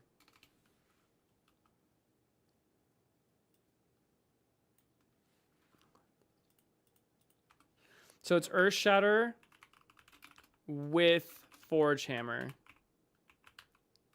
Fuck Ancestral Cry. We don't need this. We're not going to use it. Seismic Infernal nerfed. However... Omega Giga buffs to damage overall. Or so here's the thing. It's either it's a huge buff to the damage overall, or the damage is the same. In either case, this is extremely good. Because Warbringer, Earthshatter Warbringer already did absurd fucking damage. Absurd damage. And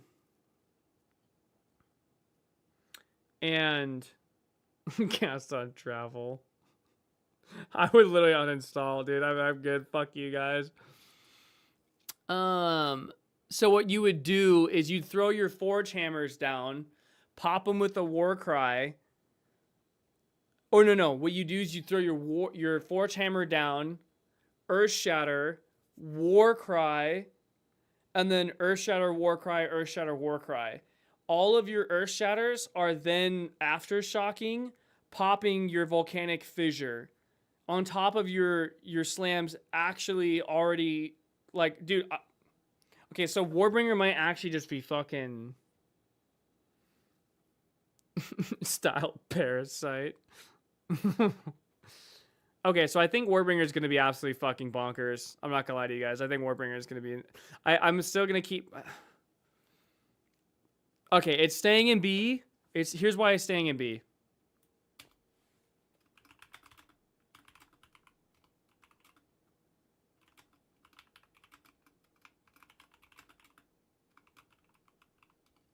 I knew I needed to look at it for a while.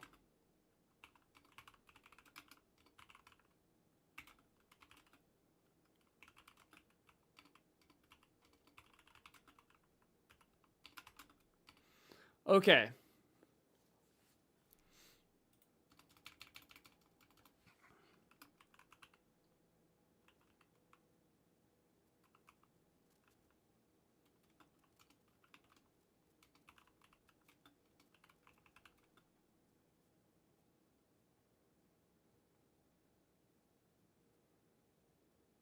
When does this shit launch? When is 0.3?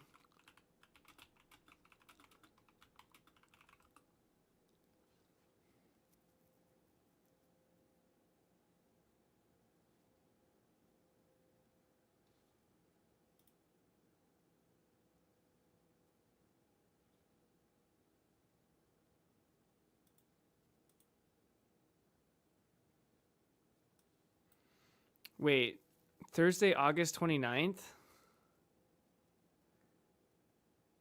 Is today Tuesday? Am we losing it, or am I going crazy?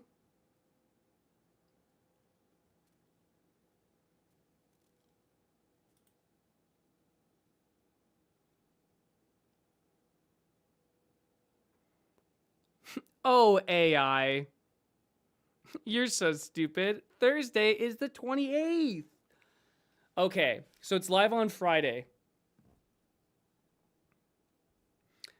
Dude, I'm actually so upset, you guys. I'm such a fucking stupid bitch. Okay, here's the thing, right? This is the problem.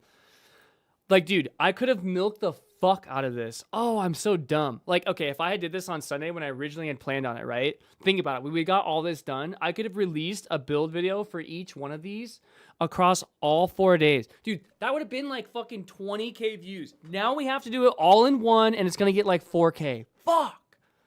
Oh, I'm so stupid, you guys. Oh, that sucks, dude. I could release all 4 tomorrow. No shit. Imagine actually fucking doing what I'm supposed to. Fuck me, I'm so dumb. It's okay. It's right. It's a lesson learned. It's just another lesson learned, dude. That's that Alice in Chains song. Fuck. I watched each one like 4 times. It's okay. We're just gonna throw it all in one. This will be in the video tomorrow. And then I can at least say that I was here. But damn, okay. There's some other things too I was thinking about, like for this patch. Oh, okay, yeah. So, dude, okay. All right, we're done. We're done theory crafting builds. I think I actually am. Fuck all this dumb shit. We don't even need this.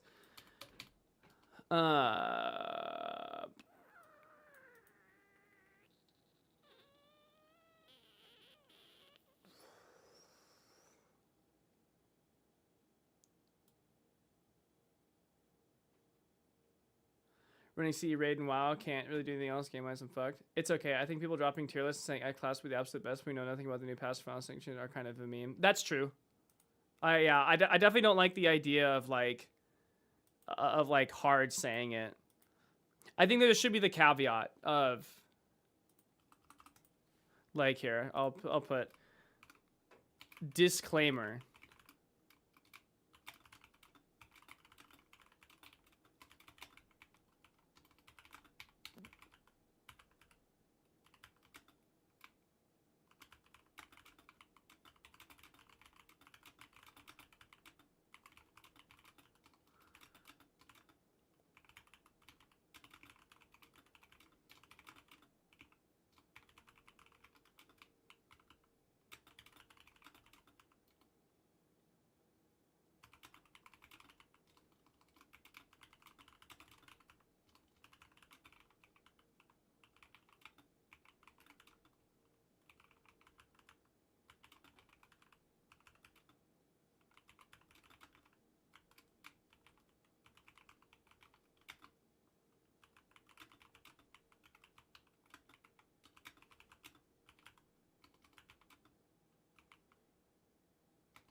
Okay, there we go. Just dropping in a week. So that's coming in the mercenary product could be going to fine. Yeah, absolutely. And I think that yeah. I think it's worthwhile to go through and investigate and like at least come up with opinions based on what you know. But I think it's also important to understand that like none of this shit is in concrete.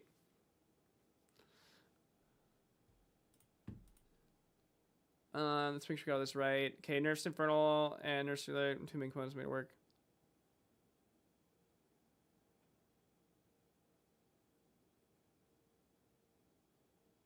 Actually, not a bad idea. I kind of like that. Okay, so block nerf, nerfs has to be two-hander.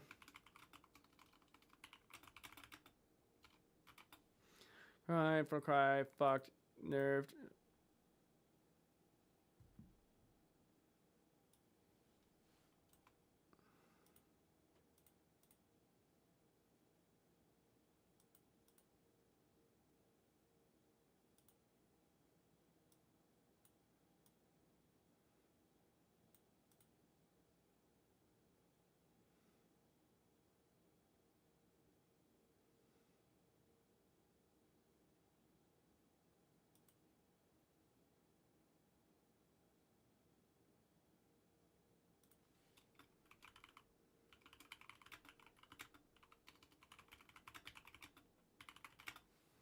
Okay.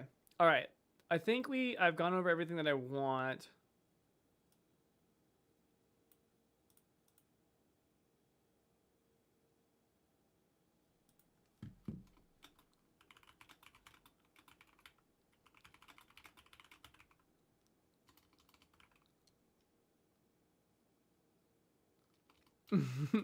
Dude, we're doing that later.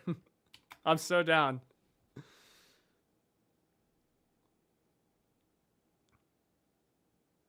We can hit that shit tomorrow. I'll message you on Discord.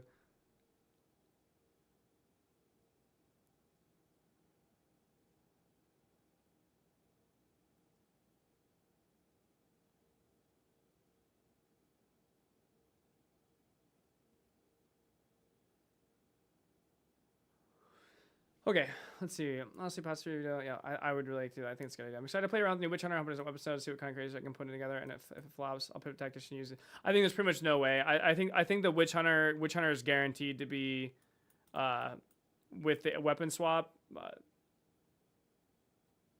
Yeah, the weapon swap is just gonna be absolutely crazy. Especially with OBS, this is important style. 9%, 2%. Yeah. Yeah, I kind of like that idea. We're gonna work on another notepad. First foremost, though, we're gonna get this posted in the Discord.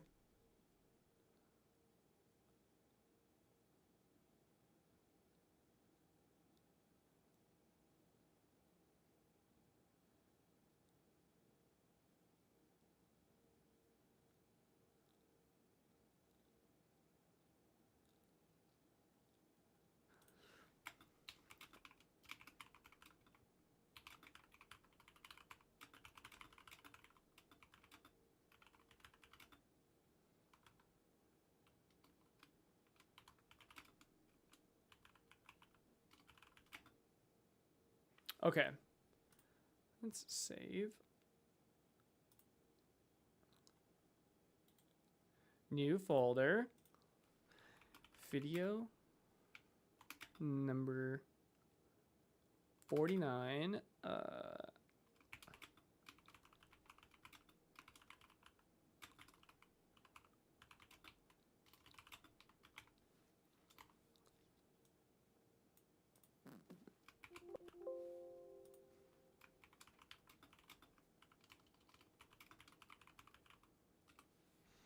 Okay, so we have this saved. Now let's go to let's get a Google Doc going.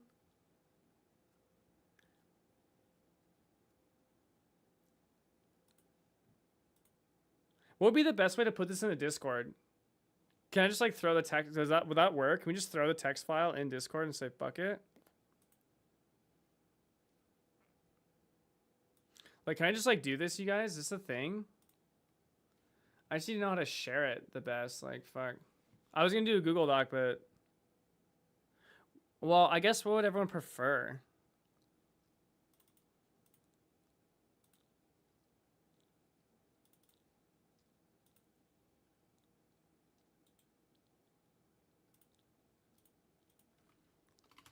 Video number 50, actually.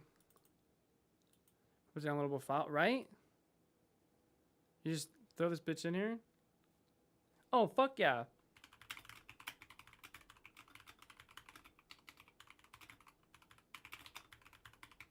And then let's link the VOD. I'll link the VOD after.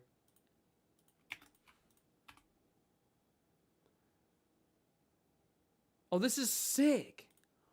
Oh, dude, this is so cool. It shows up in Discord. Oh my god, and it starts.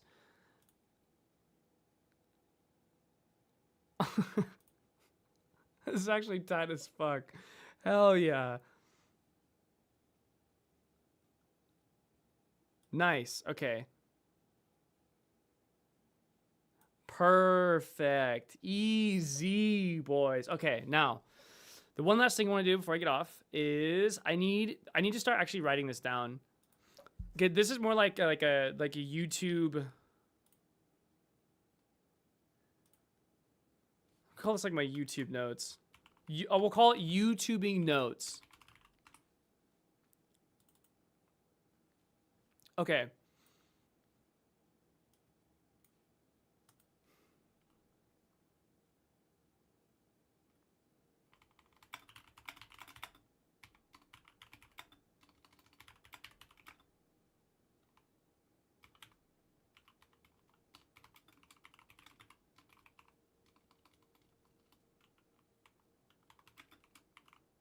Fuck me.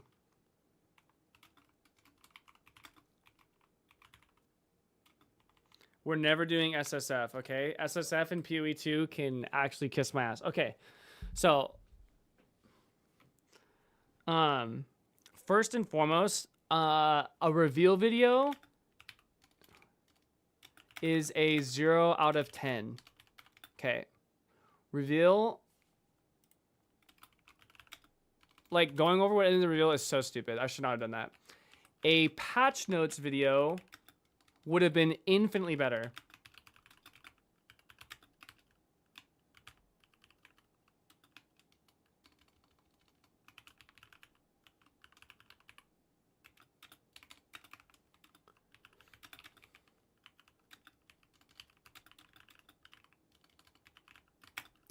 Gotta chat GPT that. We gotta figure that one out. Do that one later. Okay, so we're not doing a reveal video anymore. I don't like that. Because I did the reveal video, and instead of doing that, I wish I would have done a patch video. Oh, that's a good point.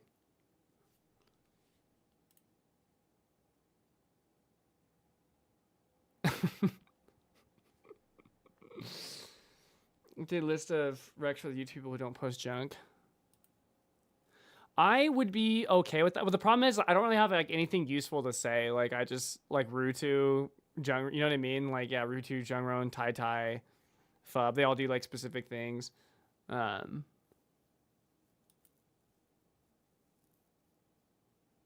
okay, yeah, we'll figure that out. Well, actually, we need to do another filing for potential.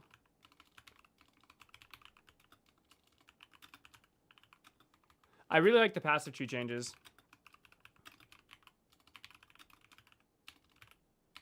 Oh, fuck. I'm going to get that out so late. That's okay, though. I could probably... Because I work Friday, Saturday. Fuck. God damn it. That would be a good one.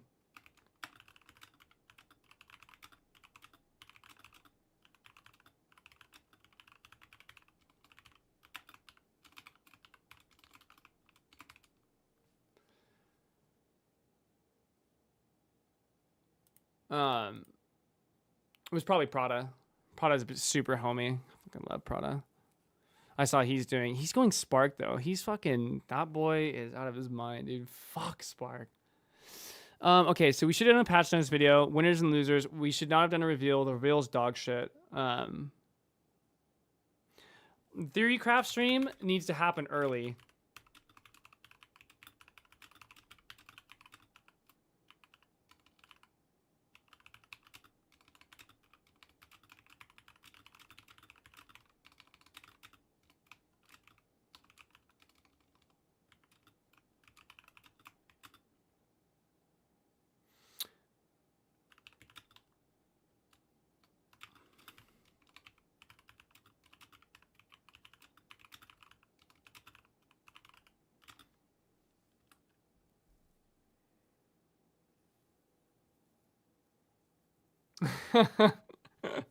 Yeah, there was some good ones. Yeah, I'm honestly, that's kind of one of the reasons I'm happy to go back to PoE 2. It's really hard to like I miss making build diaries because there's just some funny fucking things to say in the build diaries. And I miss like a lot of the new content in PoE 2. PoE 1's like a little bit more difficult because like PoE 1 is so much more complex. I'm so focused on like going through all like the little minutia and details of thing. The other thing too is like the PoE 1 community is like way more they are way more stringent, right? They're way more like scrutinizing. Like they will find every hole that is there and they will make sure that it is known that like this is off, that's incorrect, which I don't hate. I like that a lot because it helps you think better and it makes you more thorough and stuff like that. But it does make it a lot more it makes it a lot more difficult for like the more lighter commentary style of just like ripping shit, which is what I prefer.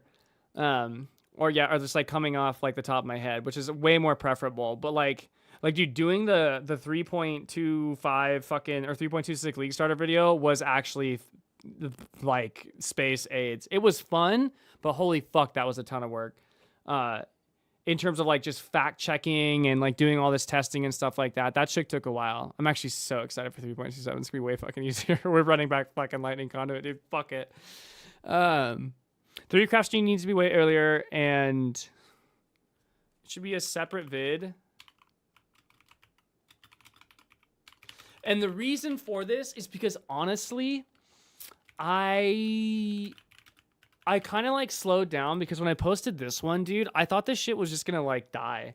Like after I did this video, this one, I was like, damn, dude, we're washed up. We made one Battlefield 6 video that pissed off half the internet, and it's all over from here. And then this one actually did super well. Branches and multiple fissures, giving it much more clearing potential. Motherfucker, dude. Also, I don't care about this shit. No one's using volcanic fissure. It does look sick though.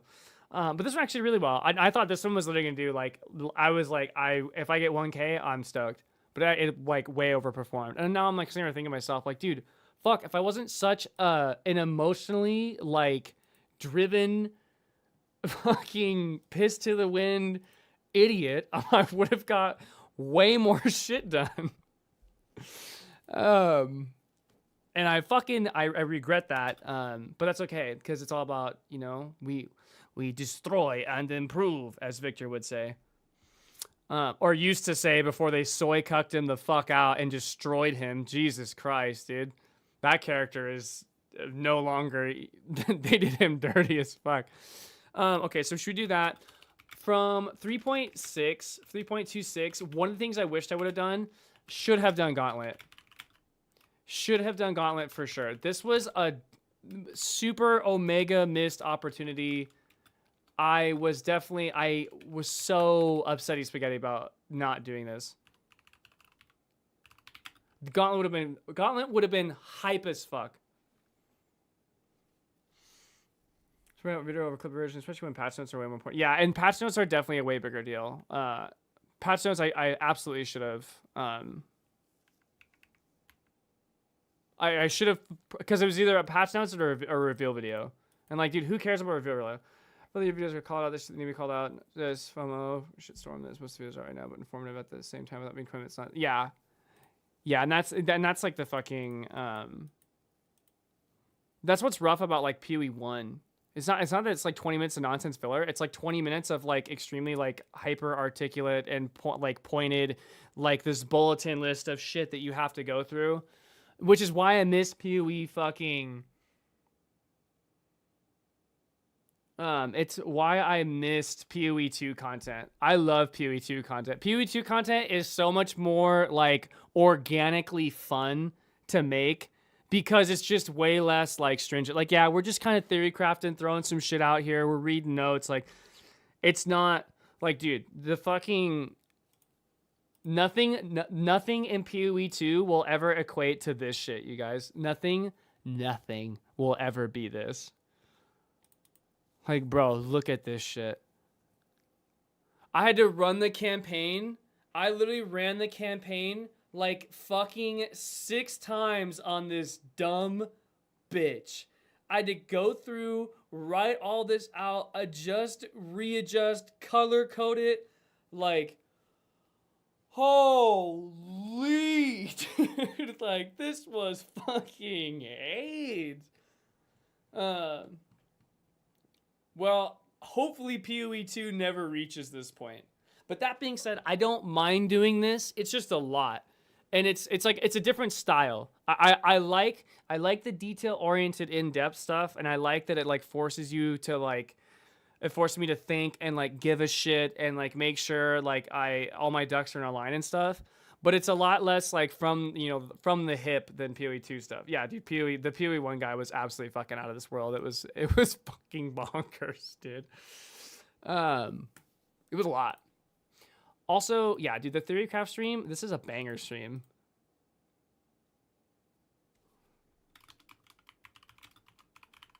Theorycraft streams are super in. I actually love this. This is like one of the streams I've enjoyed the most by far. Definitely should have done Gauntlet. Okay, what else is there? Done it early. We should have done Gauntlet. Gauntlet was a missed opportunity.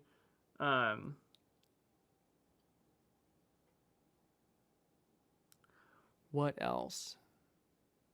Oh, why did 0.2 go so poorly? What was the issue? I always like to answer this question too. Problems with 0.2.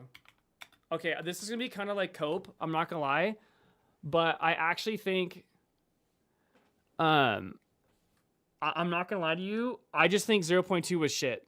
Like the patch was pain. Okay, like. It's kind of Cope because I kind of like dipped out a little too early, and we didn't really have a lot of like grit with the 0.2. Dude, 0.2 sucked. Like it was literally lightning spear. Doing the Chaos Witch was so painful. The Chaos Witch sucked.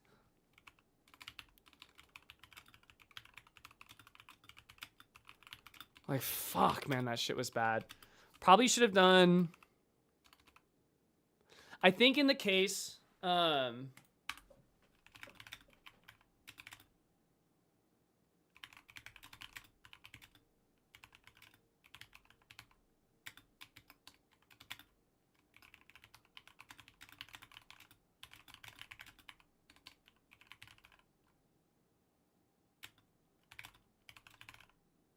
this is something that Prada actually does really well. I think that Prada does a really good job of like he doesn't really focus on build content. He just gives like more commentary on the state of the game and more like macro ideas. Got to be better about the pivot. The pivot's really important. Most of the more watch streamers all stick together too. Like they will play Last Bucks too because they make content drama from pulls out. Yeah. Well, and they once you like kind of into that, I think there's a lot of like positivity, or there's a lot of like positive things about being part of that. Every day in chat, I see someone comment like, "Well, Streamers Quit so must have sucked. I mean, they didn't explore it for themselves." I mean, I did. I stayed with 0.2. I did stay with it for a while, but it was just like, oh, also, dude, fucking Ritual being nerfed. Oh my god.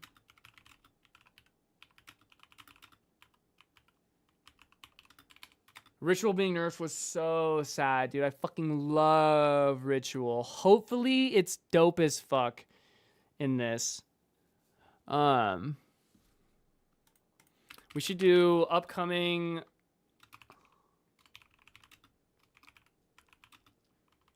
I try to get like a general idea. If all the people that make money from playing the game stop playing the game earlier than expecting, something probably ain't fun. Yeah, true. That's a good point. That they all leave it at max as it is. Yeah, I honestly, like, 0.2 was just rough. I think that's kind of probably what a lot of it comes down to this. I think I probably could have... I think what I should have done is I should have swapped over to more of this. More of like, okay, like, we're not, like, making build content anymore because it's so shit. Yeah.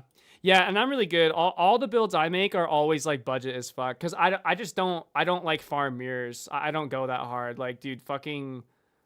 Who gives a fuck? I would much rather get a build to like 20 div and then just do a new one. Okay, so videos. I like the passive tree one is good. We're gonna do that one because there are things that I look for specifically. This one's in. That's a great idea. Yeah, the notepad stream is fun. I'm not gonna lie. The notepad stream is a banger. I'm enjoying this. Okay, so the notepad stream is good. Yeah, Theorycraft streams are in as fuck. I definitely want to do one on the Storm, but probably like multiple. We'll probably do like 2 on Stormweaver. At least.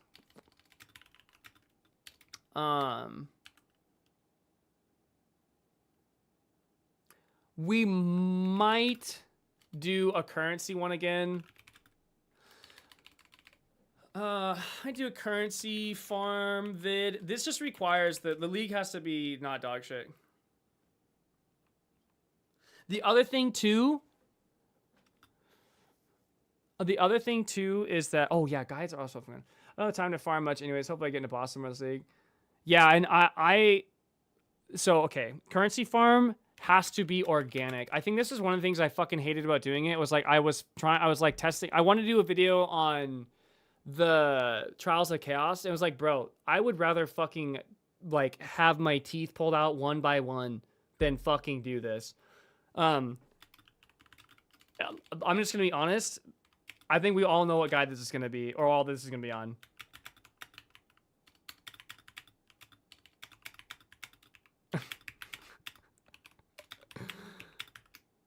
It's gonna be Ritual, dude. I fucking love. I'll always do it. Oh, dude, this actually be cool. Okay, no, hold on.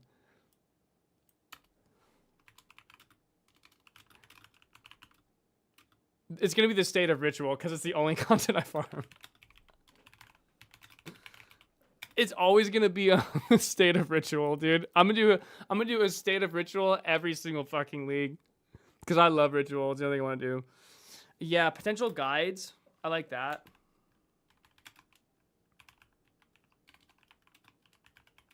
I am a Ritual fucking goblin, dude. I love Ritual.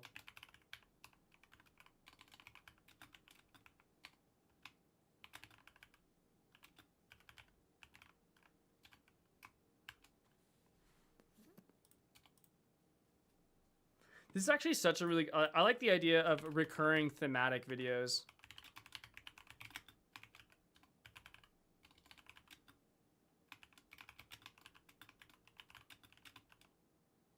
Oh, this is actually such a killer idea. For farming every mechanic P1 and P2, I confirm Trials of Chaos the only currency farming strat that made me question my rule of live. Yeah, dude, it was bad. It was so fucking bad. Holy fuck me, I hated that shit so much. But just like go do something else with the money, so I don't really care. The return over. Yeah, that's fair. Last night's playing ES during late, it crashed my video, so I got the cog wheel load screen that let me pause and heavy Ritual. Hell yeah. That's actually so sad too. I would be devastated if Ritual was crashing my shit. Oh yeah, currency for carries is a no shot, dude. I would never fucking do that. Potential guides. I like thematic stuff.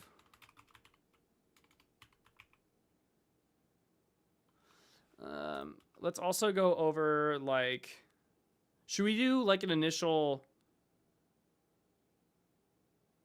maybe like 1 week? No, well, maybe 0.3 so far. Maybe like 1 week.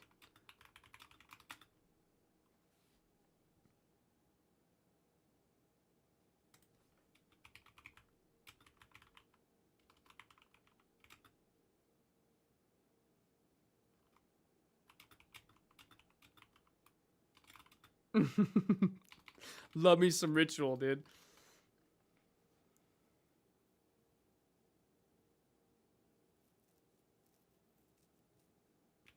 Yeah, well, you want to have like just some insane gear. Income generation. Yeah, this is always a good one. For bar.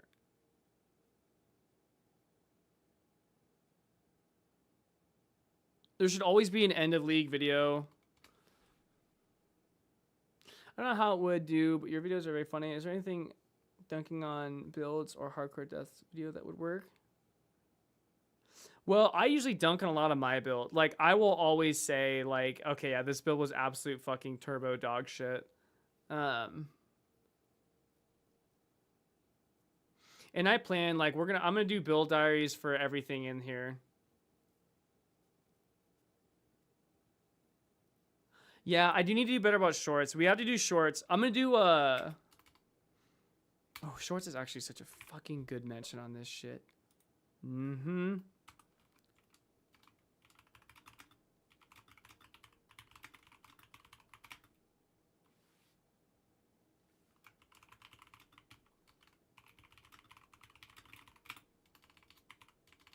Yeah, I need to be better about shorts. That's actually a really good point. We should focus on the. I don't need to focus on them. We just need to get like some out. Like, there's just no reason to not do them. Dunking on Build's hardcore deaths video.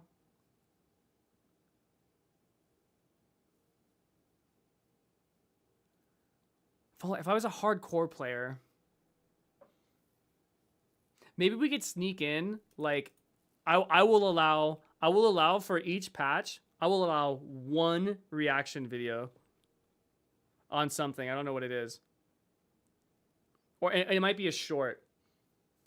I'm highly averse to reaction anything, but maybe 1 is okay. And then we can do 2, and then we can be 3, and then we don't actually make content anymore. We just steal it from everyone else and just talk over it.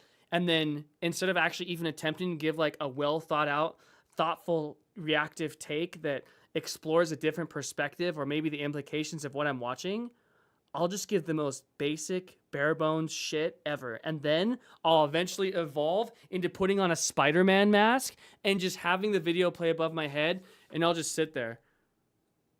Think about it. I'm talking about my evolution of becoming a reactionary streamer, a react streamer.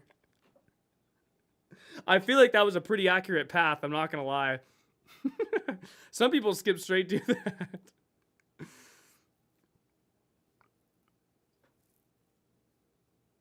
They're definitely, yeah, we definitely, commentary, yep.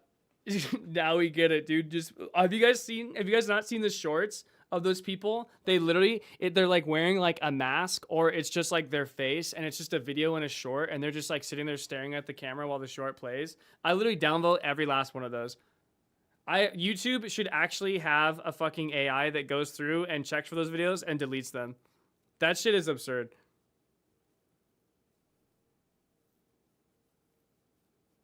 Yeah, I was just thinking something along the lines of like, I think just like addressing like general like arguments in the community is probably a good idea.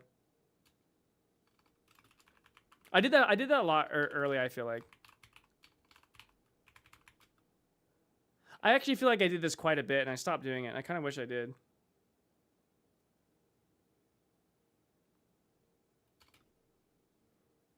Well, this is an idea though. Move this up.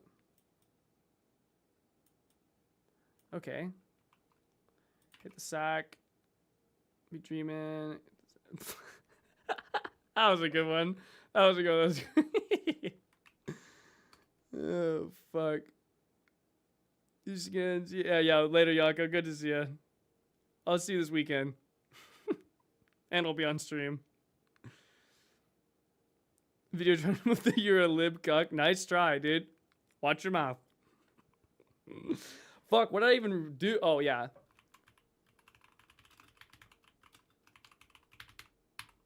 I should do more of this. I think this is a good idea. Obviously, build diaries across the board.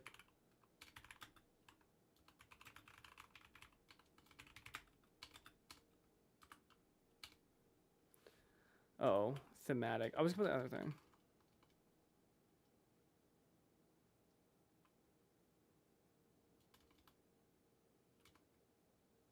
Yeah, I like that. Actually, I like the idea of like, because there are just a lot of things I disagree with. Like, dude, I could even do like a video on the new tier list. Dude, that's actually not a bad idea.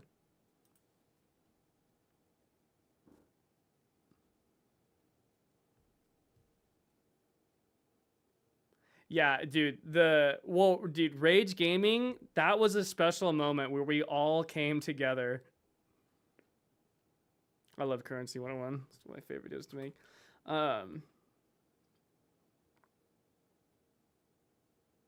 Dude, addressing the tier list might not be a bad idea.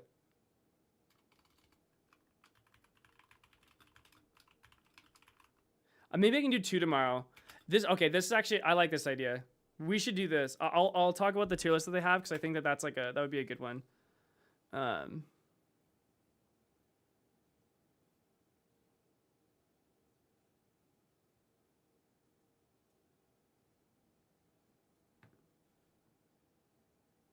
Yeah, well, and that was like so special about the Rage Gaming one, right? Because like literally what he posted was actually such garbage fucking slop. It was so fucking asinine and ridiculous that like you almost like couldn't not say anything about it. It was like, dude, how can you even say this to anyone? Like, this is the most insane thing I've ever fucking heard in my entire life. All for like a 10-minute video to get fucking to get ad revenue. Like, dude, so soulless. That shit kills me. Build diaries. Forget. Gotta stay sharp and shameless. True. I mean, well, the reality is that my tier list is probably pretty much like is extremely similar to theirs. I mean, I don't think I'd really do much.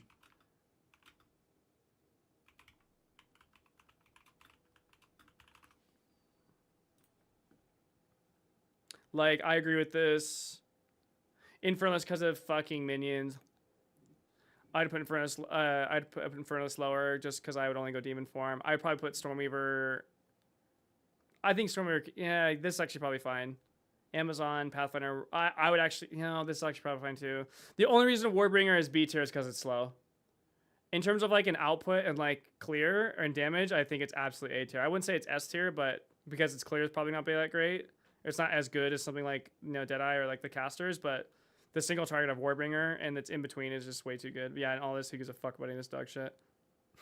That'd be my tier list. Who gives a fuck would be this tier. Like, yeah, whatever, dude. Fuck you. Play this trash.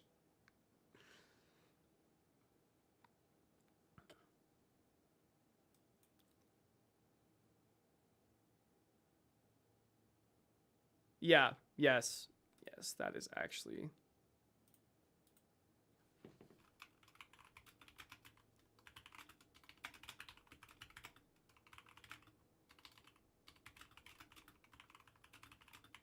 That is actually such a good point.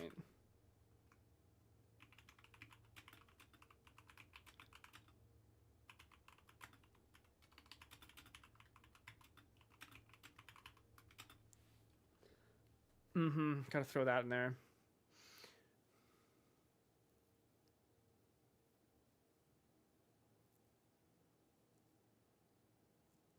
Yeah, maybe we could actually make Warrior.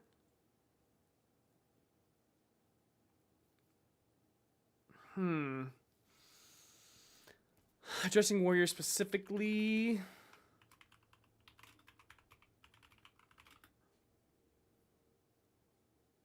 I kind of like that idea. That's a good one too.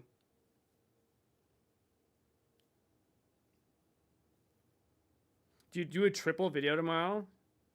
Can I do it? Do I have the time? I think I do.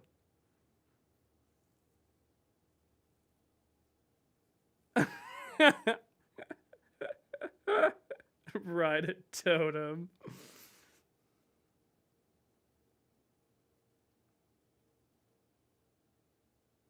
Ooh, that's a good idea.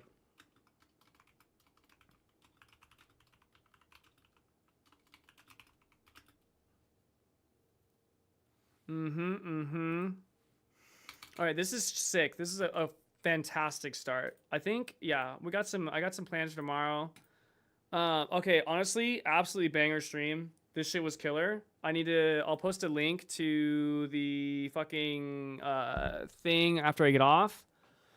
But gentlemen, that shit was, this is a good time.